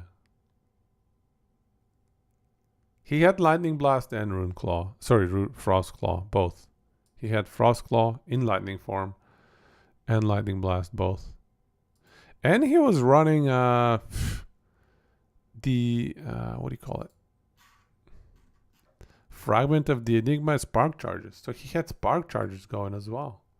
It was a really funky build. Quite interesting.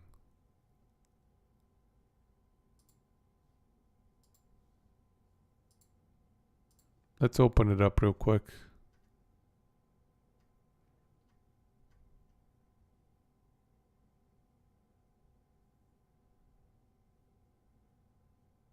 See, if if ESG were like, oh, this build can run 2000 corruption, let's nerf it to the ground. All they need to do is just go into SMK's channel and just go delete delete all his builds. Because he likes to stay with them until like pretty high corruption. The 402.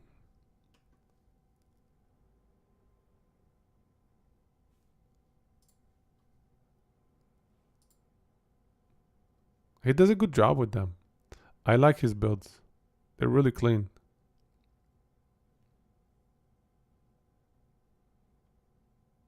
Intentionally GI? Sorry, what? So yeah, this is... What's the number here? 973 item rarity. Yeah, this is 2000 corruption. Look at him go at like 20k ward. The sad part is he doesn't even max his res, I don't think. Because he doesn't need to. When you have 20k ward all the time. It's like GG.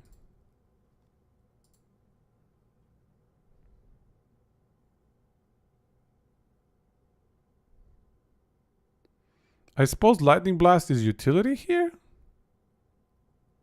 I can't even tell. I think Lightning Blast is more for single target.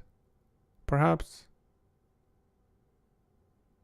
Yeah, I think he's running Lightning Blast for single target. Look at that ward though. Holy moly.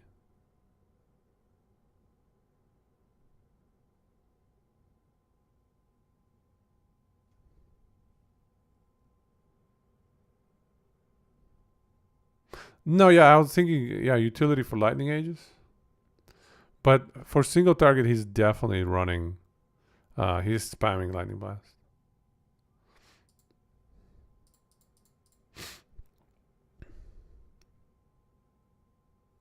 Yeah, this is a 2000-ish corruption shade. 1975 corruption. It does not have any health modifiers, but still, crazy tanky shade.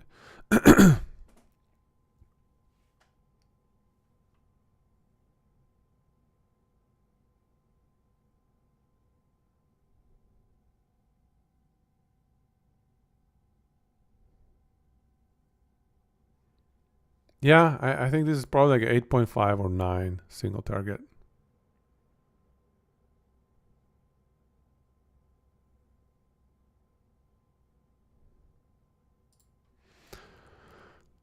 Yeah, so let's give it. We're definitely giving it 10 tankiness. Clear is probably like 9.5. And I don't know, 8.5 or 9 single target. That's probably its weakness. Gearing, though. Gearing might be a little tricky. Let's see what he's got. Planner. Oh my god, he's got... Okay. Yeah, gearing is a bit of a problem. Yeah, okay. Gearing, we're going to give it a 1. And we're going to definitely say that this build is getting nerfed. And overall, I don't know, man. It's probably like a 9. The gearing, does it matter? This is one of the best endgame builds in the game. He does a phenomenal job with it, too.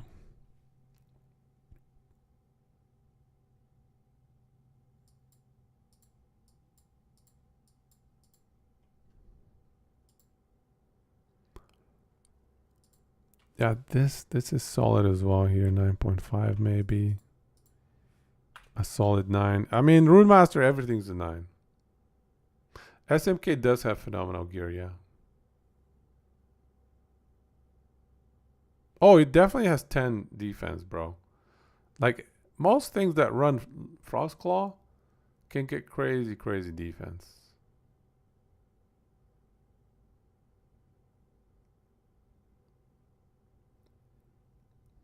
The mana part keeps it from a 10?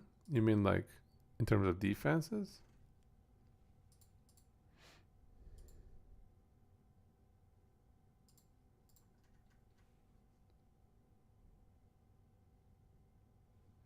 Yeah, Frostbite, Frostclaw, and I have 3 builds at 10 for tankiness. Werebear, Swipe, Low Life. Frostbite, Frostclaw, and Lightning Claw, Lightning Blast. These are the 3. And basically all 3 of them run 20,000 ward. 20,000 ward. And a lot of layers of percent damage mitigation in the case of Werebear. Whereas this one, I don't know, it just stuns everything. These builds, or rather the Lightning Blast, Lightning Claw one, has a ton of stun and things get stun locked. So it's pretty handy from that perspective. Frostbite, I think, has some freeze as well.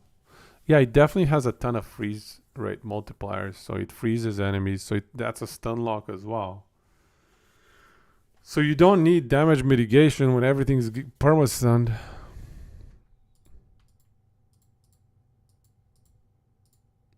I think this build is a lot more technical though, and it requires a lot better itemization.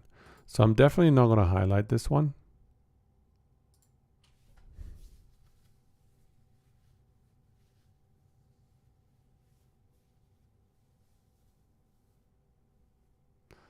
Frostbite. Oh, it has the Frost Shield, which is another insane percent damage mitigation. Yeah, that's definitely a 10. Rare Winds is getting destroyed. Rare Winds is getting deleted. It needs to be nerfed yesterday, kind of thing. Okay, so that's why these are at 10s. Anything running Rare Winds is at a 10. Rare Winds by default, actually not a 10, but Rare Winds by default puts it at least a 7 nerf risk. I think nerf risk does make more sense, in fact. I like that better. Yeah. These earthquake ones, it's either an 8 or a 9. I don't think the damage should be getting nerfed as much as some of these. Well, these, yeah, it's hard to gauge. I mean, who am I to say what nerf should be hitting where? It's hard to gauge. But at least in terms of tankiness, there are multiple things wrong with Rune Master when it comes to tankiness. It's not just one. It's not just Ray wins. It's the ward generation from multiple sources. It's the passive skill tree ward generation. It's just too many things provide defenses for Rune Master in an unfair way, I think. Mage, Spellblade, Surge, Giga Crit we have as well. Okay. What else? What else for Rune Master?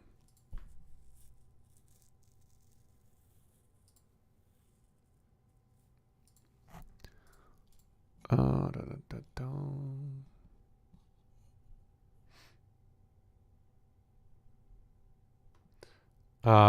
What do you mean, just Shatter? Glacier? Is that a Rune Master or a Sork, do you think? We could sneak it into Sork. Call it a Sork build. Even though probably better as a Rune Master.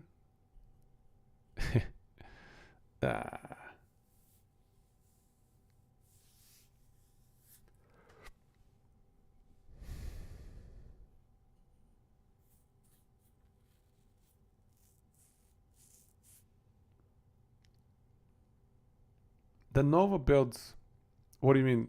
We could add Nova build, but I don't think they're good enough. Is there a phenomenal Nova build to use? Nasher was doing great with Glacier, but he was doing it with, I think, Rune Master. But he was doing really solid damage. He was doing like 1 mil crits, if I recall correctly. I mean, let's add it. It's a solid build. I think single target was great again. It's like, I don't know, 8.5, 9-ish. Clear was solid. 8.5, 9-ish. The AoE wasn't that great, but it was okay. Was it? Did he have activate at... No, he was activate in front of you, which is why I'm going to bump it down to 8.5 here. But it's still good. It's still maybe a 9, actually. I don't know. Everything is so good with Rune Master, honestly. You think single target is lower? But Claw does not take it down in 30 seconds. Does not take Jorah down in 30 seconds, I don't think.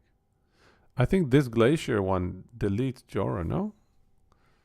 If I recall correctly, it deleted Jorah extremely efficiently. I think it did better. Because I recorded my timing on Frostclaw. And it was like 30, 40 seconds.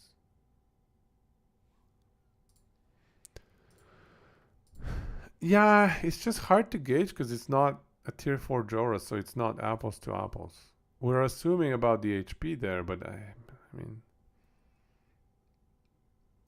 How does it compare with the tier 4 Jorah? I don't think it's going to be maybe that much different. I don't know. I can't tell.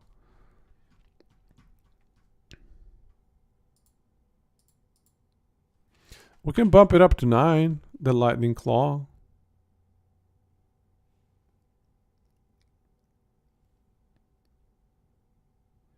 It's a great build, so I don't mind.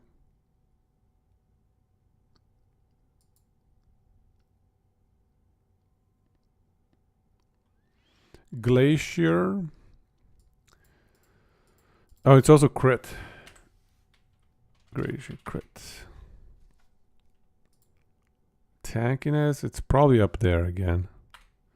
9.5. I don't think it reaches the same crazy ward levels. You really think 7 for Glacier? I gotta connect with Nasher and ask him. Here, I'll ping him. I'll ping him. I'll ping him. He'll tell us.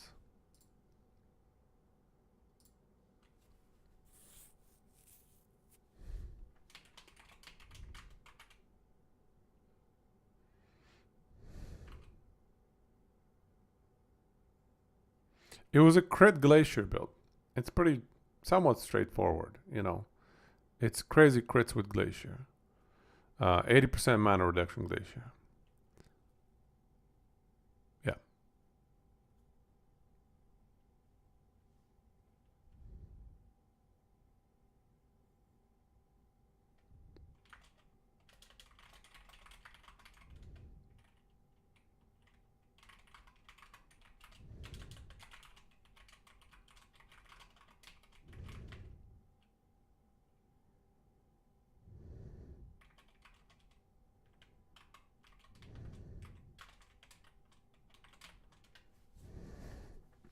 Here, Nasher is going to reply right away. He's online. I pinged him on Discord. He says it's 15 seconds, guys. 15 seconds. 15 seconds, Glacier. Fumble.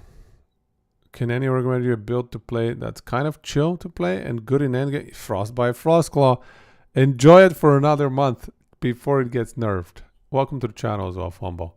Frostbite, Frostclaw is so good right now. So yeah, I think Runemaster Glacier, the one that Nasher was running, I do think it's a 9, maybe even a 9.5. Yeah, he was saying like 15 seconds. I think 9 is good. 9 is good.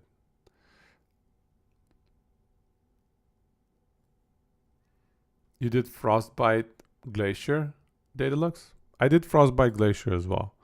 And I got 40-50 seconds. Acceptable, but not amazing. Jorah kills. So yeah, season start. Glacier crit. I don't think it's great for season start. It's probably like a 5. Middle of the road. Maybe even lower.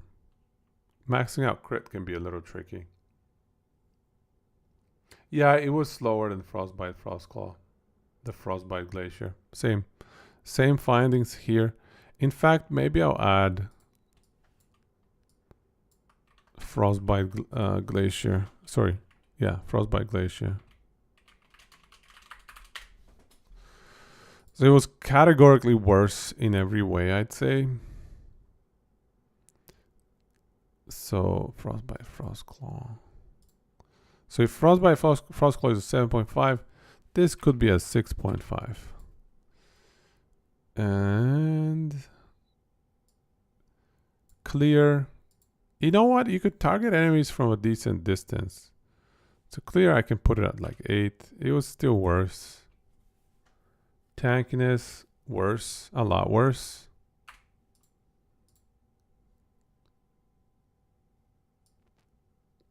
Well, actually, I have it as S-.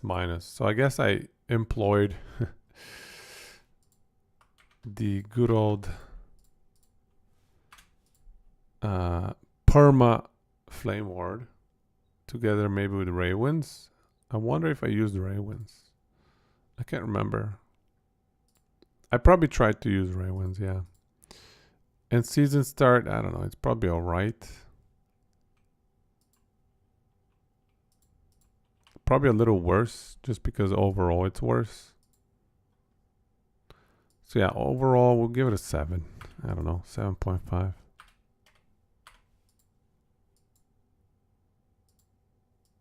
And it has a major risk of nerfage. You're welcome, Fumble.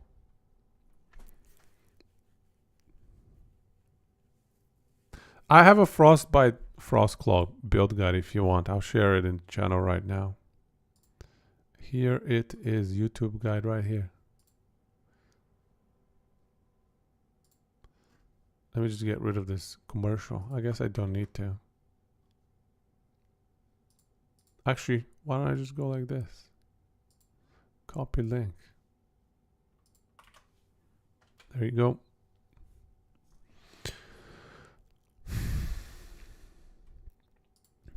Okay, we're populating these nicely. So we're back to Glacier Crit real quick. 999.54. Is this also a 9 perhaps? The tankiness. I don't know enough about it honestly. I do think it utilizes Railwinds probably. It has to. It's just so good. With Railwinds. Everything is tanky with Railwinds. And you're spamming Glacier, which is an AoE skill. So that gives you a lot of ward. You have a lot of life leech. You have Heart of UK Ross. I think this is going to generate a ton of ward. So I think overall 8.5. Great build. But also very high risk of nerfage. Although I think the damage side might be safe. It's more the tankiness that could get nerfed. I think the damage and the clear is gonna remain. My lightning blast, frostbite. I think technically we were abusing a bug there. So I'm a little reluctant to list it. Like a pretty bad bug. This one, right? I think we were using the thing where, let me look it up here. 1 sec.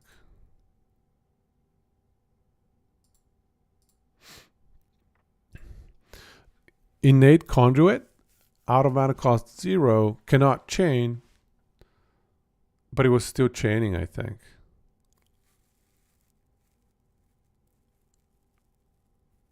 Right? Something like that. We were taking advantage of the 0 mana cost.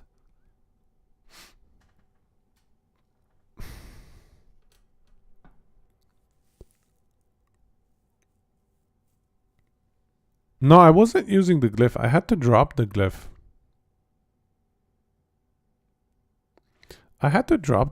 These extra chains were actually not good. I think what it was just, yeah, this cannot chain wasn't functioning. It was chaining just fine.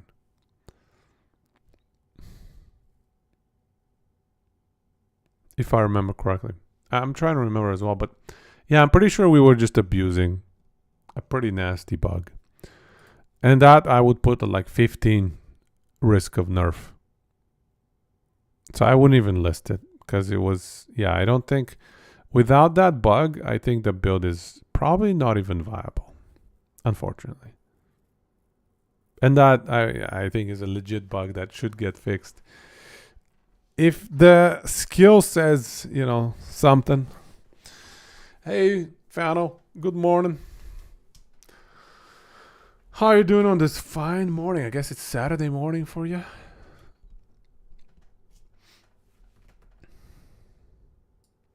I think I want to wrap up Sorg and then probably call it a night. Oh, sorry, wrap up Mage today. We have a little bit more stuff to do here. So does anybody have any insights on the Sorg Meteor builds that's been going around, that's been making the rounds? Let me take a look at this leaderboard.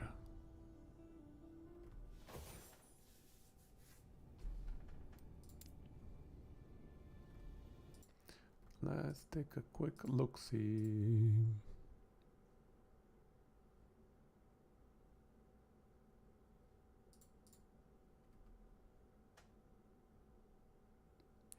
So you think it's Meteor with Harbinger of Stars? I wanted to do that as well. I was definitely thinking of doing that. Meteor together with Harbinger of Stars for maximum memeage. Wow, my last Epoch game died. 1 sec. Oh. What? What is this? Why did this thing start my Steam?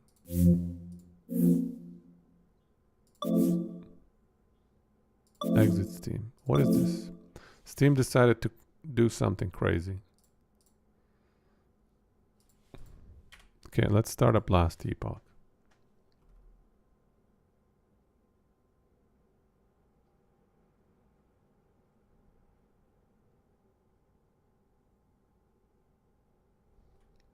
There's prismatic. You think a black hole build is OP? Okay, bug abusing. No, we're not gonna mention that. I see what you're saying. Yeah, if it's abusing a bug, we don't need it. Like if it's a crazy bug, that's too obvious. Like Flurry, for example. We're not gonna be listing Flurry. What do you mean prismatic?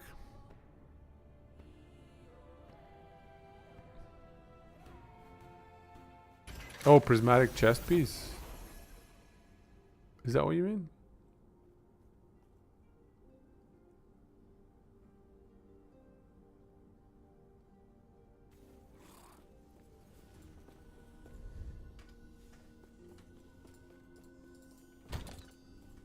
Okay.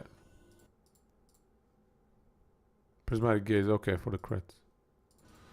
Gotcha. Alright, so let's take a look at this leaderboard. Mage, so they're all Rune Master though. Oh, this is a Sork build. Rank 3? What is this Sork build that is Meteor rank 3?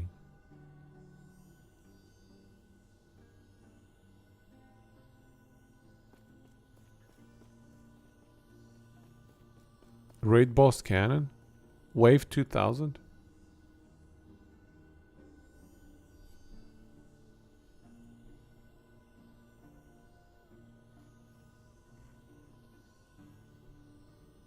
Evac true ogre. He's hiding.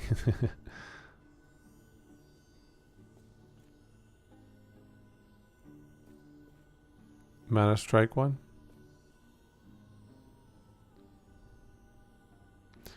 So raid boss cannon. He's running the plasma orb here, eh? Wave 2000. Damn, that is quite a bit ahead. This is the only Sork in here. I don't know, man. This is very sketchy to me.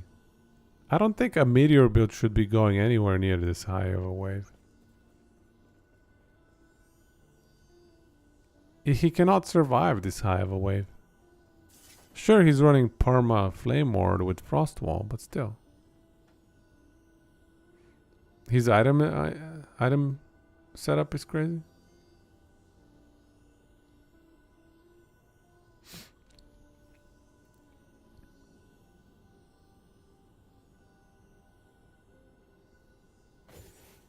Where did you find them, Moro? Let's take a look-see. Let's take a look-see.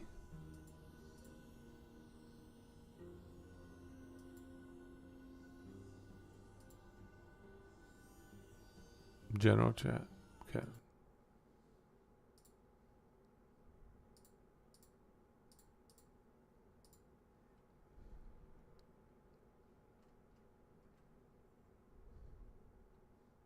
But this is not the meteor one.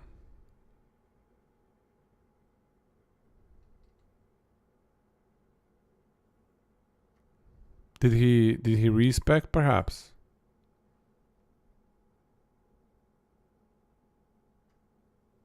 Sneaky boy.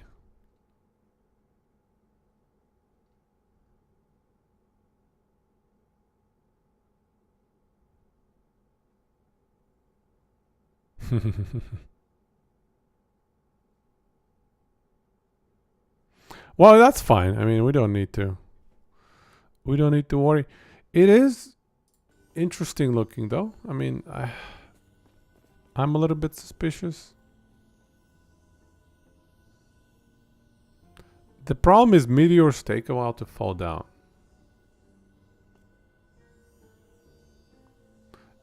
Yeah, that's a little bit sus right there.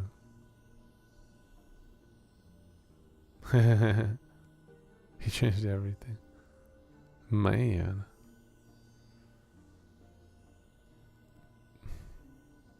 A 1,000 waves with a meteor build? Damn, that's sketchy looking to me. Interesting though. I guess it's possible. Here's a Sorg build, 500 waves. Wind Rider.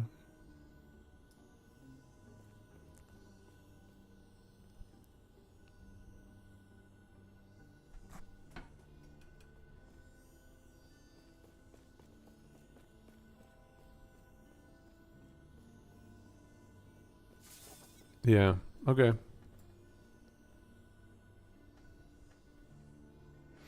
How is he surviving so well though at this high of corruption? I get the perma flame ward, that's a must have.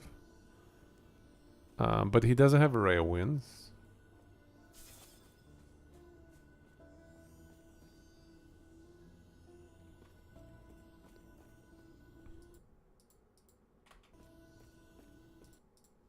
Arcane global reduction and meteors aftermath. Oops. Global reduction, global mana efficiency? Or what global reduction are you talking about? That one?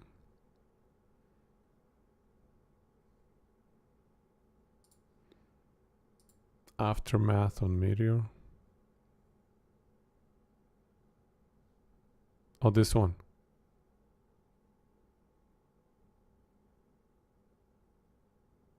But he's still, that's just, you can spam meteor.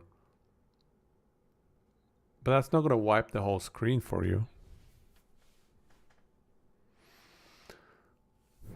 I think it does have a date on his arena run. Maybe not actually.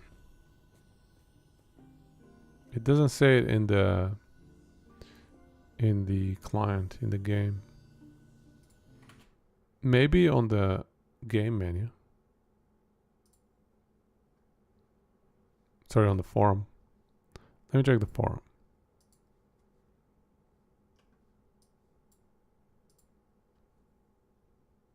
Ladder coming soon? I thought they had the ladder. Lame.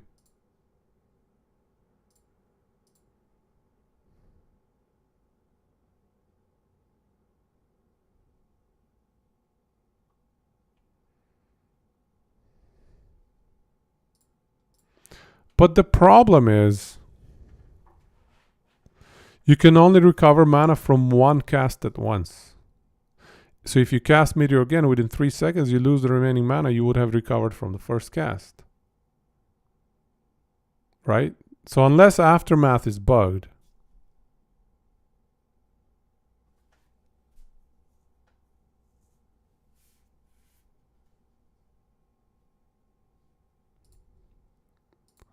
you were doing this Meteor thing, Armageddon?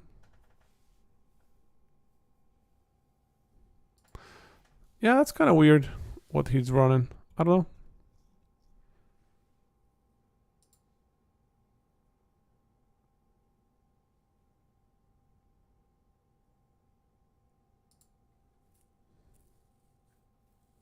He might be abusing a bug that nobody else knows about, which is why maybe he's trying to hide it. So honestly, I don't even care enough to worry about it too much. I don't think the build is that phenomenal. Maybe the iteration I was running wasn't good enough. Maybe I needed more itemization, but from what I've seen from Meteor, I don't know. And also, if it's running Spoon, which unfortunately in this patch, every single spell build needs to be running Spoon because it's best in slot, I think that's going to get nerfed too. Right?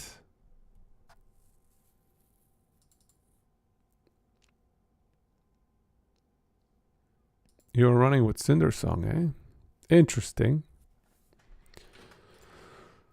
Interesting, but I still need a mage, or rather a Sork build. Well, unfortunately, maybe we do 3 Rune Master builds, honestly, guys. Maybe we do 3 Rune Master builds. And hope they don't get nerfed. Maybe we'll do Glyph of Dominion. Because it's a pretty solid starter build. It's pretty decent. I don't know.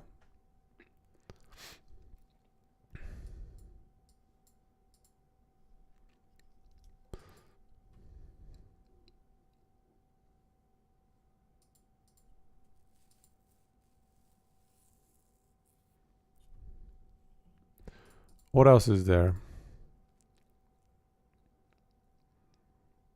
Ice Barrage is great. I love Ice Barrage. 7 single target. 53-second Jora. I would give that even less than 7, probably a 6 or a 5.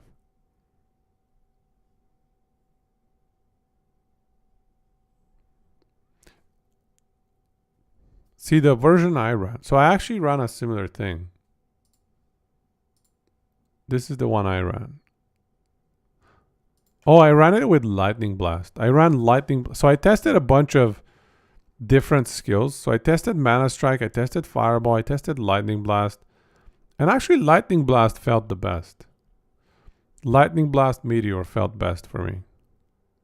And I could get a 35 to 40 second Jora. But I think I was running foot of the mountain, so it's kind of restrictive on your mobility and tankiness. You kind of take a big hit on that. And it's not really smooth in monos, I don't think.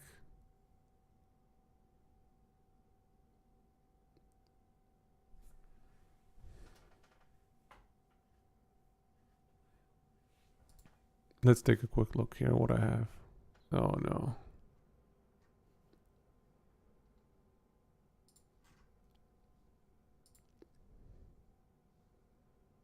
Yeah, so this is what I was running. You can see, like, look at the first salvo. Look at that. I take her down to half health in 6 seconds. The problem then is I run out of mana and you need to do some focusing.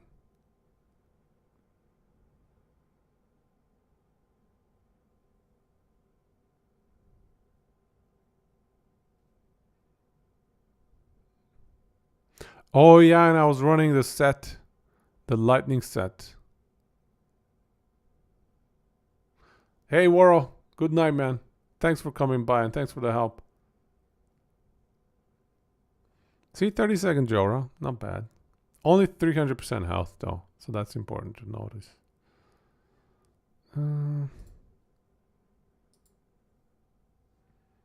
So yeah, I was running Foot of the Mountain. Heart. And Harbinger. And the set pieces. I don't know.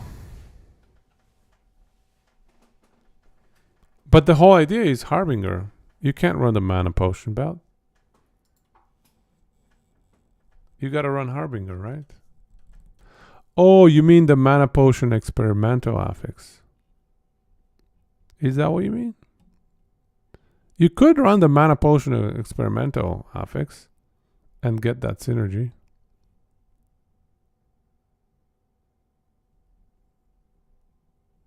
Yeah, it's not as good. Yeah. I don't know. Is that worth noting? Honestly, I don't have huge confidence in this build.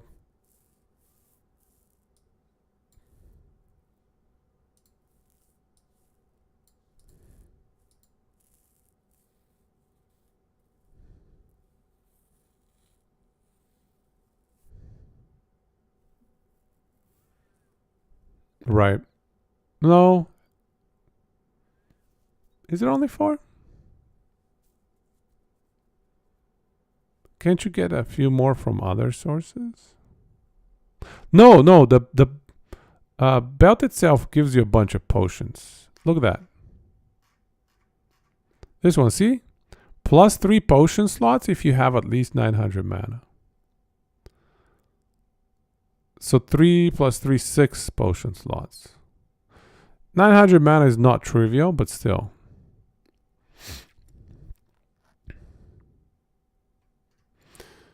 And does that experimental prefix give you potion slots? No.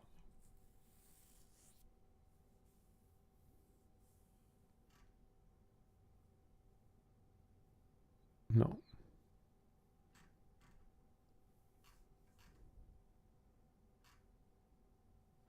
This one, it gives you potion slots. 3 potion slots at tier 7. Extra potion slot and potion health. If you want to go crazy with the potion slots. But it's hard to line it up with the experimental affix as well, tier 7, tier 7. That's impossible. Or rather, extremely unlikely. Okay.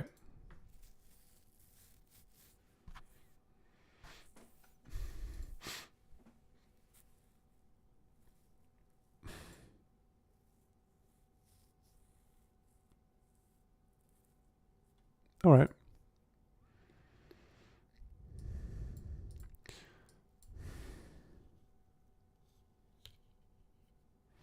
I think I'm going to have to think about this one and maybe do a little bit more research on this one. We'll come back to it later. Let's fill in this Surge Giga Crit one.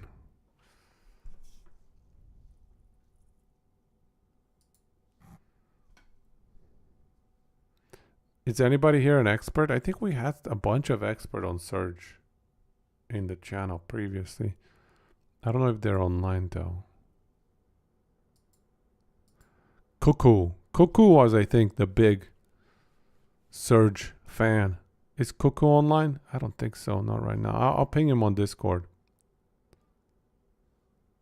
I think Cuckoo has been playing a ton of Surge over the last 6 months and min-maxing it really well. Because he was telling me, you know how I was running Earthquake triple crit? And I was getting 20 million crits on the dummy on the third hit of Earthquake. He was telling me that he had way higher crits on his Surge. Clear is a bit awkward, I agree. But single target, I think it's pretty damn high. 8.5 probably.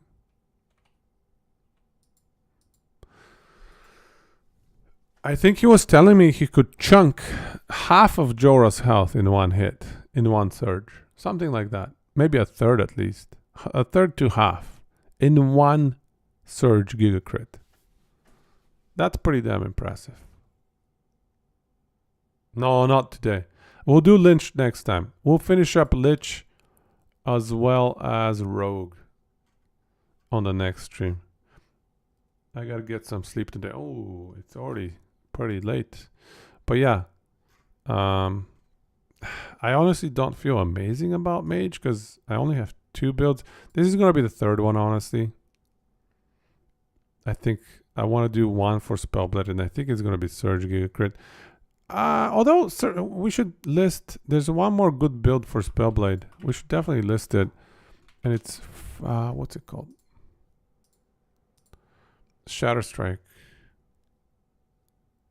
There's also Flame Reave with Conflagrate. Searing Conflagration. But I think Shatter Strike is decent. Frostbite.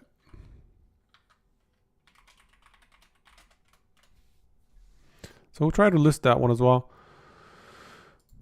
In terms of Surge Giga Crit, how tanky is it? I don't think it's very tanky. Can we run perma wall, perma flame ward? Probably. But it might be a little clunky. Is it a good season starter? I don't actually know the itemization. I need to reach out to Cuckoo and get his insights on this one. I'll ping him. What makes it tanky? Perma Flame Ward? Which one?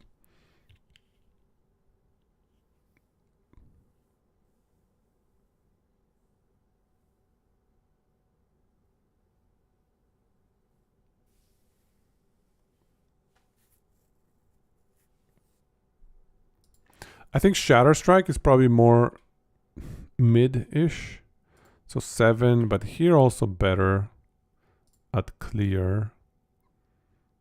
I don't know about tankiness.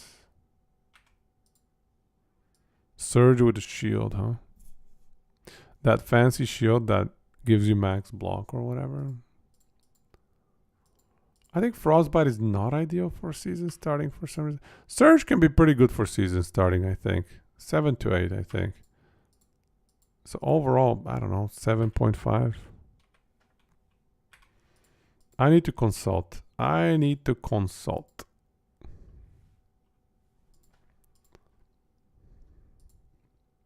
Zero risk of nerfage. This build is not gonna get nerfed. If anything, they need to buff Spellblade, especially his passive skill tree. Frostbite, Shatter Strike. I think I want to put that at a 7 for some reason. Probably put this at 7.5. Yeah, I think a 7 is reasonable. Again, zero risk. Bulwark of the Last Abyss. Why that one? You don't have void damage.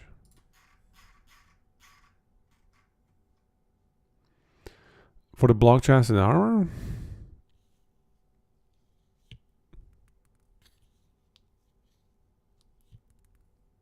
Melee crit? Interesting. I guess I can see it.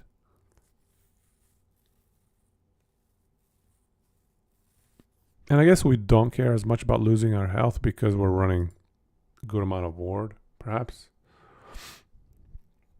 I'm going to ping Cuckoo.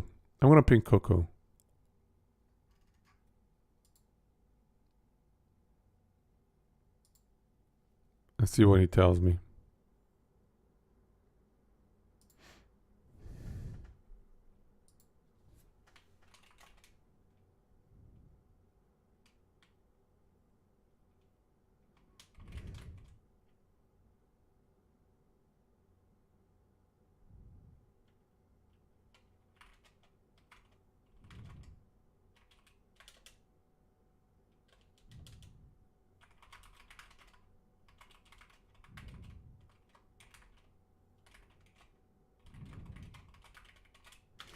I'm just going to ask him about the build, and then I think he's not online right now, but he'll get back to me, and I think he'll give me a build planner for it.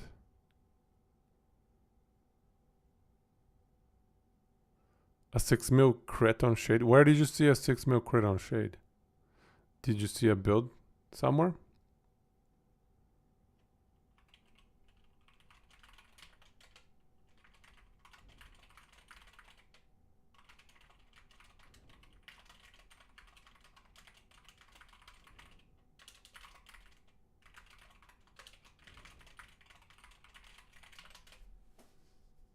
In Dread's video? He has 6 mil crit on the Shade. Nice. Yeah, I'll see what Cuckoo gives me as well. Yeah, but that's some silly crits right there. Those are legit crits that are going to certainly delete bosses. So 8.5 single target is probably reasonable here. There's a lot of build up though, so it's not like you can 46 crit, 46 mil crit, 46 mil crit in a row.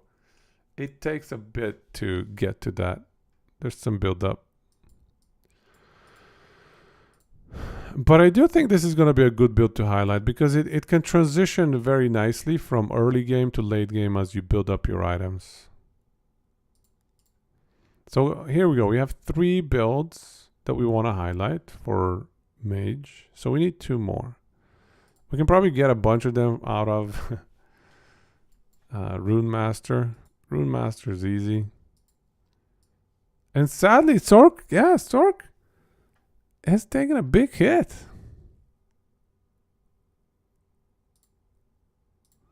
Why run Sork when you can run Rune Master?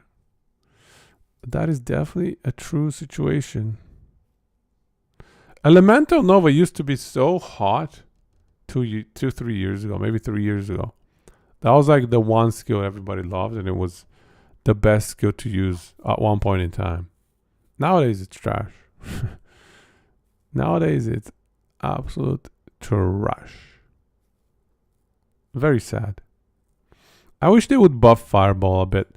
I feel like Fireball could be good with a few minor buffs. I think the skill tree, the numbers are just a little bit too small. Like even this cast speed plus 6%, but it deletes all your projectiles, damage per X projectile. Okay, maybe that one's not bad, but like, you know, some of the numbers here are a little bit too small. Anyways, we haven't finished our business with Mage yet. Still have a little bit of work to do.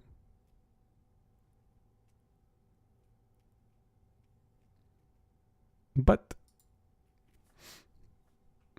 I think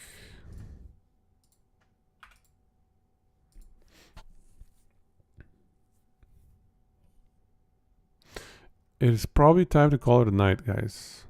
We've got Primalist nicely planned out, Sentinel nicely planned out, Mage nicely planned out, and of course everything, absolutely everything, is still subject to patch 1.0. So we're gonna take some shots in the dark and we'll hope for the best. Hopefully I don't need to just straight up redo all the videos, because that would kind of suck. Anyways, let me know if you guys disagree, by the way. If you guys have some time to think about any of these builds, or if you happen to find some sort of evidence that would contradict some of these guesses here, because let's face it, a lot of these are guesses, especially if none of us have played some of these builds. It's tough to guess it correctly.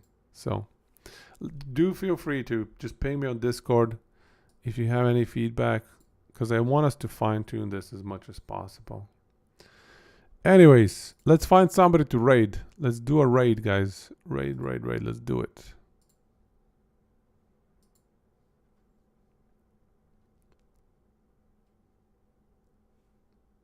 Any recommendations for a raid, guys?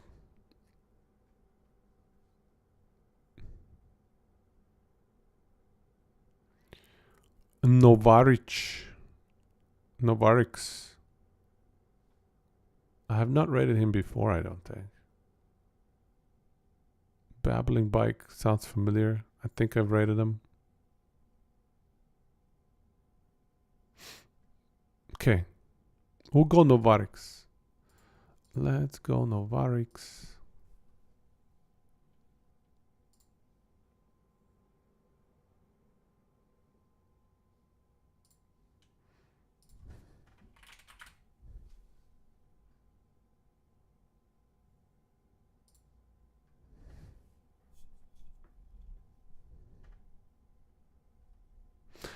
Yeah, and so next, probably on Sunday, I want to say. Yeah, probably Sunday, we're going to finish up ranking Rogue and Acolyte, because those are easy.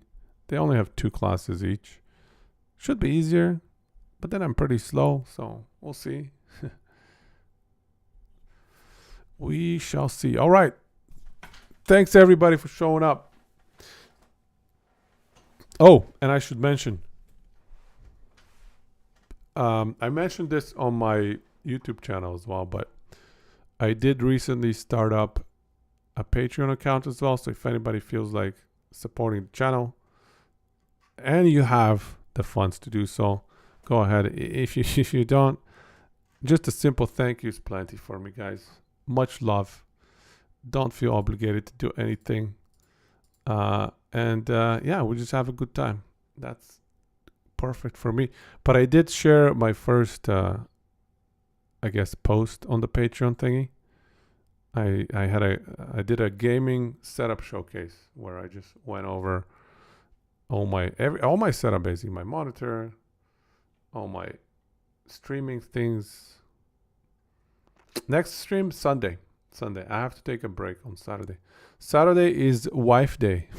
I build wife points on Saturday so that I can continue streaming in the future. That's how it works. That's my schedule. Saturday is wife day.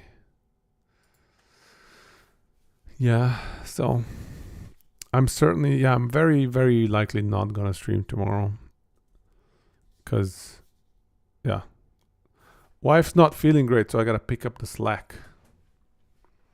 Flurry builds on Sunday. Flurry? Yeah. Every single build, flurry. GG's, easy game. We have solved last epoch. All right, let's do the raid here. GG's, everybody. Thanks a lot for joining. Thank you for the help. To everybody that contributed to figuring out some of these builds and these rankings. I do appreciate it because I haven't played all of them, so it's tricky. It's not easy to rank order these things. And a lot of it is guesswork, so. Okay, let's give Novarix a raid here. GG's. Let's go.